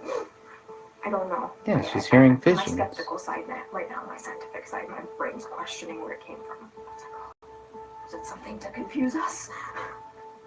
Am I crazy? Well, it sounds like a demon to me.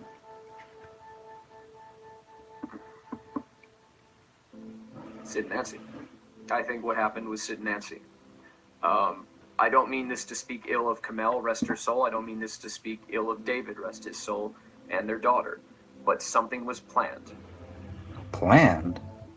How does that show something was I think planned? Kamel was in a hopeless situation and was just pretty much isolated with him. No friends, no family. And I think that she was hopeless. There's clearly...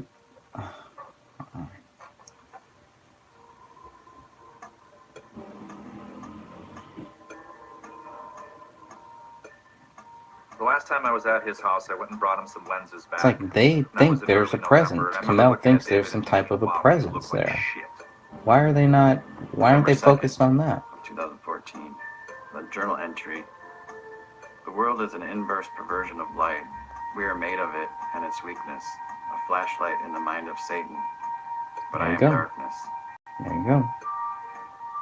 I mean, hindsight's 20/20, but at the same time, when you're locked off from this person for months at a time, and they're not they literally cut himself off from everyone. Not from Like, everyone. Deactivated his Facebook, wasn't answering phone calls. Not from wasn't doing everyone. anything, wasn't seeing his family. He's talking with Chris Peck What do you do? his last few days. Who else The was he last time I chatting saw him with? was late November. I've been over there a few times. Contacted in the middle Jason of Allen. Something he's working on, and just don't talk. I'll be present a little bit. Just don't disturb. I need my time. Don't really need anybody in and out. So it's more of kind of putting up a wall.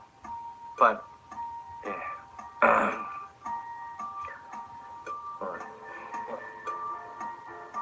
Just emotions, man. So fuck off for a second. Oh boy. December 7th, 2014. Last pictures David took on his cell phone were of Kamel. She seemed happy in the pictures, and David used one of those pictures on his phone as the background. Kamel was on edge. He was on edge. He was thin. Eyes were sunken in. I mean, and that's when I approached him. I said, you know what, David? You told me to speak up whenever I noticed you start going into your dark place again. I said, Danny's worried about you. I'm worried about you. You know, what's going on, man? And he literally looked at me and said, you and Danny have nothing to fucking worry about. I'm fine. When Kamel met me around Thanksgiving, she looked sad. She looked uncomfortable. I didn't know what to ask her. I was just trying to keep her there.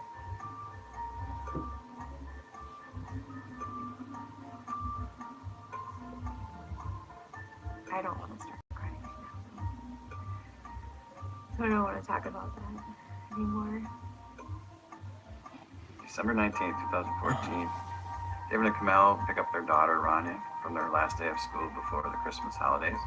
That was the last time they were seen by anyone that we know.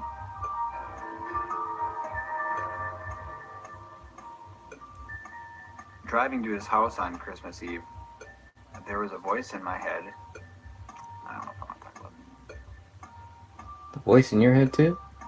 So when I was driving to his house on Christmas Eve, I had a feeling like that I needed to go to his house and just tell him that I loved him. And by the time I got close enough, I had talked myself out of it, and I said I'll just stop by another time. 2 days, 3 days, 4 days later. Yeah, I wonder. You stopped by 4 days later.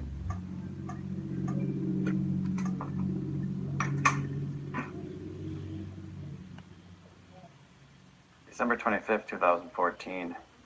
David's up early in the morning as usual and was planning his gray state future. Still planning. And he writes, Christmas. 6-day countdown. Meme. It will be a new year. And he proceeded to make a plan for every day until the new year. Plan for He the also future. made a plan that went way beyond that. Later that morning, David kills his family and then himself. How do you know? Based on what? Based on what? I think you added that last part. It's an idea going throughout, like, how can life keep emerging? How can it keep cropping up in new forms, especially with the way things are? Life has that sort of that nature of resilience and persistence always popping up, even the worst circumstances, and it's through that changes are inevitable.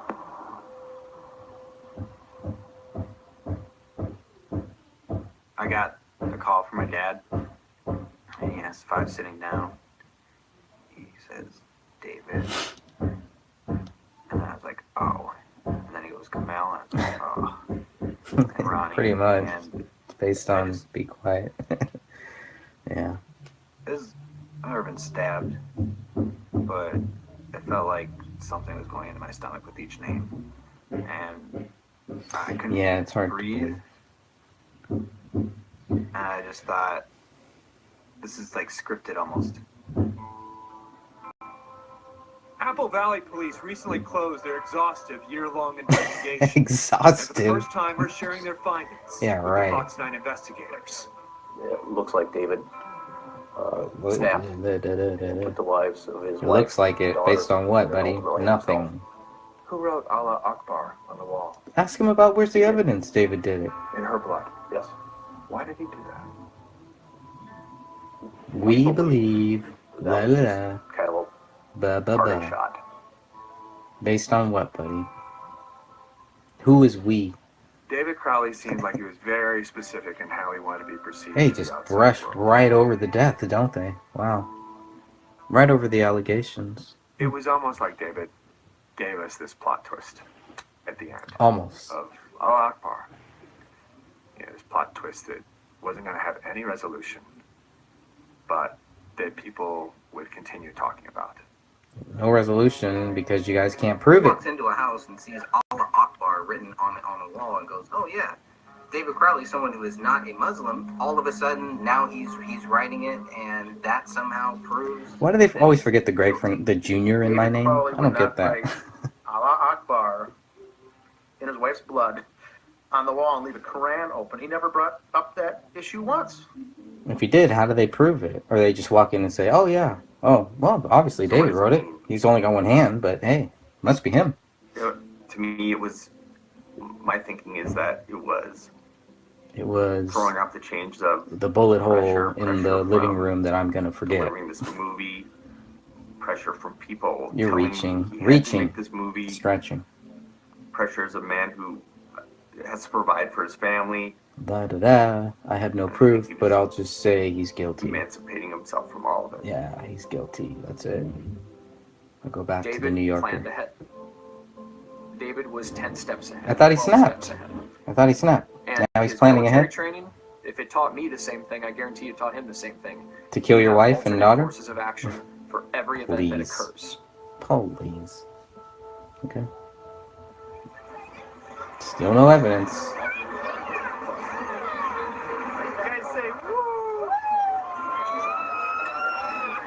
Yay! One day he just kills his family. Okay. I don't think you're missing anything. I mean, You're missing Up everything. with a good, solid timeline for everything. You're No, there is not. There's a whole month where nobody knows what happened. There's no good, solid You're anything. never gonna know why. You're never gonna know if, buddy. Danny, everybody, family, nobody's gonna know why. And you're not gonna know if. That's the only thing that you're not gonna have there. No, that's not. It's not. Come on. And this is the strange thing. It's almost like he created a soundtrack. If you know the if, you'll know the why. The reason they don't know the why is because they don't know the if. Nice This friends. music probably played Really good for friends. hours, maybe days after they were dead. Was he imagining these 53 Was he songs this? Was he that? as Was he the songs that he guilty? would play while he's committing a Was murder there suicide? any evidence David Crowley It's hard to is know. guilty? I mean, this was on a No, loop. it's hard to know, man. Who plans a soundtrack for the murder of their family? Who accuses somebody of being guilty without evidence? I don't know. I don't know either. I don't know. Yeah, I know you don't know. You don't know shit.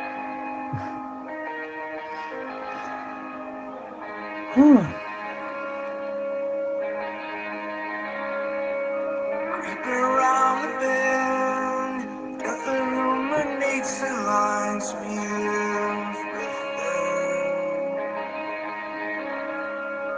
like a black sunrise.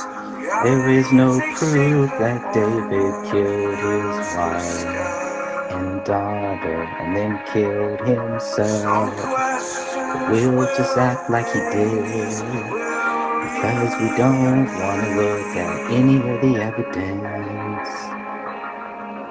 He must be guilty because they said so, and that's all you need to know. Right.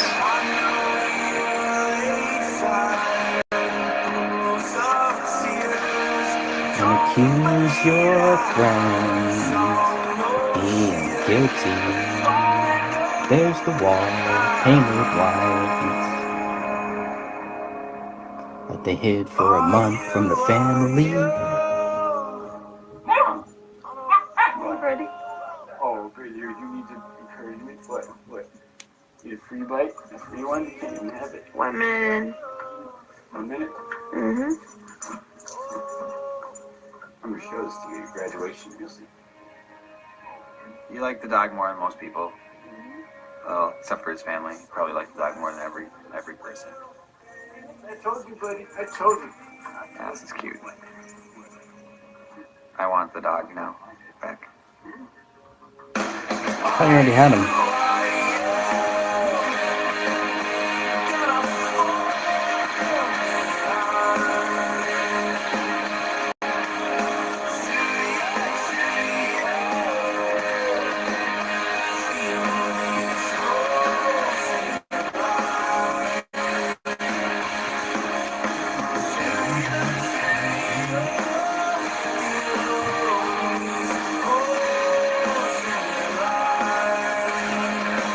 Yeah, emotion.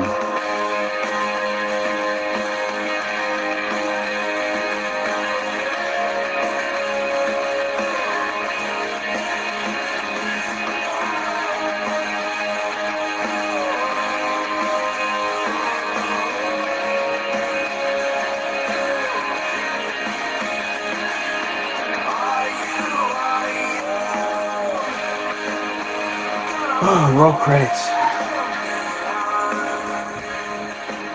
Okay, I will be right back. I just need to go to the restroom for 1 second.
Wow.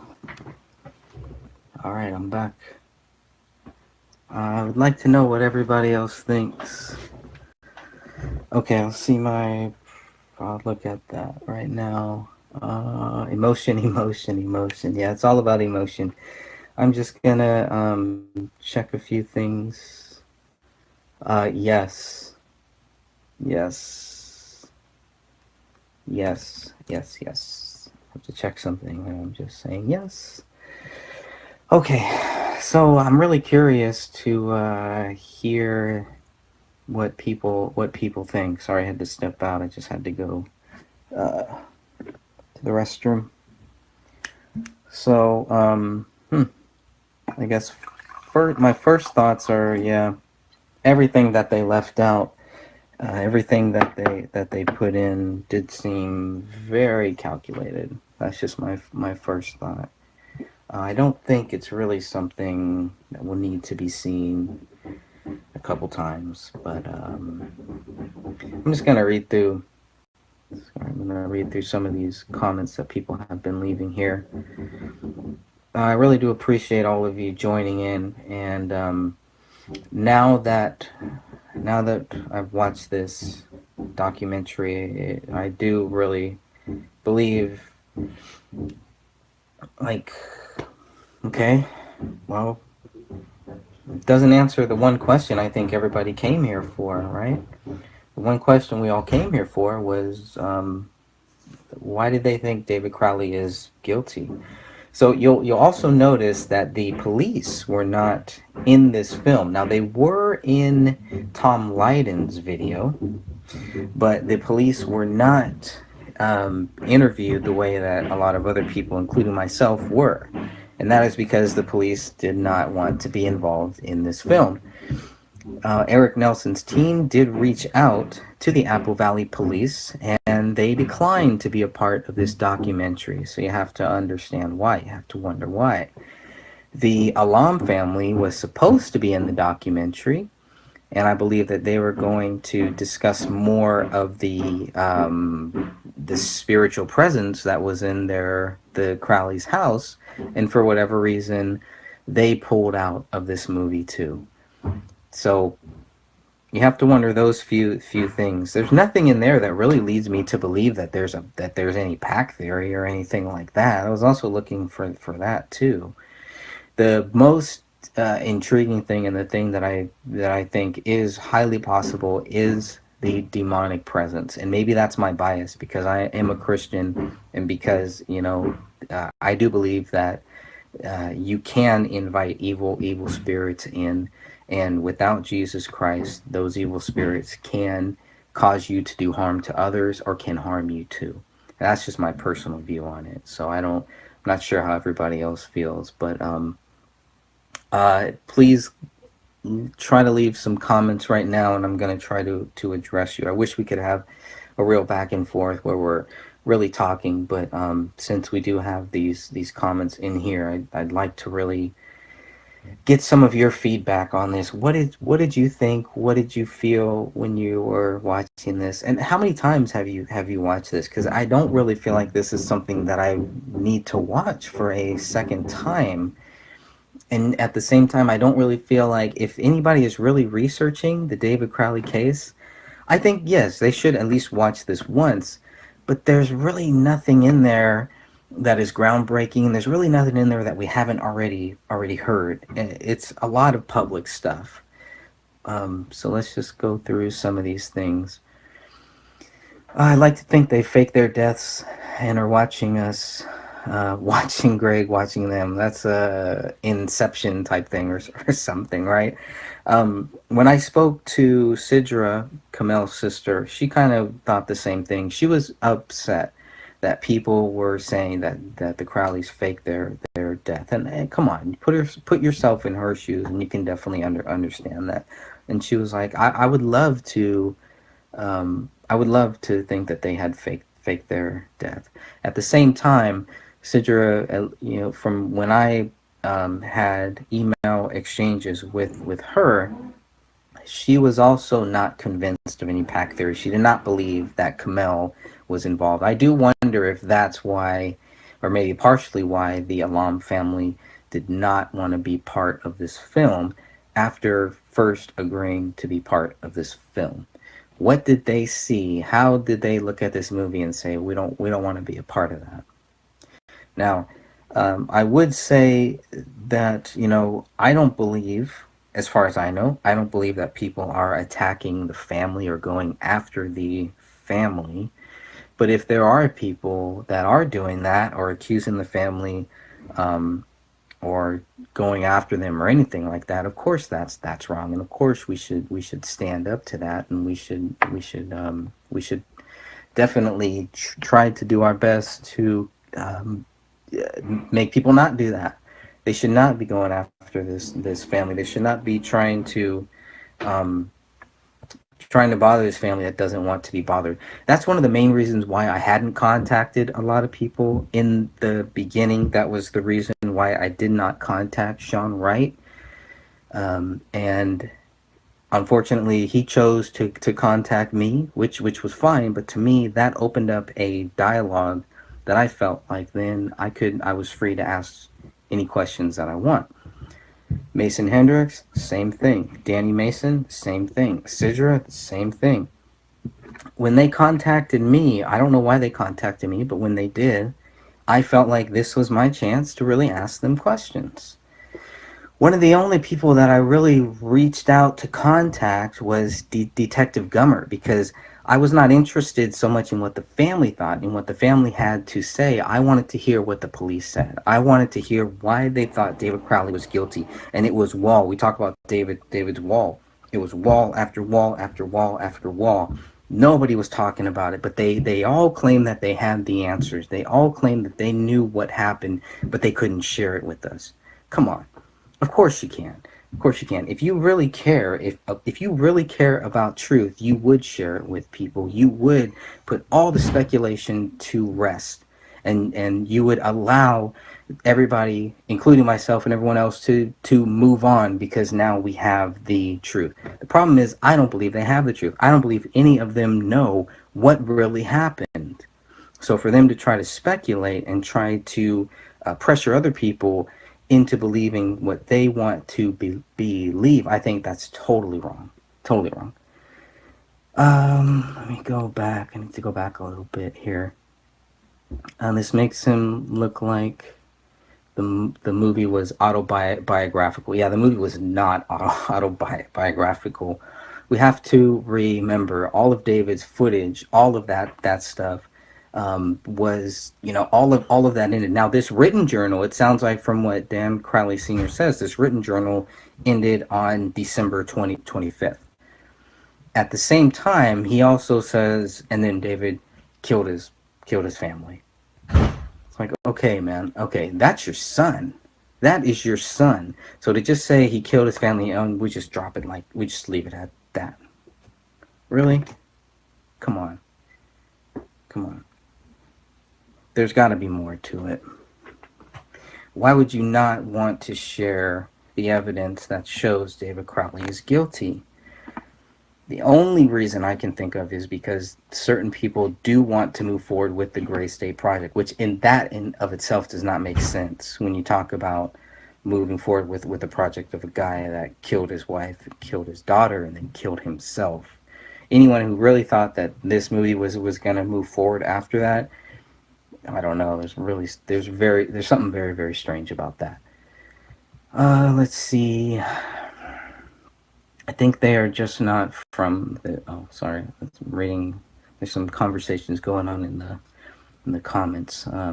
There is a theory out there that he faked his death, and his brother is really him. Yeah. There's many theories. There's the government theory. There's the clone theory. There's a time travel theory.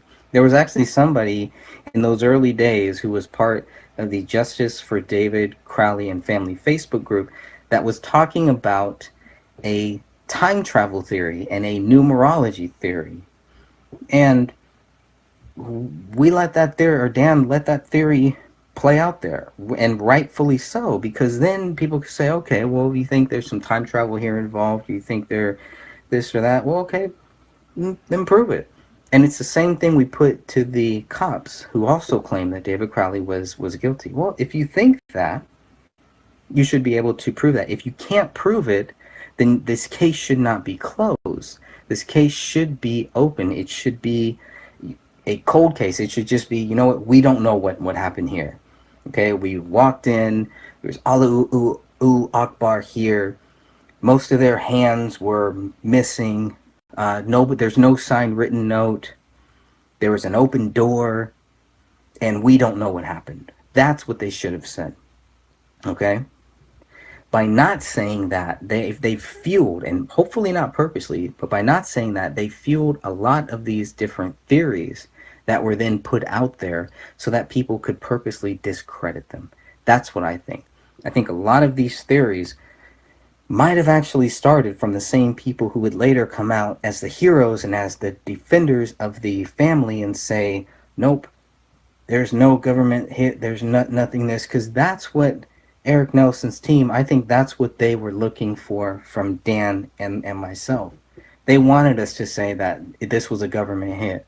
They thought, I believe, and I could be wrong, I believe they did not do their research on us. I think they watched one or two videos. I know that the guy that interviewed me did not read the police reports and did not look at the 464 crime scene photos. So he knew nothing when he was questioning me. Nothing. He knew whatever he was told and whatever stuff he wanted to believe, but he did not know a lot about this case. All right, now I'm rambling. Let's see. I spent many hours. Just. Sorry, I'm here back a little step.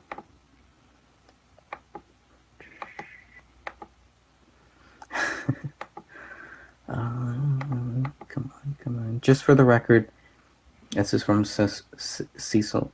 Just for the record, most of us in the Liberty Movement signed a pact saying that we would not off ourselves. Don't leave it alone. If anything ever happens to me, please. I believe that that is a very powerful thing. And if anyone out there has any proof that David Crowley ever said that, not the Hagman and Hagman thing, because we've seen that, but that's somebody else saying what David said, that David wasn't prone to suicide. But if there's any footage, if there's anywhere that David Crowley says that I will not kill myself, that needs to come out. That needs to be put out into the public. Now we're talking about all of this footage that we have, or that the family has, and that Eric Nelson has, of David Crowley recording his life. And you're telling me not in one of those times did he ever say that I would not kill myself? I mean, it takes 5 seconds. It takes 10 seconds. It's a very, very simple thing. So I do believe that everybody should do that. Everybody should put that video out there, because you just never know, because there are people that have been suicided. And if you don't believe that, that's a paranoia too. It's a fear tactic that you're blocking that out because you don't want to believe that that's possible. It's the same thing people have done about John F. Kennedy. They don't want to believe that he was killed as a result of a assassination, because then they would have to deal with it.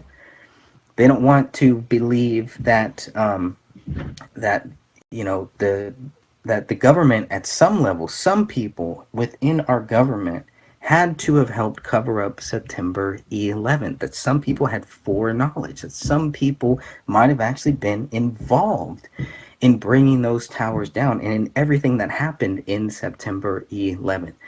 This is not paranoia. I think it's a paranoid, it's a delusional thing to not even look at that.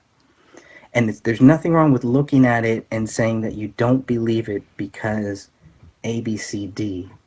Or just say, you know what, I just don't want to go there. And I've had many people that just say to me, I just don't even want to go there, which is fine. But at least they're not saying, you know what, that didn't happen. So when we come and say, you know what happened with David? Is it possible that he was killed? No, that didn't happen. That's what we get many, many times over. And the sad fact is that nobody really knows what happened. So for anybody to sit there and say that they know what happened is not right, because we don't know what happened. And that includes the fact that we don't know David Crowley is guilty based on the evidence we've seen. Now you have these people who have secret knowledge, and the chosen ones and the fortunate ones who think that they were given some type of knowledge that helps prove David Crowley is guilty, but they can't share it with us. They don't. It's almost like they have the proof, but they don't want to put it out there. Well, that's even worse, because then you're holding on to some proof that might actually help bring truth to this case. Now you're hiding truth. And to me, that's worse than somebody who just doesn't want to look at it, doesn't want to believe it. To me, that's totally worse. All right. I need to backtrack. Let's see.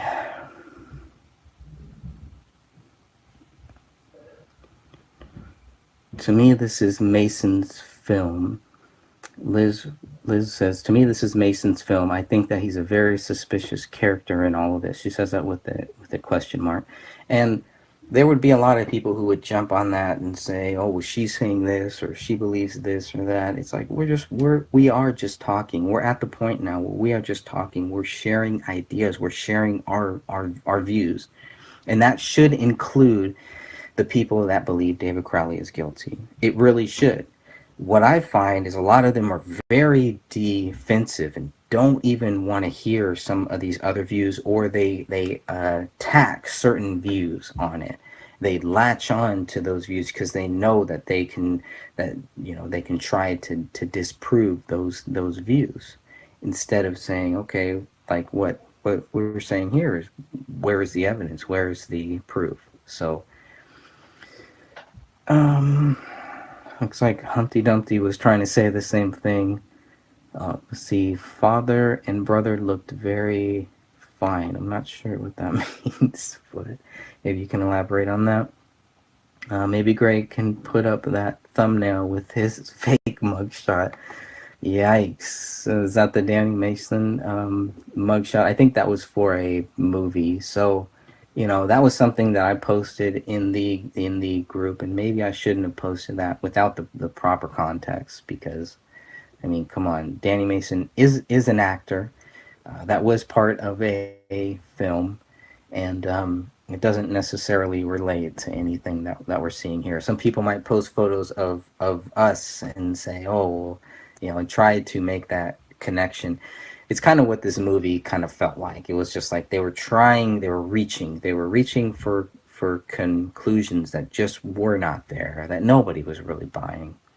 Unless they had already had their mind set up and were like, don't want to see anything else. He's guilty. That's it. We'll never know what happened. No one will ever know. We're just moving on. But let's keep talking about government conspiracies. Let's keep talking about all these other things. But I'm not going to talk about that one. Got it. Huge. I think this is a huge cover-up. They want us to believe. They want us to believe that. I said, okay. They want us to believe. Eric, Spitfire Sentinels in there too. Right on. I have long suspected they used mind control on them. They were hearing voices and such. Yeah, Eric, I mean, I'm really open to that possibility. What Kamel said about the voice and them feeling some type of a presence. Sidra had, said a long time ago before she stopped, chatting with me, before she made it clear that she didn't want anything to do with this. She had mentioned something like that. She had mentioned seeing some type of a presence herself. So, I mean, we have to. I'm totally open to that, and I think there might be more of that in these videos, and I think certain people might have seen some of that satanic worship or some of that demon talk. I think they probably could have made a whole movie just off of that. So, anyways, let's see. They portray it as autobiography. Yeah, it's not an autobiography. Yeah, I don't think it is either. I think you're right on that. Let's see. If a man is going to take out his family, the dog would be put down. Yeah, and that's what happened with Philip Marshall. For whatever reason, he allegedly, if Philip Marshall was guilty, he killed his 2 kids and he shot the dog, which was not his dog. The dog that Philip Marshall shot did not live at that house. So, thought that was strange. A very small dog in that case. This dog is obviously a lot bigger. Considering all these people around David were wide awake, I found it very suspicious nobody even brought up this possibility. Eric, I think you're dead on right there. It is the hypocrisy, I believe, of them saying, well, yeah, he's guilty. They should at least understand where we're coming from. They should at least understand that we should have more proof, and that if they really cared about this case, if they really cared about getting the truth out there, then they would share those things. They would, they would give us more facts. But instead, if you really go back and look at what the Gray State team and friends of David Crowley said during those first days after the bodies were found, if you go back and look at it, it was just like there was no doubt. They were all like, boom, he's guilty. Just that's it. And it's like they hadn't done anything yet. What did the police know? They didn't even know. The family, the friends didn't know about a lot of the stuff that they would find out later. It's like they weren't even looking at it. They weren't even open to it. So I do find that strange. Sherry Dodge says, I seriously think they were murdered by more than one person. I think a lot of people think that. And I think a lot of people think that there's some foul play involved here. But again, it goes back to the evidence, to what proof is there of foul play being involved here. what proof is there of a cover-up? And I think everybody can answer that for themselves. I think there's a lot of stuff in there that really makes you wonder if the Crowleys were killed, and it makes you wonder if there was some type of foul play involved. Now, from my view, any type of foul play would have to, at some level, would have to involve at least the silence of the Apple Valley Police. So when you have the police captain who will do an interview with Tom Lydon but won't do an interview for Eric Nelson's movie, you have to ask yourself why. Were they instructed to keep their mouths shut? And that's what it really seems like here. I think Tom Lydon scooped Eric Nelson, and even Eric Nelson will say that. If you've listened to Eric Nelson's his videos about making this movie, and it seems like him and Lydon had some type of a deal. They were all working together, and Lydon puts this report out that is very, very groundbreaking. It's the first time that I ever heard about the blood writing was from Tom Lydon because of what Tom Lydon got. He said he got 15,000 pages of files, and we got 93 pages. Wow. Now, Detective Gummert said that if you've read, he basically said, and I'm paraphrasing here, he basically said that if we've read the 93 pages of those police reports, from my view, what he's saying is that we should understand why David Crowley is guilty. And of course, if you've read those 94 pages, if you looked at the 464 photos, you can definitely see it. It really doesn't prove anything. It actually raises a lot more questions about what police missed. And maybe that's why the Apple Valley Police didn't want to be a part of this documentary, because they missed so many things. All right, let's see. Just a Gal says, what about Kamel? Could she have done it? She was resentful. She was the Muslim. Hands were missing. She looked anorexic. At the end, well, the problem with the theory if Kamel did it is that she was shot twice, so she was double tapped.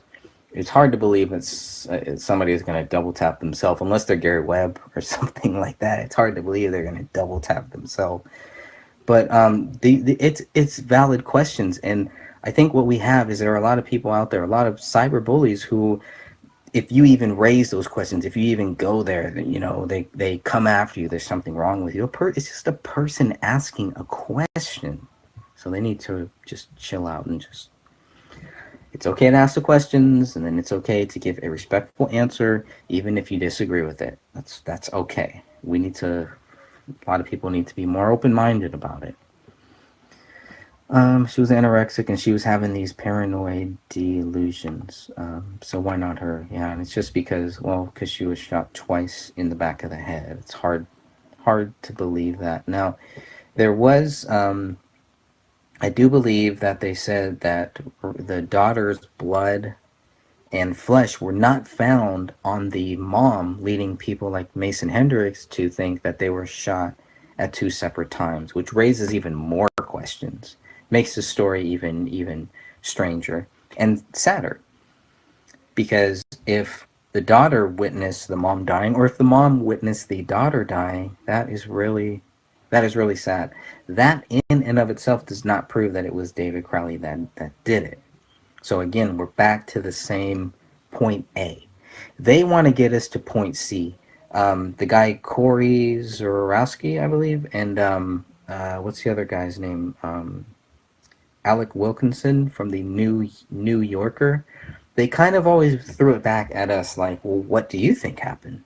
It's like, well, what do we think happened? Nobody's telling us anything. They won't give us any information to prove that David Crowley is guilty, but they'll just leave that door open to try to discredit us, to try to trip us up. And so it's just all games. It's all smoke and mirrors. It's not truth. It's really not. Let's see. There is questions of being the Crowleys being targeted, TIs. I have heard that. Definitely something worth looking into. If they were TIs, targeted individuals, then it does raise a lot more a lot more questions. Let's see. She had done it before he died. He prompted it. There was mention of infiltration. Yeah, you have seen some of that where David was distancing himself, and I'm surprised that they didn't use those quotes where David was distancing himself. They were very mild about that portion of it, and I do wonder why. Because hey, if he was distancing himself, what would that mean?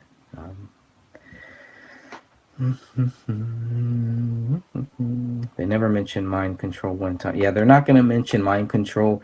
They of course they're going to mention the theory that the government killed him, because everybody's going to roll their eyes and be like, "Oh, here we go again. The government killed him. Government killed all these people." Blah blah blah. So that's definitely one of their talking points that they like to use to convince people to not even look at this case. Okay, the people believe what the TV tell them. Michaela Heathfield. Yeah, and unfortunately, I wouldn't say all of the people believe what the TV tells them, but I do think that that some do. I think a lot of people are smarter. I think we don't get human beings don't get enough credit for how intelligent we really are, and how humble we can really be, and how open we can be to thinking one thing today and tomorrow being shown evidence and saying I was wrong. I was hoping this movie was going to do that for me. I was really hoping that's what was going to happen. I was hoping that Eric Nelson was going to be that person that was really going to help us understand why David Crowley was guilty. And I think if that was his intention, I don't think it was. If it was his intention, then he definitely failed.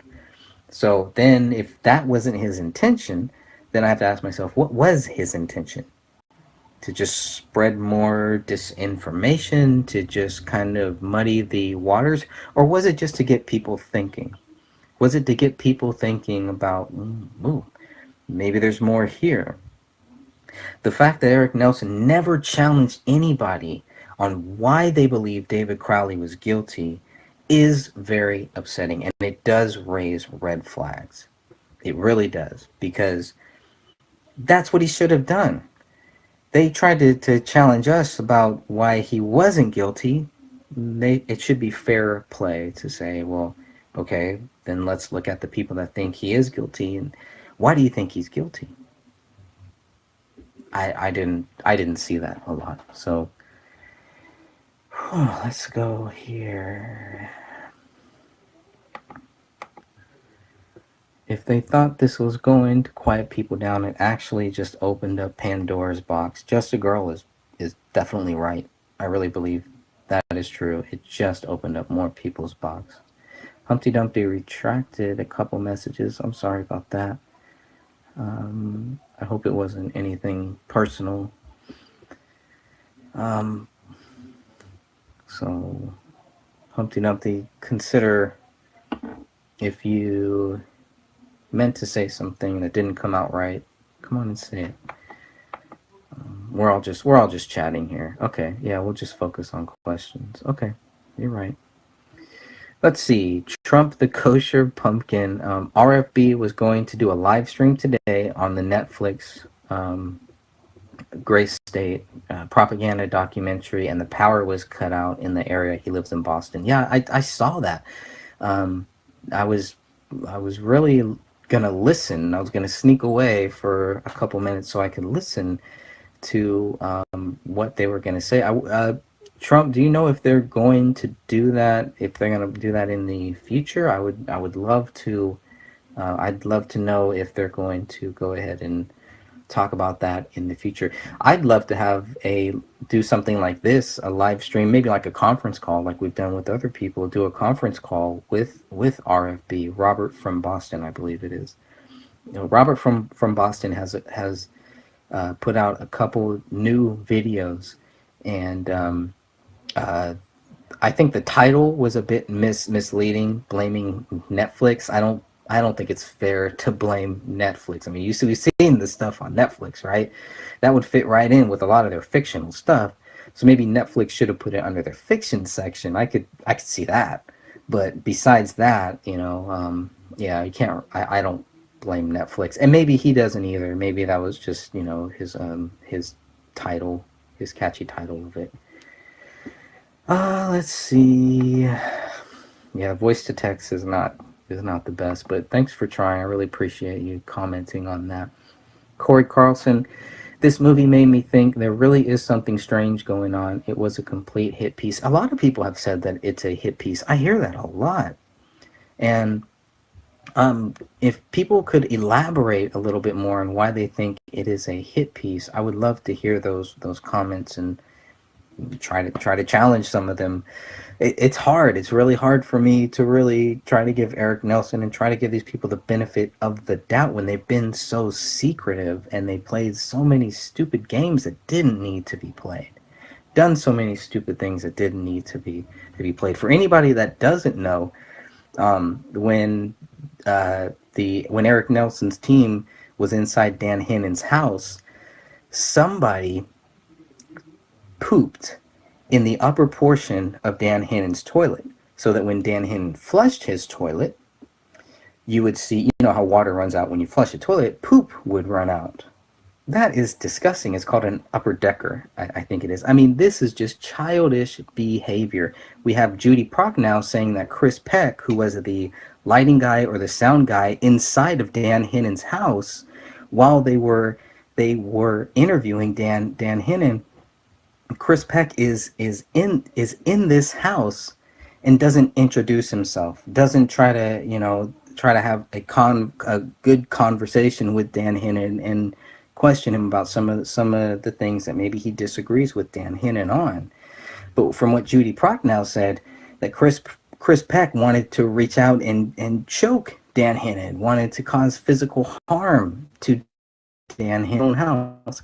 These are the type of games that these people play. And that's why they fail, because they're not about truth. They're not honest. They're not open. It's all games. And that is the opposite of what the Gray State fans wanted to see from the Gray State team. That's why they are the Gray Shame. They are ashamed. They're shameful because of their actions. And the actions speak louder. Now, they can call us shameful because we're sitting here asking questions and because we don't agree with the official story. But I would say that anyone who is not searching for truth and anyone who is not able to provide truth and is just spitting out speculation is very shameful. All right, let's see. Let's see here.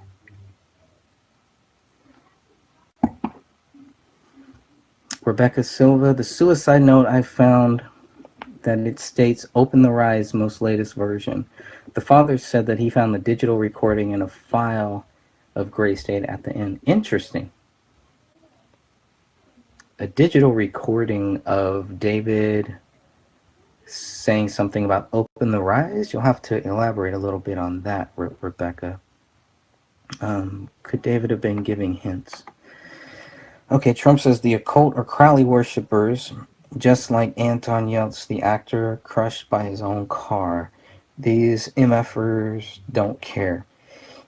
Speaking of the cult stuff, I'm still trying to understand why inside David Crowley's house there was a Bohemian Grove statue. It's still one of the most oddest things, and I asked Mason Hendricks why that was there, and he basically broke it down to say that it's because he dabbled in the cult, which to me would make sense of why there was an evil presence, some demon or something like that in there. So, but again, it's just speculation.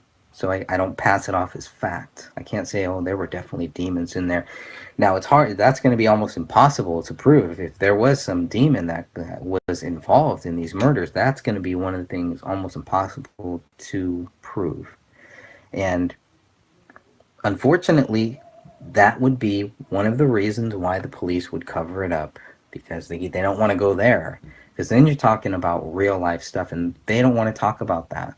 They don't want to talk about demon possession, anything like that. I mean, who is talking about that? I mean, a lot of churches don't talk about that. Thankfully, my church does. I think they should, because that stuff is real. Why are there so many Catholics talking about it? You know, what are they doing to attract these things, or to, that's a whole nother issue there. Okay, let's focus on the questions, like Humpty Dumpty said. He's right. He's working on exposing the cover up. It is a hit piece, Cecil says. No one ever shows his good side. Okay. It's, the upper decker in your home. Yeah, the upper, Dan Hennon is saying the upper decker in his home. Now you have to remember, Dan Hennon, for whatever reason, did not tell me this. I wish he would have told me this sooner, because when he told me this, I was really pissed off. And I did contact the guy who was in my house and interviewed me, and I asked him about this. Well, I didn't know about the upper decker thing. I asked him about Chris Peck, why they would allow Chris Peck to be inside Dan Hennon's house and not tell him. And if you think that, you know, it's some great thing that, oh, Chris Peck was there and you guys are supposed to be great investigators and you couldn't even do that, we weren't trying to investigate that. We weren't trying to look into those things. We were trying to be open and honest, and I think we did a damn good job. I think we did a really good job at that. We let you into our houses. You did what you did, and you cut out most of our stuff, which is fine. I know a lot of other people got cut out too. That's fine, because it should not be about us. The story was not about us. So I was a little. I did find it a little strange that it kind of started out with all of these, with our, you know, bringing this up, and then it just kind of died there, and they left out so much stuff. So for anyone that doesn't know, what you saw between me and Dan Hennon, that was a live broadcast. I believe it was about 2 hours. So if you haven't seen that, it's on Dan Hennon's YouTube page, on his YouTube channel. I would hope that everybody would go and watch that and see it in the proper context. Unfortunately, you can't see our separate interviews in the proper context, but Eric Nelson does have it. He does own it. We didn't get paid for it. So if anyone did get paid for it, I would love to know who got paid for it. Who's making money off of this movie? I'd be very curious to know that. I could throw out a couple guesses, but I won't. Okay, Trump says, should have never went on Alex Mossad Jones' show. When I heard what happened, I knew that show was involved somehow. So sad. The truth will be exposed on this clear setup. I think Trump, this really helped me. This really helped me kind of distance myself from a lot of the people that I thought were in the liberty movement or were in the truth movement, or whatever you want to call it. There's really no name. It's just a bunch of people. There's good people, there's bad people in it. There's people who really care about truth, and there's people who don't, and you will know them by their actions. So I think for me, that was some things that I was praying for, because I wanted God to show me, was Alex Jones real? Because I had Alex Jones bumper stickers on my car. I was a huge Alex Jones fan, and this did really change my mind, because he was not talking about that, because he was not sticking up for David Crowley or for just, you know, and really when I watched the documentary, it really made me see Alex Jones didn't know that much about David Crowley either. And of course, you know, he's covering all these other stuff too. But 2012 was a very interesting year. The infiltration, in my view, okay, based on nothing, the infiltration was very, very high. There was something really weird happening. You can look at the videos for the Bohemian Grove 2012. Just Google that, and you'll see some strange things that happened there too.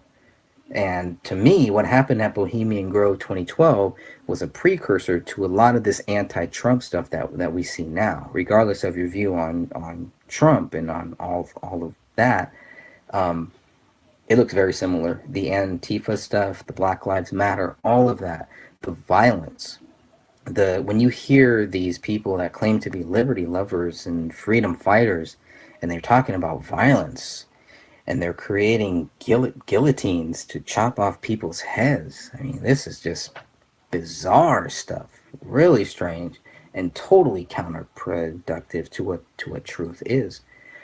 Instead of a revolution, I would be more in favor of a restoration, because I know what a revolution is going to bring. Revolution is going to bring something much worse. It always does. It always does, in my view. Okay, so we have Dan Hannon is also saying that and remember, Dan Hannon is not accusing anybody of stealing anything, but these are just facts. This is what happened. His wife's portable Blu-ray player went missing after he allowed these people into his house. Thankfully, I only allowed these people into my backyard.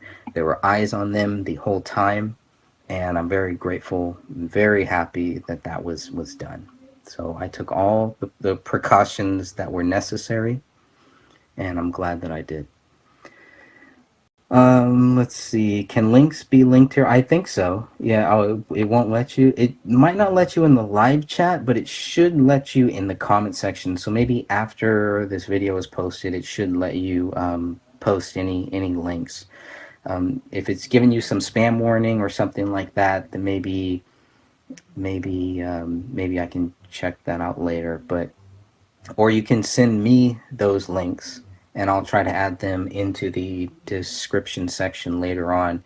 You can send them to gregfernandezii@gmail.com, and I'll try, as long as they're not really spam or anything. If they're relevant to what we're talking here, I'll post them in the description of this video. But once it's posted, I've seen other people post comments, post links as comments on my videos, so that shouldn't be a problem. I'm not sure why you can't do it now. You should be able to. I'll have to look into that. Okay, Trump is saying no. So was this to steal David's intellectual property? Liz, I mean, I find that, just my view, Liz, I find that hard to believe. Only because, like, it really, if they're going to say, I mean, if they were saying David was innocent, and then they're going to make the Gray State movie, I would say, yeah, okay. But they're saying David's guilty and still trying to make the movie, some of them. But so I don't know. I mean, maybe it's the intellectual property. I really don't know how all of that works. I know it's a good question, and it's been brought up, and a lot of people who believe that David Crowley is guilty, that's one of the things that really pushes their buttons. When you look at some of these simple questions that push their buttons, it's like, what are you talking about? You know, we're just asking questions here, very simple questions. All right, I'll try to go another 20 minutes or so. I've been really sick today, but I really wanted to make sure that I did this today, because I don't know when I'll have time to do this again. So Liz is talking about the links, that you can't post the links, but you can do the .com. Yeah, you can do that.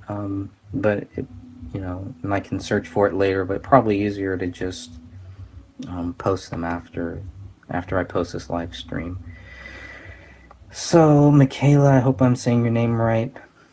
It's really easy to open a door to demons. I watch a lot of docs about that. Yeah, I've seen a lot of docs about that, and I believe that the Bible is true. So I definitely also think that you can allow demons in there, and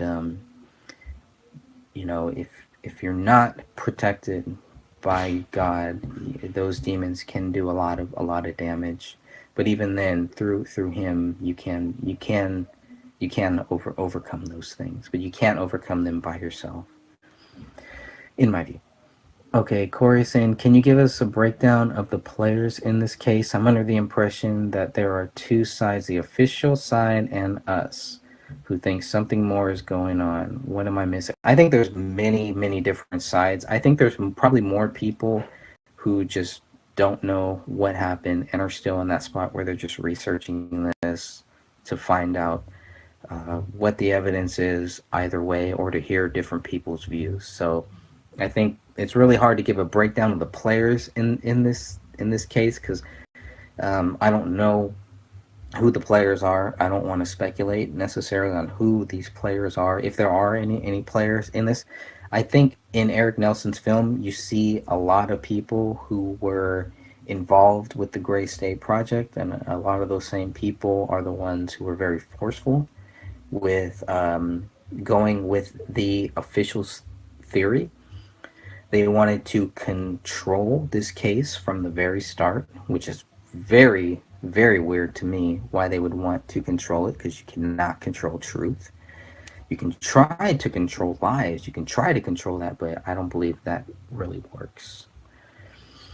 So sorry, Corey, sorry I couldn't answer that question, but I just think that there are way more sides to this, and even between the people who believe the official theory, there's so many different sides and so many different things, but they all come to the same conclusion, that David Crowley is guilty. So you can look at Mitch Heil, who will say David Crowley was not on PTSD, but still believes David Crowley is guilty. You can look at Mason Hendricks, who believes that there was not a pack theory, but still believes David Crowley is guilty. Sean Wright, who believes there was a pack theory, and believes David Crowley is guilty. So even amongst them, amongst the internal fighting that they're all having with their YouTube channels and making money and stuff like that, they all have different views on it, but they all come to the same conclusion, that David Crowley is guilty. They just have different reasons.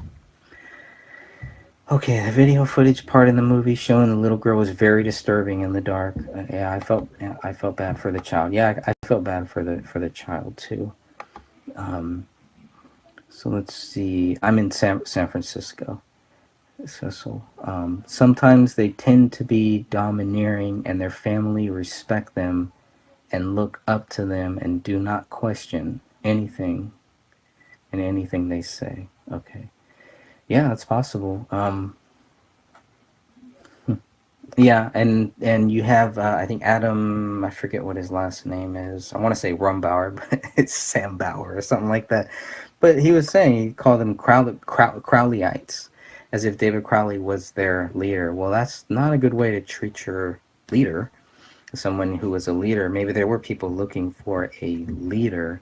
I don't necessarily know that David Crowley was looking to be their leader, which might be delusional if they thought that David Crowley was their leader and he's not trying to be their leader. They might have had their own mental issues too in that case. So controlled oppositions on both sides for sure. Yeah, I mean, you can't discount that there's a lot of people out there who do what looks like counterintelligence, and they're just putting out false stories, putting out false theories, and then probably running back to the family and say, look at all these crazy people, they're coming up with all these theories. We're going to help you, we're going to stand by you, we're going to stand up for you, we're going to show these people that they're wrong and the government didn't do this and all this stuff. They're playing the victim and playing the hero at the same time, when in reality they're probably neither. Hegelian dialectic, yeah, I mean, yeah, you're right. Let's see, that can be a very dangerous situation, especially when they isolate themselves. So this couple with codependence with Kamel, CLD, have led to a dark place. Yeah, isolating yourself, and it's clear David did this. He did this. This was the first time that I heard that he told his friends that if he does go back, maybe not the first time, maybe one of the first times that I heard that David said that if he does go to that dark place, he wants his friends to reel him back in. It sounds like Adam did that. So he reeled him back in, but yet then David still goes and commits these murders. Okay. If you say so. Trump the kosher pumpkin says the production quality was amazing. Yeah, you have to give them that. I mean, they spent a lot of money on it. It damn well better be. If you've seen the trailer, oh, you're talking about the trailer footage. Yeah, the trailer footage. Yeah, the quality production of the trailer footage would probably be the only thing that I actually liked. they would have done with the movement and why they silenced him. The thing about Gray State is I don't believe, and I know Alex Jones told David Crowley this. He didn't need a $30 million budget or anything like that. Now, obviously, he did need money. He did need funding for it. So, I'm not a big fan of the GoFundMe, the Go Fund Yourself, what I call it, Go Fund Yourself, and all that stuff. But some people do it, and if it works for them, then great. For me, money, you got to have your own money, your own funds coming in. You got to have a job. You got to have your own thing, or else you get put in a situation where you can be compromised. And you don't want to ever be in that spot where you have to do something to make money, something that you don't really want to do. I'd rather have very little money and be happy and enjoy life than have a lot of money and not be able to enjoy anything because it's not really what I want. It's not really what I want to do. So that's just my view on it. Let's see. What about the clip? Rebecca is asking, what about the clip of the little girl in the basement? I found that disturbing. She looked scared and even startled. The clip of the girl in the basement really made me think that there was something, some type of presence there talking with her. It's hard to believe that it was just this girl, unless Kamel was down there or the dog was down there or something. It did that footage, and I've been told about that footage. So there was a lot of stuff that I've been told about that I was expecting to see, and that was one of the more stranger things. Was I felt like she was talking to somebody, like there was something else down there, something else with her, and of course that's just a complete guess.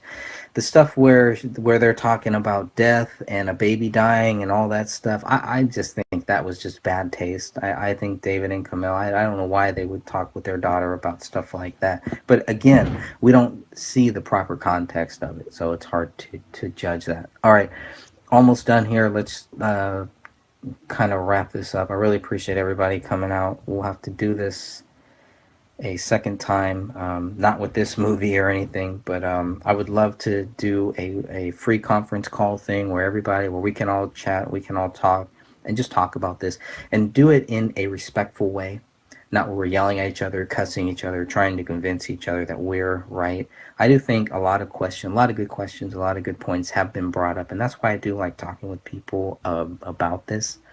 A lot of people have brought things to me that I did not see in the photos. If you haven't seen the crime scene photos, please do, because you might see something in there that I totally missed, and that's fine. I'm just looking for whatever the truth is.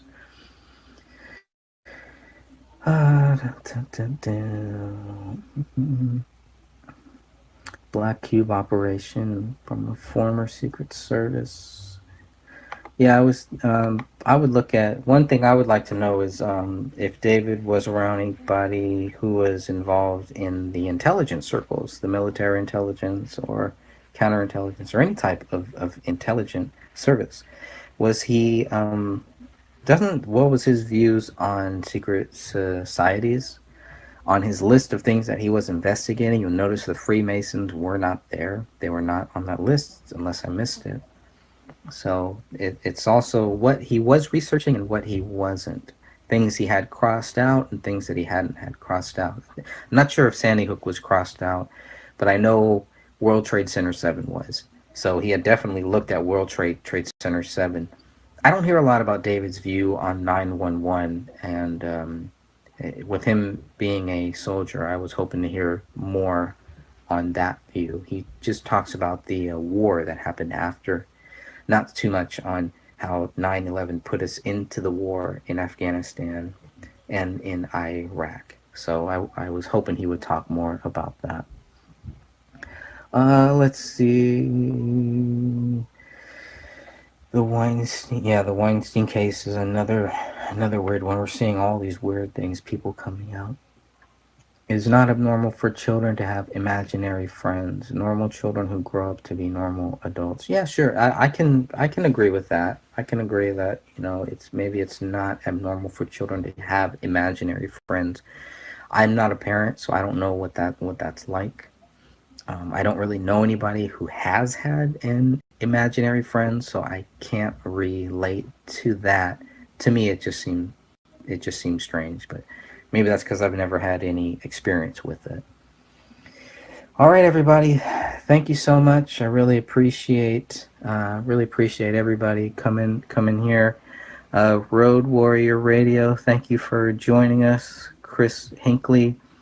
Maybe we can work out a show, work out a podcast, or some way that we can just kind of go over some of the things that the documentary should have covered that I was hoping that it would have covered. So you can message me. You can find me on Facebook, generally at the Justice for David Crowley and Family Facebook group. There is a Justice for David Crowley of Gray State Facebook page. So we're not hard to find. My deep debate, I will debate anybody who thinks that David Crowley is guilty. I put that out there. Three people have accepted my challenge. Only one actually showed up. So I do declare myself 3-0 right now. But I'm gonna set a date to debate Danny Mason, and we'll see if he actually shows up. I'm gonna give him time because he was nice, because he was respectful towards me. I'm gonna give him plenty of time to join or to reschedule. I did not give Sean Wright that chance because of some of the games that he played and because a lot of the things that he said. Very stupid things to say in a on record, you know.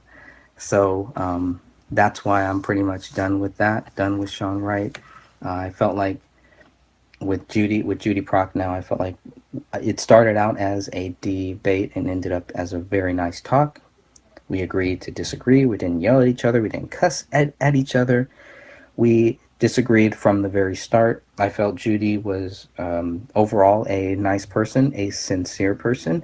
I just felt that her information was secondhand and thirdhand information.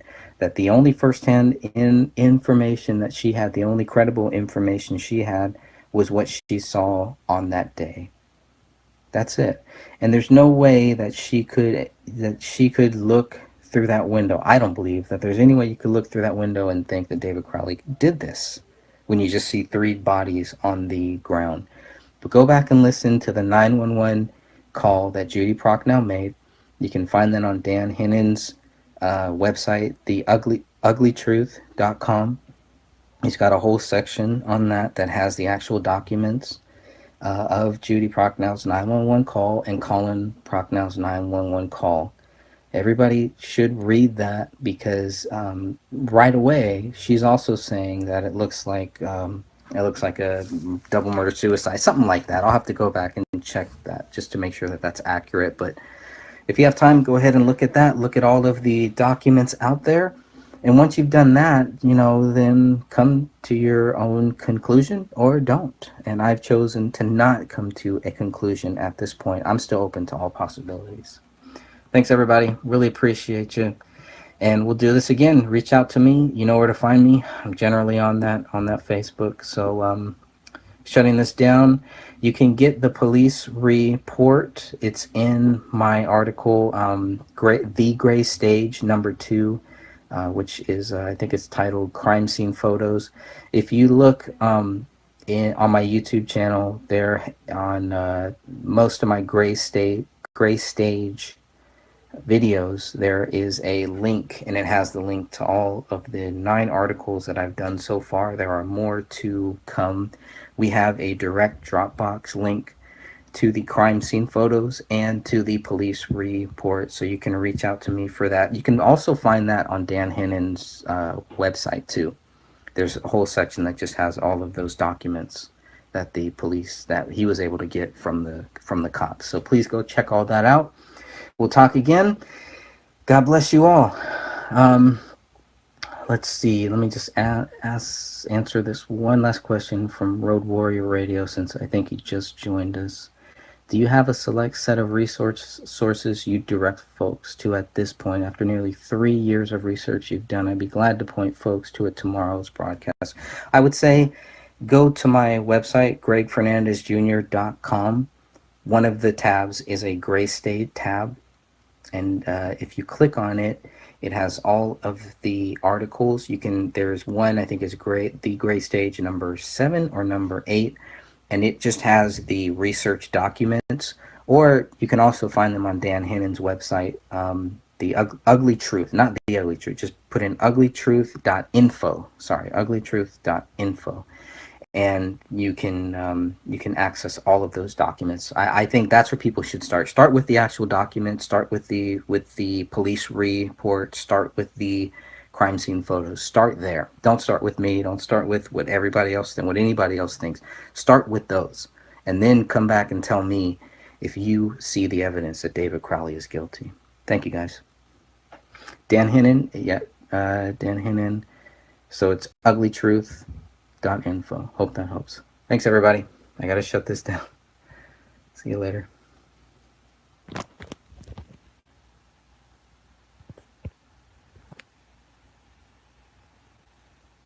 Yeah, I didn't get it. I mean, we told them everything. We told them all about, everything that the cops got wrong, all of the questionable things. They were like, oh yeah, they made it seem like they were right on board and right in line with it. Like, wow, yeah, okay.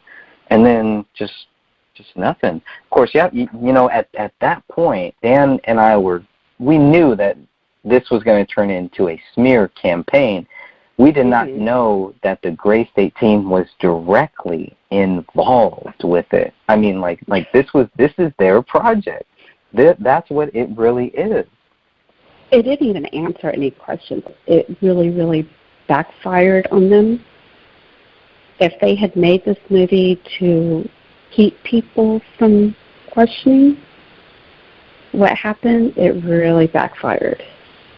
I really think they want to keep people questioning it so that they can play the victim and come out and say, no, it's not. The problem is people aren't buying their reasoning why. That's their biggest problem is nobody's buying it. So. Well, there's no proof to buy their reasoning. No. There isn't. No, there isn't. No. Not even in the police and they know report. it. Yeah, there's nothing. Anybody who comes around saying, that David was guilty or both David and Kamal were guilty, I was like, and your proof is what? Yeah, what do you got? Because what do you have? There's nothing, absolutely nothing. And if they want to try to counter, it's like, well, here's my counter. DNA, the bullets, the fact that the police didn't even really know. And, I really don't want to bash them. I think that they were just doing what they were told to do. And the person I really would love to talk to is Tommy Booth. That is the one officer or detective that I would love to speak with. But why Tommy? Well, he worked closely with the BCA, and so I believe that he was one of the main contributors to the BCA report. And between that and his own written report, it gives the most information of what he visually saw when he walked into that house. And I have a few questions that I would love to ask him, even off the record, just for my own knowledge. But to me, I just feel that he would be the one who I really would want to talk to. If out of all of them, that's the one person.